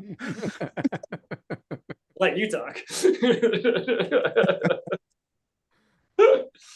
I mean, no, but you know I what I mean. It's like you have a different perspective on something, and as somebody that does mixes albums every day for a living, like having a way to get a different perspective on it is integral, to knowing if the mix is good or finished. So I mean, like that's one reason. Like one time that I don't like to smoke is when I'm mixing. so that then later I can listen back with some time, and then maybe after smoking, maybe go for a walk, maybe some combination of those things, maybe just one or the other. Oh, that's smart. But anything to put myself in a different context and a different headspace. Because That you don't makes want you want sense, though. the ear fatigue. You're like worried about the ear fatigue and stuff, and then that will like smoking kind of gives you like, all right, I'm a different kind of listener now. Like I'm now not the I'm not the and I'll say it's not like my approach to that wouldn't necessarily be to mix for 8 hours and then smoke and then immediately listen to it. It's more like mix for however many, take a long dinner break, take a couple hours, then maybe like hang out with the Silver Surfer and check out the mix. And now it's like I've had the benefit of the time. I've eaten, so my body chemistry in that sense is different, and I'm sort of satisfied. Just everything about my headspace is a little bit different. Different time of the day. I really like taking mixes. I still use an old fashioned iPod. Oh, nice. That's put my mix sick, on it. dude. Trevor does too. I have one that's still alive too. I just don't know how to get all that stuff out of it onto a computer. Well, this is actually like a recent one. I got this, I don't know, maybe 5 years ago. It's one of these kind of souped up, refurbished ones. So it was actually kind of expensive, but it has They still make a terabyte hard drive. Like, They take the old ones and they like put a new battery, a new headphone amp, and a new whatchamacallit, headphone amp, battery, and what's the max on the hard drive now? This one's a terabyte. A terabyte's insane. Shut the fuck up, dude. Mine was 120, and it was like the newest shit ever, dude. So, dude, the battery lasts forever. I charge it like once a week. I use it every day. I use it for like 10 hours every day. Oh my god, dude. I put on ambient music to fall asleep. We never talked about ambient music, but yeah, that's a huge part of my life. Making and listening to ambient music is like basically like half of what I do. Do you sleep to it? Is it like a sleep every night? Okay. Nice. Yeah, not when I'm currently not in a relationship, so in times where I am, that usually doesn't work with my partner, but whenever I've been single, I have ambient music on to sleep. Yeah. Well, I have terrible tinnitus. Like I have like a extreme ringing in my right. I'm deaf in my right ear and I have extreme ringing in it. It's like right now. It's just, if I think about it right now, it's so loud. It's like, but your brain, learns to kind of mute it and kind of like adapts to it. But to go to bed, I've also blue eyes. Yeah, blue eye. But the thing is that like my very sensitive to light. So I found these things that have they block. It's like the blocker to go to bed, the eye blocker. But then they have Bluetooth, and I can listen to stuff. And it's just like, is it like part of the eye blocker, or you just have separate headphones? Yeah. Oh, nice. It's like a full like sensory deprivation like system. Oh man, and it knocks me the fuck out. It's like if I forget those somewhere, I'm just like, when I go to my fiance's house, I'm like, can I use your random ones and then my AirPods, and then when you turn on them, it like digs in your ear and stuff, and it like hurts. Yeah, it's not quite right. Yeah, in the past I got good at actually sleeping with the big headphones on, but since it's been a few years now, of me just sleeping with speakers on, I kind of like lost the ability to do that. So like on this last tour, it was funny. Like I got myself a little boombox and I put it right next to my ear in the bunk, and I would just put the music. But yeah, no, it's I don't know. Like it's also kind of fun because it's when I'm making ambient records, I don't always listen to those. Sometimes I listen to other people's ambient music, but I'll go back and forth. And sometimes I'll listen to the stuff that I'm working on, and I'm hearing it subconsciously as I'm sleeping, like night after night. And so when I go to work on it, it's different. Like, I mean, obviously it's different from hearing it in a conscious state of mind, but hearing the music you're working on, like over and over again while you're asleep, it definitely does something. Like it's getting in there in a way, and I kind of find that interesting. And I feel like that's kind of a fun way to make ambient records, where when certain times I just make them really fast and don't really have that time. But there's this one that I've been working on now for a while, because I went out to visit Mike from Behold the Arctopus in LA. This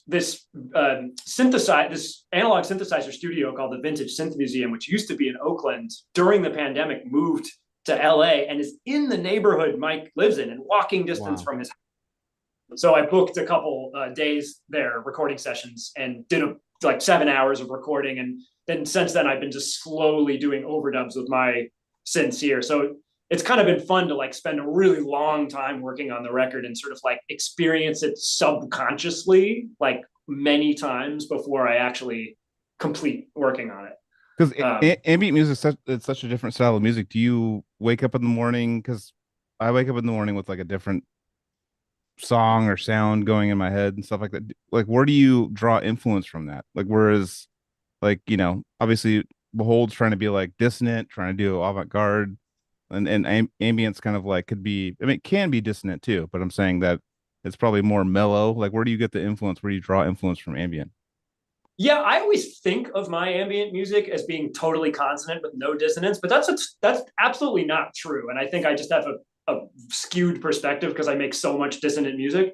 But it goes back and forth, and a lot of it is pretty consonant, but some of it's dissonant, and some of it's not like dissonant in the sense of being like ugly dissonant. It's just not like typical diatonic and or pentatonic, or sort of like the more new age tonalities that you get from that kind of ambient music. I guess my ambient music tends to be a little on the darker side with some dissonance. More than that, I just like to keep the tonality always moving. Like when I was a teenager, I was actually talking with Paul Riedel about this too, because we both make a lot of ambient music. And I realized he was talking about loops and stuff. And I was like, oh yeah, I used to do all my ambient music with looping when I was a kid, because I was really into the Frippertronics stuff and the Eno stuff. But now when I make keyboard records, there's no looping. It's just playing. And a guy that was really important for me was this really weird artist musician named Hermann Nisch, this Austrian painter and composer, does this really avant-garde paintings, performance art, music. And he's got these harmonium records where it's literally just him playing this, basically an accordion, in a room. He has a castle, so that's kind of cool. But that helps. All he does is play very slowly. It's just these very slow changes in harmony, and it's just some of the most beautiful music I've ever heard. And I've loved it for, I think I've been listening to this music for like 25 years or something. Wow. So now I kind of approach ambient music that way, where I just sit at the keyboard and I just play for like an hour. And my older records would just be one track, but now what I like to do is I like to go back and overdub so that I can have like richer harmonies, and I can also get the benefit of a little bit of a compositional eye on it rather than it being pure improv. So it's like I have the improv as the structure, but then depending on how I overdub, I can change the harmonies and I can reinforce them and I can subvert them, and I can even like, fade out the original track at certain parts if I want and just use the overdubs. Sky's the limit. Right. But yeah, so we talked about different approaches to making music, and this is a very, very different approach from the rest of most of the like metal and prog and stuff that I'm making. Is it more soundscape, like landscape soundtrack that you're kind of? I think of it less that way. Build like a visual with it, That's not how I'm thinking of it, but I would not fault a single person for calling it soundscapes or for thinking about it in visual terms of stuff. To me, it's more like meditation. It's more like stream of consciousness. That's how I meditate. I'm kind of unable to meditate or at least I have not practiced to get to the point where I can like meditate in the way that people who meditate do transcendental meditation or whatever.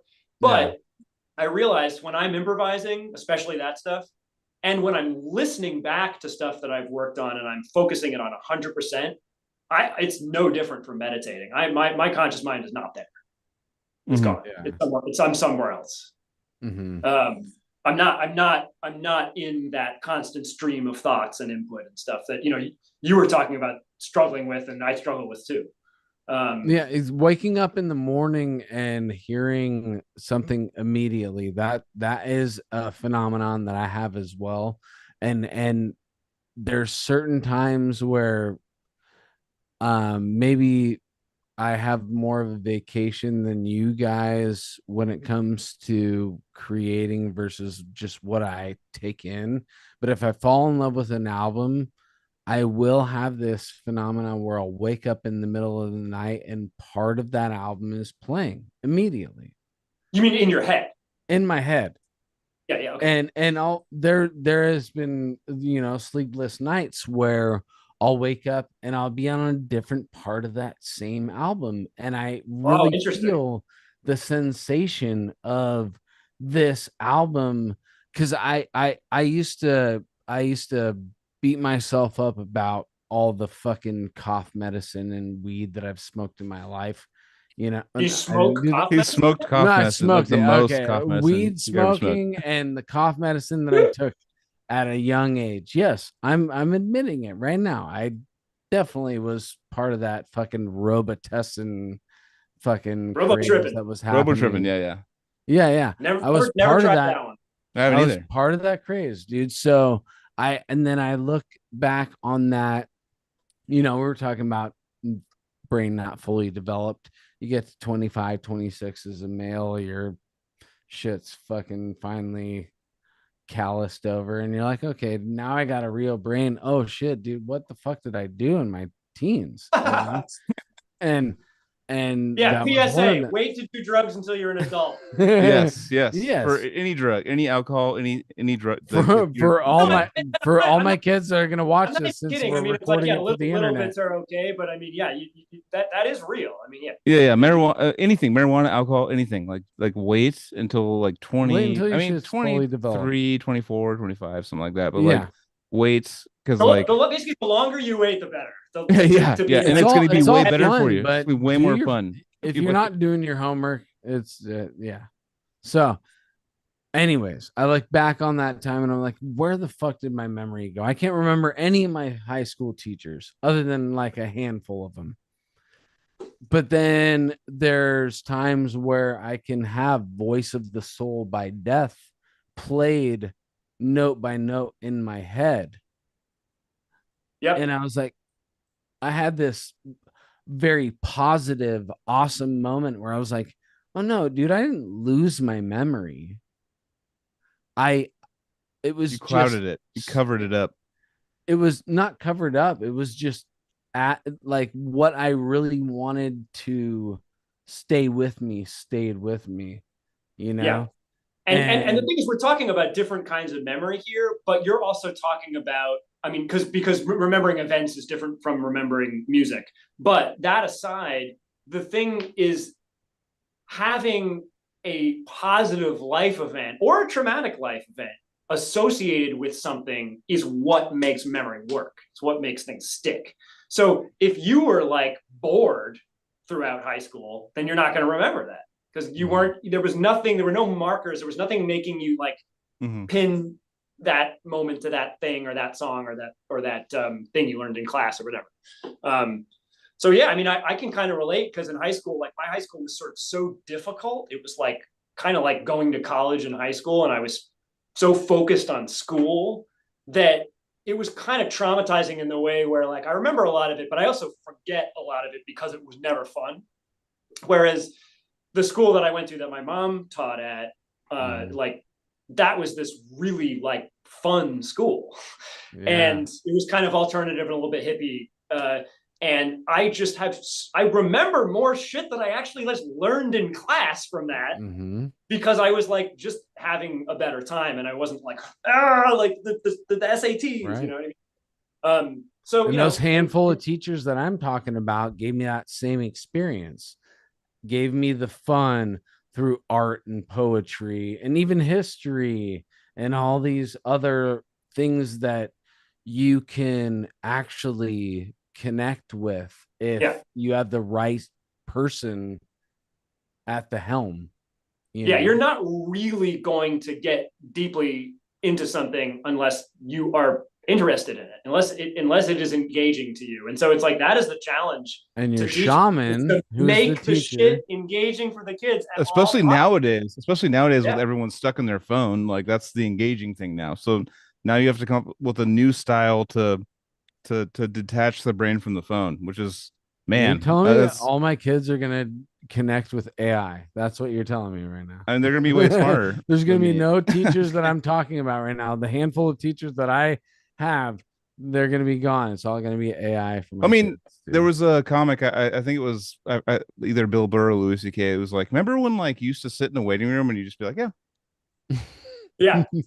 I and do like remember that. when you had a Time magazine to DMV. read Everybody with. had a shitty DMV fucking waiting room Yeah, experience, yeah. dude. It's like you had nothing but like you can be like, oh, my hand is cool. Whoa, you could like figure things out about like you had to find the shampoo bottle while you're taking a dump kind of thing. That's the Like, classic. That was yeah, I was just about to say that. That's yeah. really what It's we like you did. grab a bottle to be like, oh, dude, what's chloroquine, dude? What's going on? Like you just like you Like, actually have like my abstract hair like is what's fresh around after me. I use this though, so it's chill, dude. Yeah, it's one of those things that's just gone from society. Is like, no, it's fine. Let me just sit here and wait until it's my turn. And no, it's And like, no, think. instant. It's all fucking like fucking. And I even till this day, like there'll be times where like I'm in bed and even like I'm talking to my fiance and she'll go pee or something. I'm just like fucking content like, oh, funny meme, haha, cat fights a cactus. It's so random and it's so like at our fingertips. It's like I don't even know. I mean, we're gonna be the old men going like, back in my day, I'd fucking read a magazine.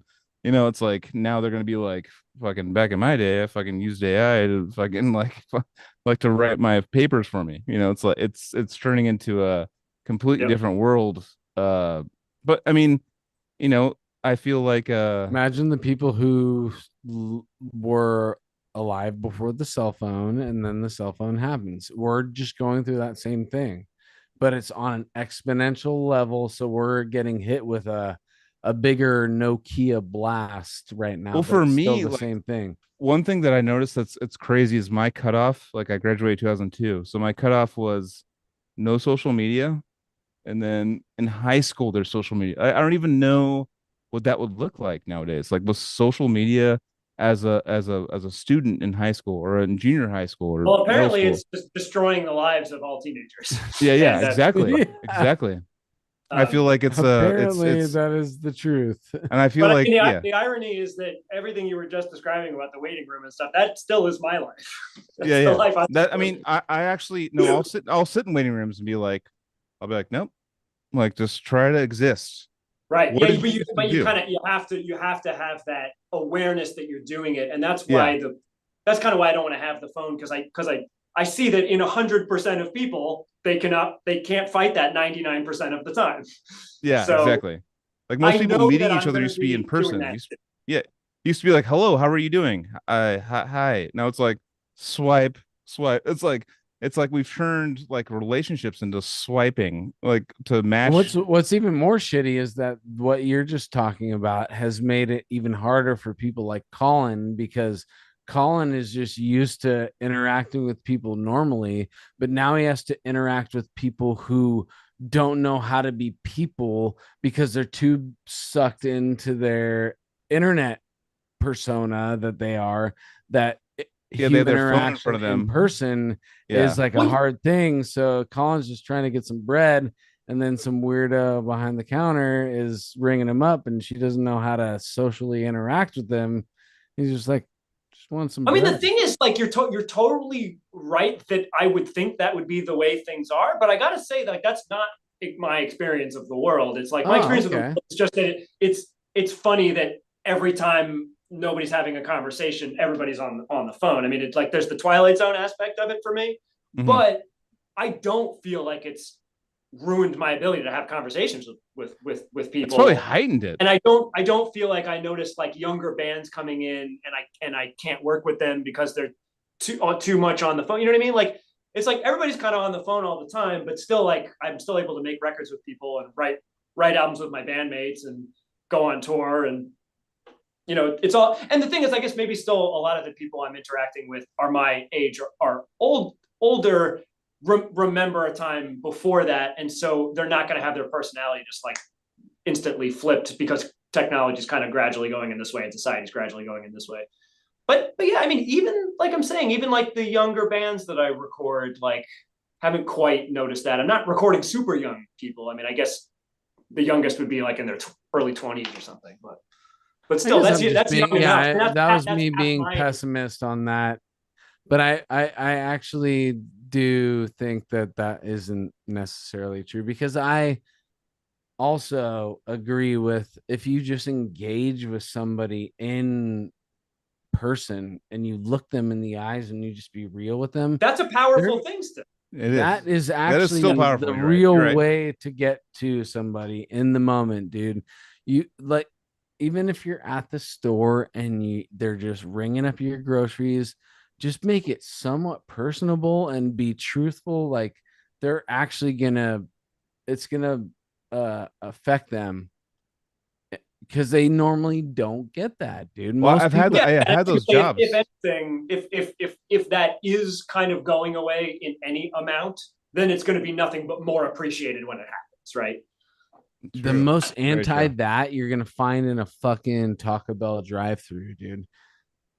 Literally, the last time I went to Taco Bell in the drive-through, I'm waiting in the drive-through, and the person that I had to wait behind, I'm sitting there with all my whole family, and there's this woman just screaming at this person that they got the That drives me fucking nuts. order wrong, dude.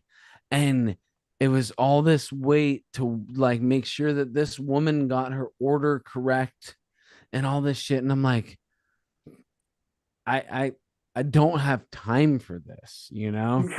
Kids are fucking hungry in the back. Everybody just wants a couple burritos and we're fucking out. Well, I look at, for me, it's a different scenario. To me, I look at I look at the people working there, and I'm like, sometimes I'll just get the wrong order. And I'm like, it's fine. I'll just deal with it. I don't want to. I'm not going to be like, oh, could you correct? I'm like, that's a Yeah. tough job, dude. The You have to do person like that 50,000 sympathize things. for the people on the other end. Yeah, I the don't person want that they're to be like, yelling at just had yeah. nothing to do with that order other than Yeah. ringing it up. If they ring it up bad, dude, oh well, dude, fucking, they hit the wrong button. I eat the wrong things all the time. Like me and my fiance Osa, we same thing. It's like, if I remember we talked about like past dates we've been on, and there's been like before, you know, we were together and stuff, and number one things that I do not like when they treat wait staff like bad. I'm like, Oh, when yeah. they're being nice, I'm That like, really bothers me. Oh. The whole like existence of restaurants as a thing is like somewhat questionable. Like, just the whole vibe of like, I am a king, serve me. It's just like, whoa, Yeah. relax. God. You know, and then And there's so the much whole business model, waste in restaurant. I mean, it's just like restaurants are just like, Jesus. and the business model is like, hey, we don't want to pay them that much. We're hoping that you'll tip them.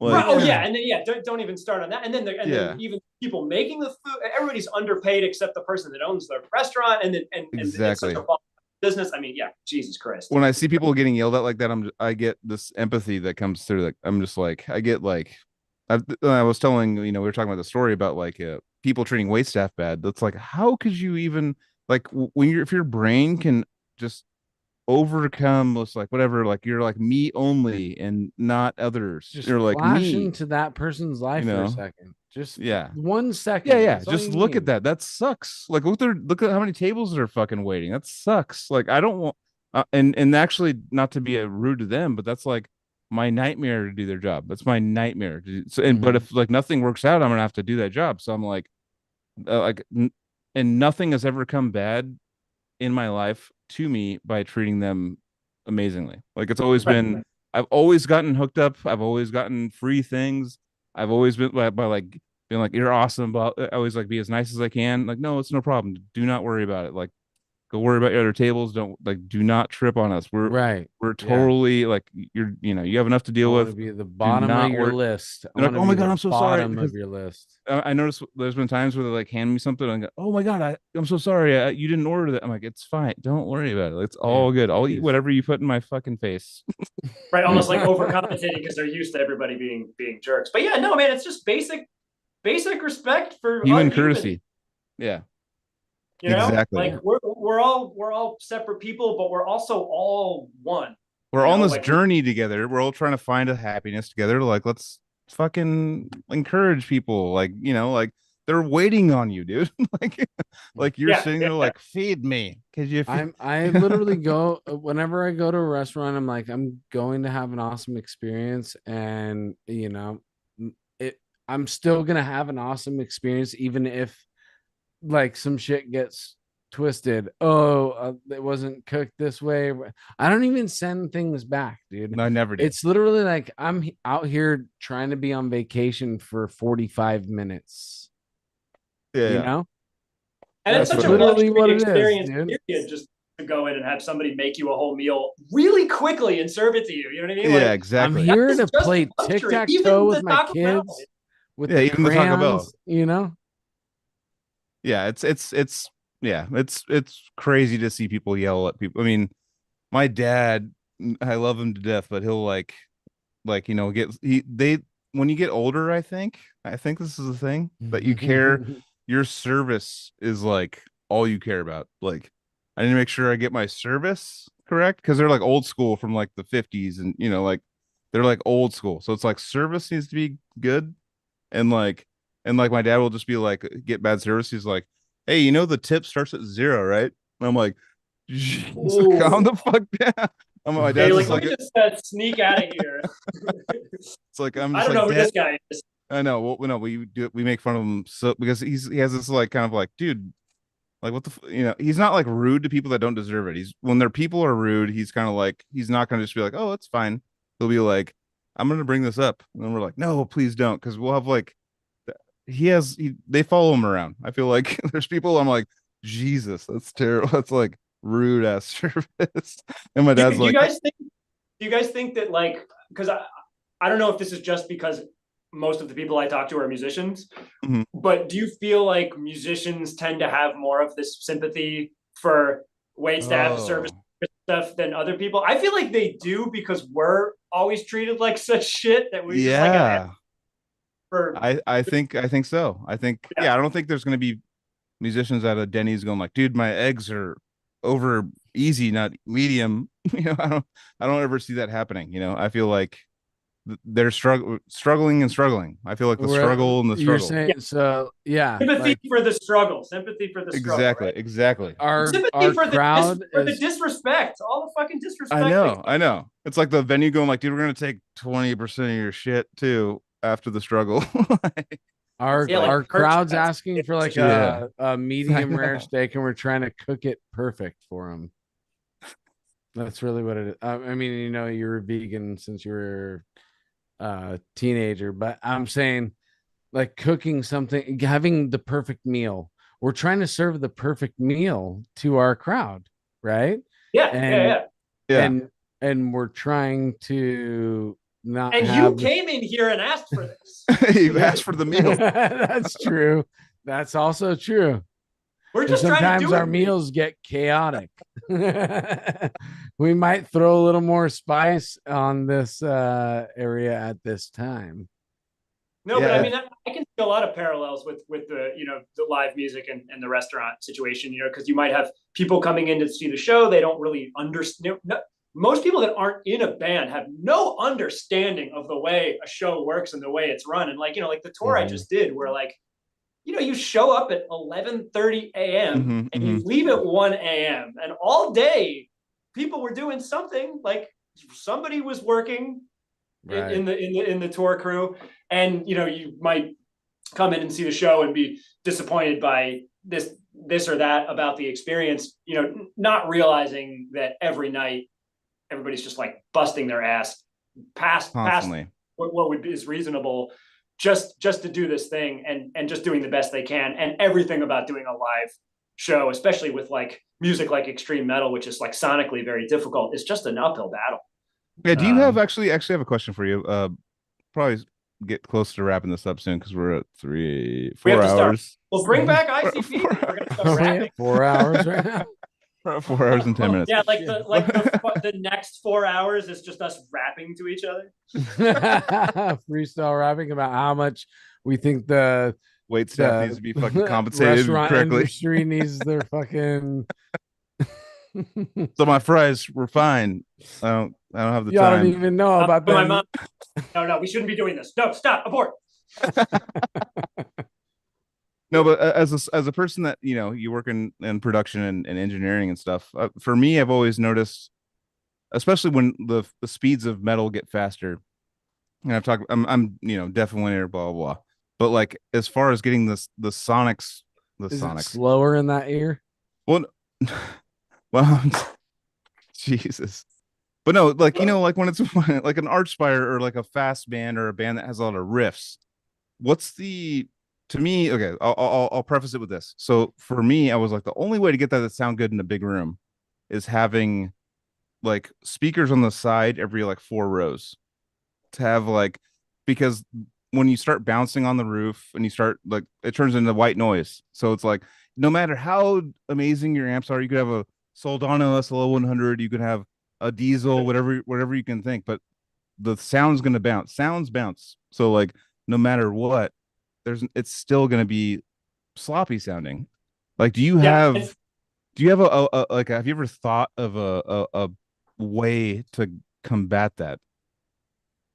Yes, I think about this all day, every day, basically. Oh, I love this. Okay. So more specifically, it doesn't quite turn into white noise; it turns into reverb because bouncing back, the sound bouncing around, you're getting the sound arriving to you now, and then now, and then now, and then now. So you're getting this blur of all the rhythm. And the faster the rhythm is, the blur stays the same for that size of room. So the blur gets bigger relative to the length of sound, right? The length of beat. Exactly. Exactly.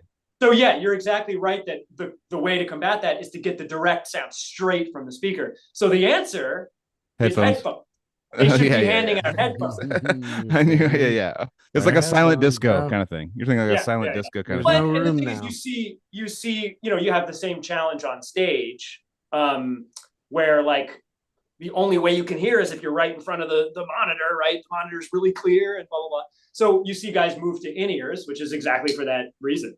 Because it's just that's the way to get the sound clear is to take away all the reverberation. But the problem with that though is that when people have in-ears and they have your modelers, when you're up there, you can only hear drums because you can only hear the monitor. There's many problems with that, both on the musician and the audience side of things. But so I mean that kind of creates some more things. But yeah, I mean it really the other aspect of it is that the rooms that we're all playing these shows in are horribly designed for sound.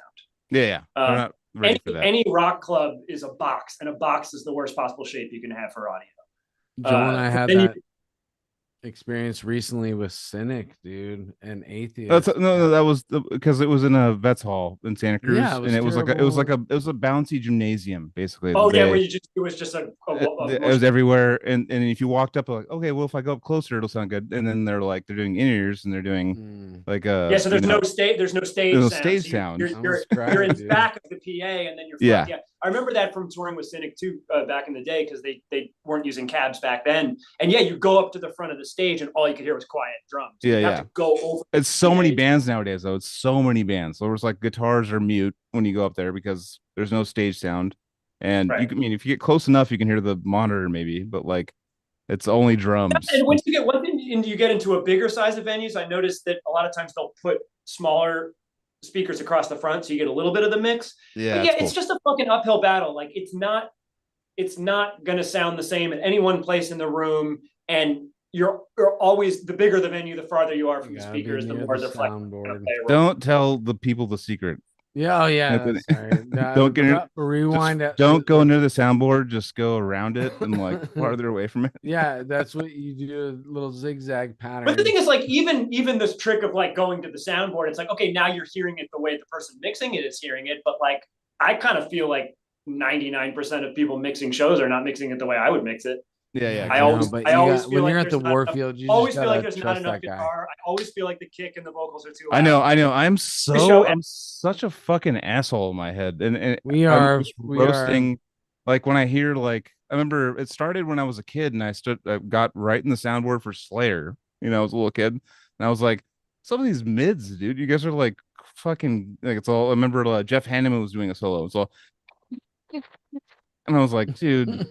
Chill the fuck off those. I was like looking at him like this. I was like the Slayer guy. I was like, the fuck. I was like a kid. Like, dude, it's like attacking my. This sounds like shit, dude. This is not Like put a little like smoothness in there. You're not like it's all just mids. Like and but yeah, no, I constantly still to this day, I'm like, if it's a band that I really respect, I'm like, all right, who's the sound guy for this? Like I want to see what they're doing. I want to see like I want to stand I behind them. feel like just even the best sound engineers out there, it still sounds like the shittiest record you've ever heard. Like there's still if you and that's just because you're dealing with these unruly acoustics. Okay, and then take extreme metal, which is just an uphill battle sonically, even to make a record. And this has to do with the fact that everything is taking up all the space in the mix, and everything is supposed to be at the front of the mix all the time. Yep. So that's just impossible. Like you're asking to have it both ways at the same time. Then you have the register of guitar, like low guitar, which is typically for death metal. The pitch content is such that you tend to just hear the high harmonics of the distortion. So as we all know, the low riffs, they turn into just you know, and then it's like all you can really do is palm mute to get any definition, but then you know that changes the timbral balance, blah blah blah blah. So you just have all these things kind of stacked against you with this music. Everybody's always playing, like nobody ever stops. Kind of a lot of times in there's no like, oh, stop for a solo or a drum. It's like, just so or I funny mean, to just me saying because... like everybody's like playing 16th notes, like in death metal all the time, eighth notes. Like there's never a time where it's still like bouncing. Oh, yeah, for like 2 minutes there's no guitar player, and then for these 30 seconds there's not, you know what I mean? Like that's not the way that music works. It's like everybody's kind of playing the same thing together. And you just tour with Cannibal though, right? Yeah. Say again. You just tour with Cannibal, right? Yeah, yeah. So Twan, that's like their main. Twanathan is his name. He's the guy that does all their management and all their. You mean their sound engineer? Yeah. Johnny Knobs. Johnny. There's a couple Johnny Knobs, so I like to call him Twanathan because I don't want to. Because they were like, I'm not Johnny Knobs. He's Johnny. You know, they get a little like weird about it. But no, he used to he was the Faceless guy for a long time. And I think he mentioned that. He said he used to do sound for Arsis too, I think he was saying. Yeah. And we would pay him to do our sound, and it would be like you could just watch the crowd, and the excitement from the crowd when he would mix it would be 20 times more than when we have the house guy do it. Like there's these guys out there that just know. Huge difference when you have a sound engineer that's know what the hell the music's supposed to sound like. Yeah. No, I'm gonna get him on for sure because he is there, and Woody from I think he did Black Dahlia for a long time. Like we'd pay him when we toured. I know Dahlia. That guy. He did that for Between the Buried and Me when we toured. And he does like a Arch Enemy. Black Dahlia. Yeah. And Arch Enemy, all these like big bands and stuff now. But like when we would like pay him a little bit, he would just do like a quick little job on us. Just like, all right, well, I won't do like the full sound check Black Dahlia or Arch Enemy thing, but I'll do like, give you guys and the crowd would just fucking circle pits. They just have a good ear, and so that's gonna be better. Yeah, my favorite live sound engineer for heavy music of all time is Dave Clark, who's been Neurosis's sound guy since like 95, 96. And he was also the sound guy for Wolves in the Throne Room when Krallice toured with them. And Wolves in the Throne Room is not like on paper a good sounding band. I mean, it was like, it's black metal for one thing, so it's very washy, it's very wall of noise. The drummer, I loved his drumming, but he's not like a powerful, hard-hitting drummer where it would be like really easy to mix.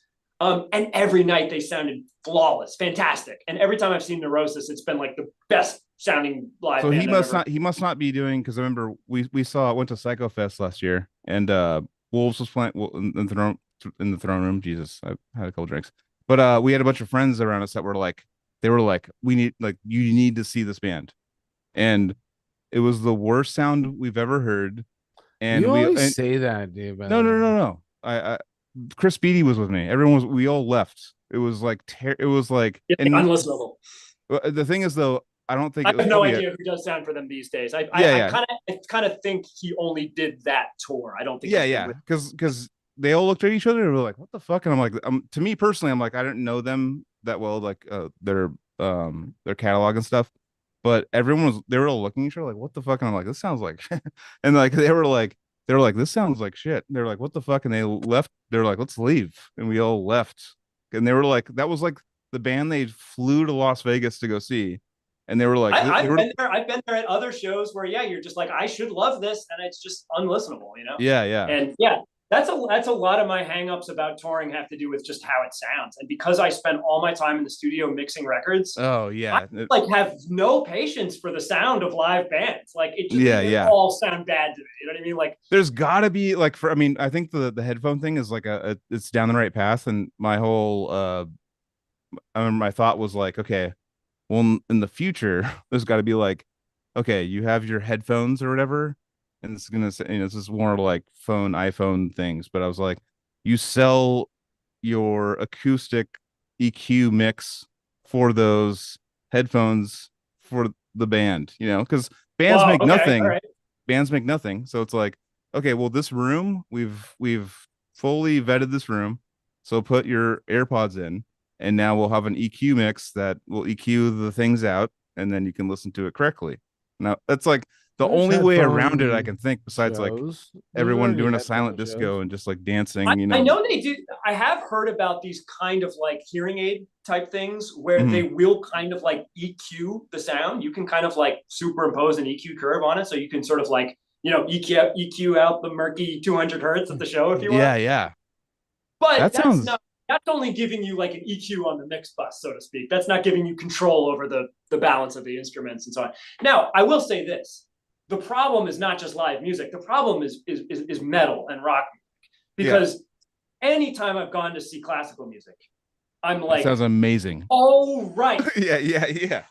it sounds amazing. Like, Well, they because started acoustically. They started in an exactly, acoustic it's room. music that evolved from Yeah. the sound of those instruments in this space, and that is Exactly. not rock music. Rock music is this weird hybrid of electroacoustic music where Yeah. you're taking these very quiet sounds and amplifying them a lot, and you're taking these very like you're changing the sound of the instruments really significantly from what they usually do, both drums and guitar. Yeah. So you're kind of like, Distortion. I think it's like there's times where I'm just nothing but frustrated by this fact. Mhm. And then there's other times where I'm like, no, fuck it. Like, what's fun about, especially like the brutal stuff, is that it sounds like a mudslide. It's a mess. It's like on paper, terrible sounding. Mhm. But if you learn how to listen to it, it's this magical world of amazing, expression. And so I think, sometimes the movie that you didn't like at first that you like then kind of learn to love, or the book that you didn't understand but then you like read later and kind of made more sense to you, like that's a beautiful thing. You became more open-minded, you gained a new perspective, you grew as a human. Yes. I think with extreme metal too, it's like the air being pushed to you is really it's a significant thing. Like yeah. the So double that bass, said, the silent disco thing with the headphones, it's like, no, fuck that. You like, lose let's it. just go with the loud wall of sound thing, because it's like maybe that's kind of part of it too. And if we just like decide to love it, then we can love it. Yeah. It's just frustrating because there is that side of metal that we all really relate to, which is this very detailed, intricate thing where like you would want that to be legible. You would want to get across this interesting musical idea that you put a lot of work into. And I mean, this is really the challenge of working on the Defeated Sanity stuff, because it's, on the one hand,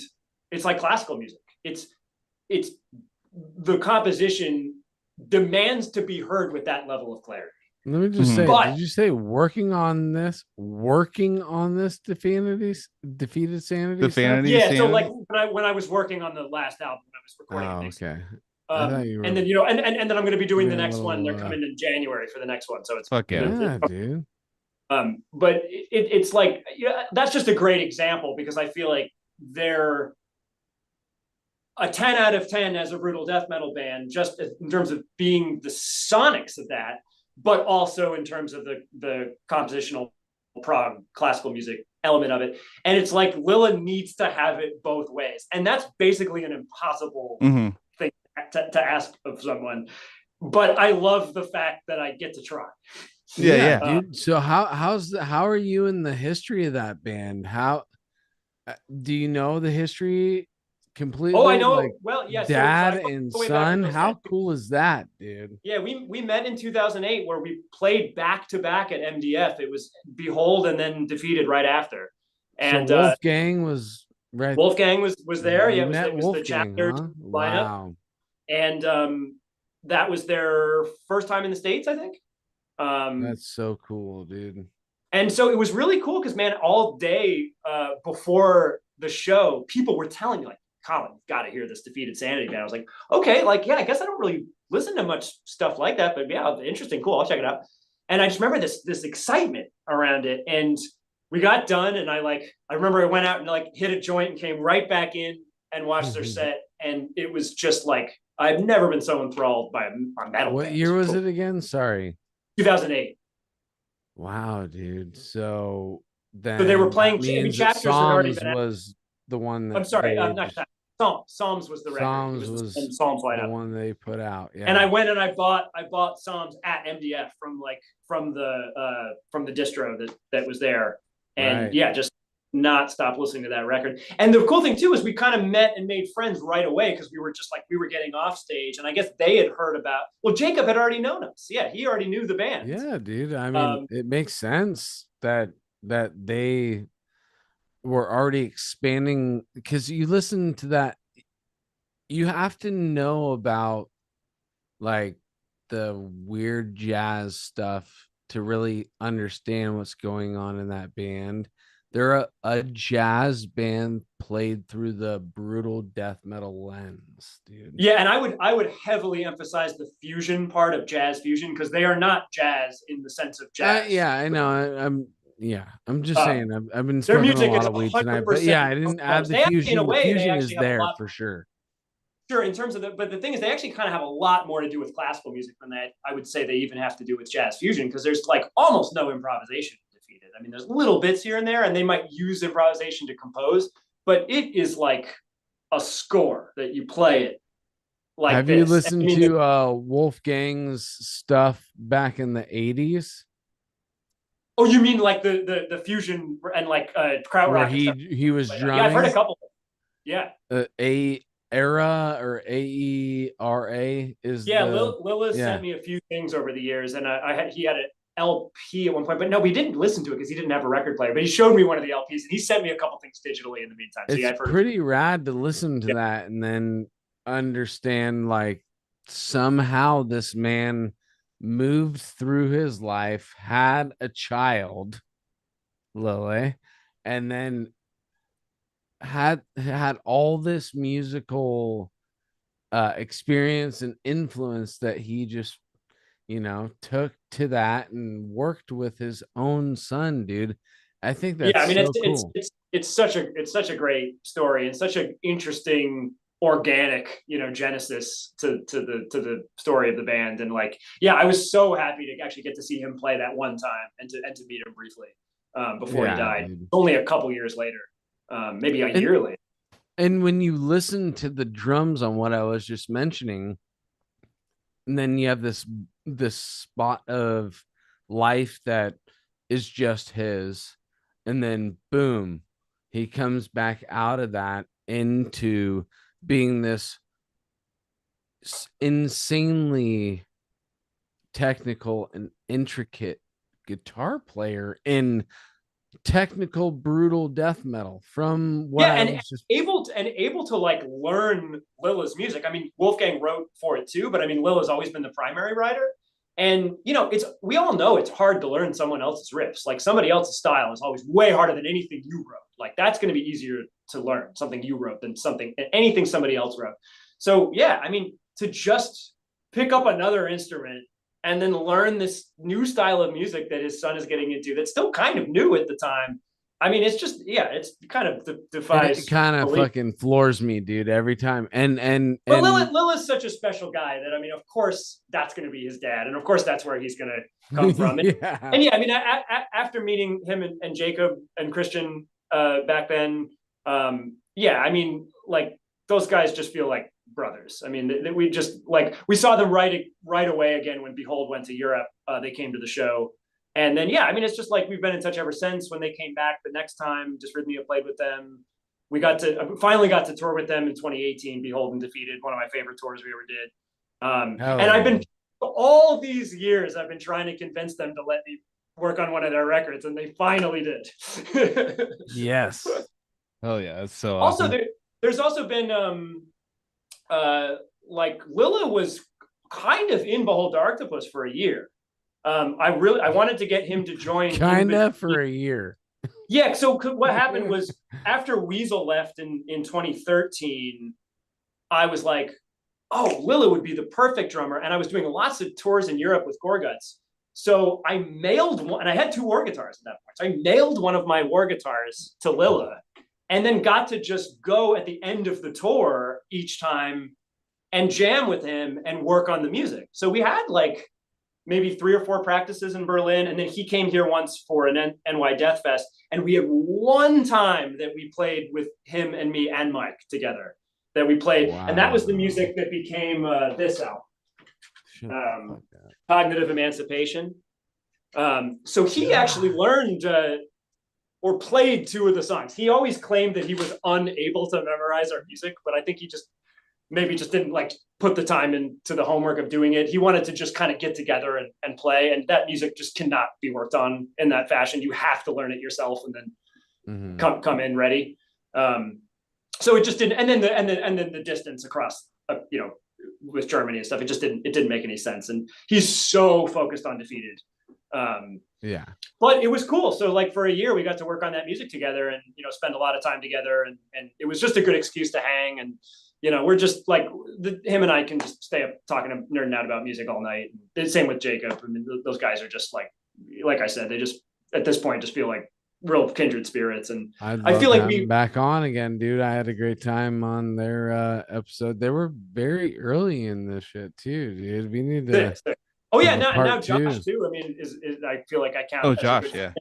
And even Vaughn now, who I've been working with on the demos for the new album for about the last year. I first met Vaughn when we were mixing Sanguinary Impetus. He came by just to hang out. He was just a friend of Ronnie from Malignancy and a friend of them. But man, getting to work with him. Vaughn's been on a couple of times. I love him. Vaughn's the biggest dick I've ever met in my life. He's such an asshole. He's such a he's like the nicest guy. No, you couldn't get more Anthony's like, what? You think he's a dick? I was like, fuck, he's like dude, the nicest I had a great time with that dude 2 times. No. Yeah, he did my birthday show. Vaughn, yeah. Was it? Yeah. I don't know what it was.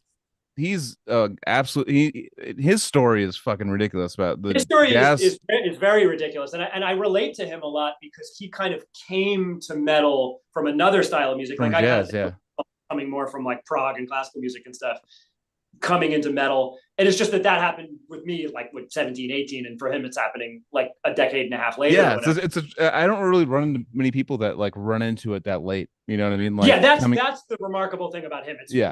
It's later in life than it would happen for a lot of people. But that's why it's such a sort of endearing story, because he's so enthusiastic, and he's got the benefit of all this schooling and this other kind of music. Exactly. And he can bring that perspective to Defeated. And that's kind of welcome, because it's like Willow wants a sick guitar player. He wants them to do exactly the shit that he's writing for them. But he's also going to welcome any perspectives from elsewhere. He's like a very benevolent dictator.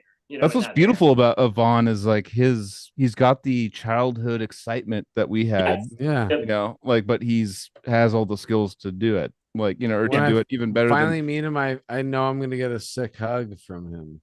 Yeah. It's gonna be he's gonna be excited to be like, "What up, dude?" And but he's like, and even though there was a moment where I was a little disappointed that because I was like, for a second I was like, wait, should I join the band? Like, and I was like not allowed to audition. But I just like could not be more happy that Vaughn's doing it. And I also realized like I'm not the right choice. You know what I mean? Like it's like he's perfect. Yeah, he is pretty fucking perfect. Dude. I have they keep going to Santa Cruz. I keep missing them. I feel like every time they come to Santa Cruz, I'm out of town. I'm like, they come to Santa Cruz. They come down the street for me too. I'm like, they're from Germany, and I'm just like, oh, well, barely at this point. There's only one. Yeah, barely from Germany. They're kind of my last 2 Santa Cruz experiences made me really miss that place, dude. It still kind of has the nostalgic energy for me, dude. Behold played there in 2019. Santa Cruz. Yeah, and I mean, You didn't know because no one knew because there was 5 people there. Joel We was played out this of giant town, dude. He was room. out of town. Well, no, dude. I was. I mean, if it was before November, I was living. Oh yeah, in you were in. You were up in Sacramento. Sac, bro. Yeah, until November, I moved to to Santa Cruz, back to Santa Cruz. Like summer of 2019 or something. Yeah. Damn, that's fucking crazy. Where did you play? You remember the venue? I can't remember the name of the venue, but it was a pretty big. It was way too big a room for us to be playing in. Was it the Catalyst, the Atrium? Or Moses? I don't know. You've probably been to a million places. That was the only time I've played Santa Cruz. That's the only time I've been there. Yeah. God damn it! It was right on. It was right on like the main strip. It like, yeah, kind of it's looked Catalyst. like Yeah, theater, but it wasn't really a theater inside. yeah. It was the Catalyst. It was probably they have like a small room and they have the big room, but it's Yeah, kind of like that sounds right. And I think we played in the big room for like no reason. that's awesome. Well, fuck, man. Tour practice. Probably got to wrap it up. I got the. Oh old, yeah, dude. It's almost 1 o'clock. It's probably almost 4 o'clock for you. We're pushing 5 hours. Hold on. 4 hours and 37 minutes. So I think Dude, we just fucking broke a place. record with you, Colin. We did. Nobody's fucking left. Like everybody went to bed 3 hours ago. we still have, it's probably been cut in half in the last hour, but Dude, fucking Shaggy to Dope and Violent J. I know are, once like, once they left, like everyone started leaving. Everyone's like, dude, Yeah. whoop, whoop, we're out. But well, man, you guys are fucking fun to chill with. Thanks for having me. yeah, man, fuck Dude. yeah, I love the common like just getting to know everything about and our fucking common. I can't even talk right now. Jesus, I'm very tired. But just with talking about producing, with music styles, with like understanding everything, I feel like you're on kind of the same level, and I feel like you being out and where you grew up, I feel like we would have been all in a group here. I feel that's kind of like an honest feeling. Minus the flip phone. Paul's still here. Paul's still here. Paul Go to bed. Maxwell's still there. Jesus, I feel like it. No, dude, this was. Okay. I'm like, Jesus. This is exactly what I wanted from you. I feel like we definitely yeah. need a Love part you, Paul. two, Colin. Colin, we definitely need a part two. We need to go another 4 hours with you because I had a great time tonight, dude. Yeah. Love hanging with you guys. This is sick. And I because I've been a fan of your guys' band, since probably around the same time that you heard Arctopus, since 2007 or Jesus, something like that. that's So weird as fuck. So we weird. had I met one of your guitar players at a show. I think it was one of your guitar players. I don't remember if it was Dan or David, but I remember them telling me they were in Odious Mortem and me being like, "Whoa, holy shit!" Like, never thought I'd just like bump into one of you guys. It's because it's just like before you meet somebody as people or you remember or whatever. I want to say this is I think this is probably before I met you, Anthony. I don't remember what city he was in, but anyway, fuck it. Yeah, I know, dude. There were so many cool things that were happening in the Bay around the time that I got in connection with your stuff and vice versa. And same thing I had with the Canvas Solaris dudes. Shout out. Oh, Hunter. you know Hunter and stuff too? I love fuck Hunter. yeah. Hunter is literally my text message fucking love, dude. I love that man, dude, so much. A long time. But he used to come to see Dysrhythmia a lot. Yeah, that guy's super cool. Canvas Solaris is awesome. Shout out Hunter. He's gonna love that dude. And truly, that man needs all the attention because he is. They just played in Europe with Agalog. Where is it, Joel?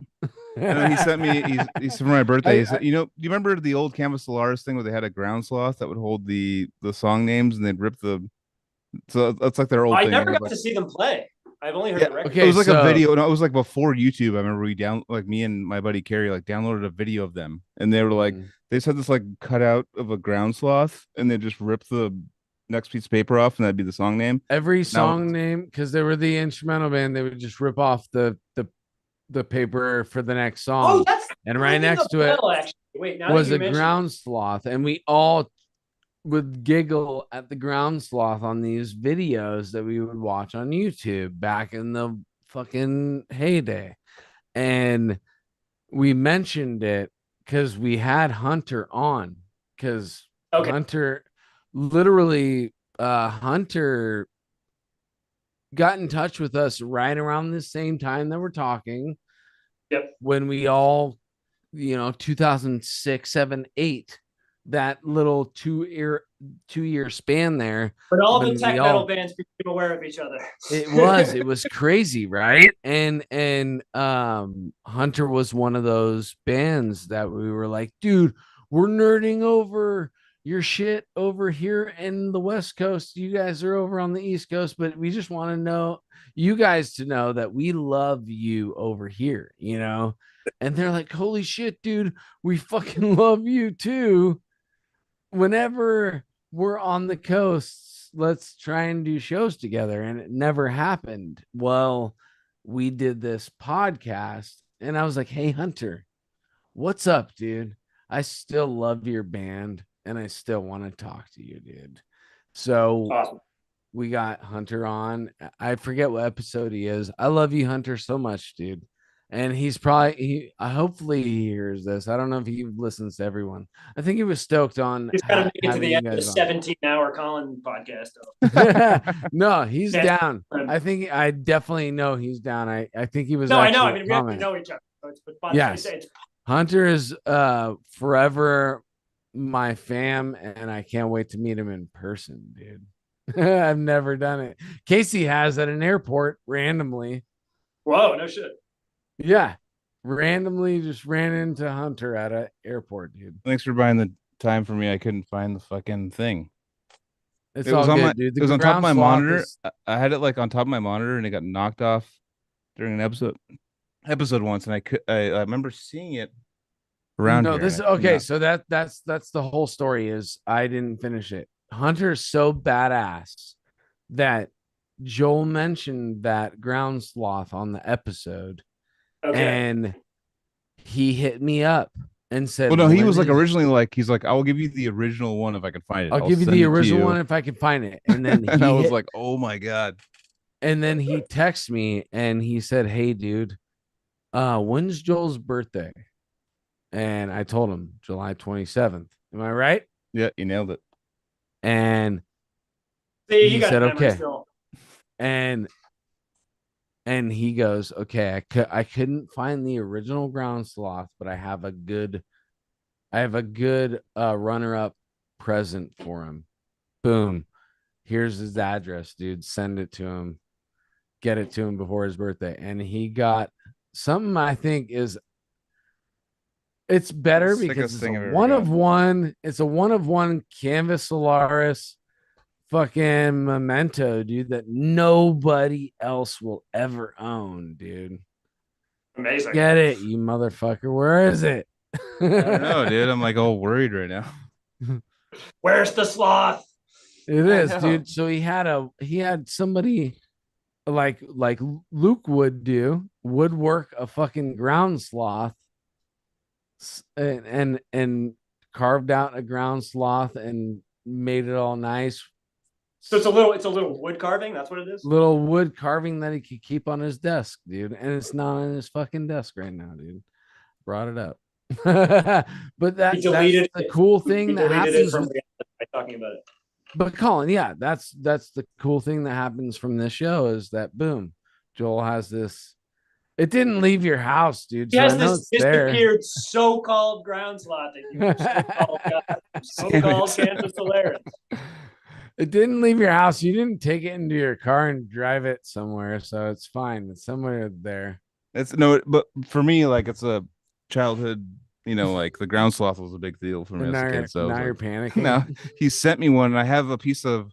I put it on. It was on my monitor forever, and it had like a piece of Velcro on the feet, and then it just fell off, and I don't know where the fuck it is. It fell off. Anyways, it fell into a different room, dude. Next episode, I'm gonna include it the whole time. It better be there, dude. All right. I don't have an outro thing. So oh, dude, here. I'll do you an outro. Oh yes, please. So, yeah, play some outro, dude. All right, dude. Real quick before you do it, though, Colin, dude, I love you so much. Thank you so much for doing this, dude. This is actually amazing. Yeah. There you go. Thanks for listening. It died. Fuck yeah, man. I love you, buddy. Yeah, Have a good Did night. we this is just really did we just cool, log dude. out? Is that how this thing ends? We just end the No, Zoom? no. So me and Anthony are gonna go. I'm gonna do the outro. Outro. Dude, We're I gonna go. don't- No, we're gonna go. Because I can't do. Okay, we're gonna do it on 4 though. I No, mean, Yeah, on sing three. it. All right. All right. 1, 3, 2, 4. 3, 4.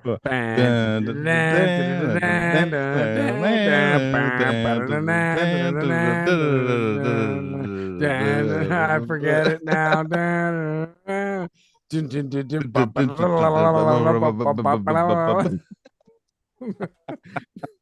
Jin jin jin jin jin jin jin jin jin jin jin jin jin. Thank you, Chris B. Love and Colin Marston. Yeah.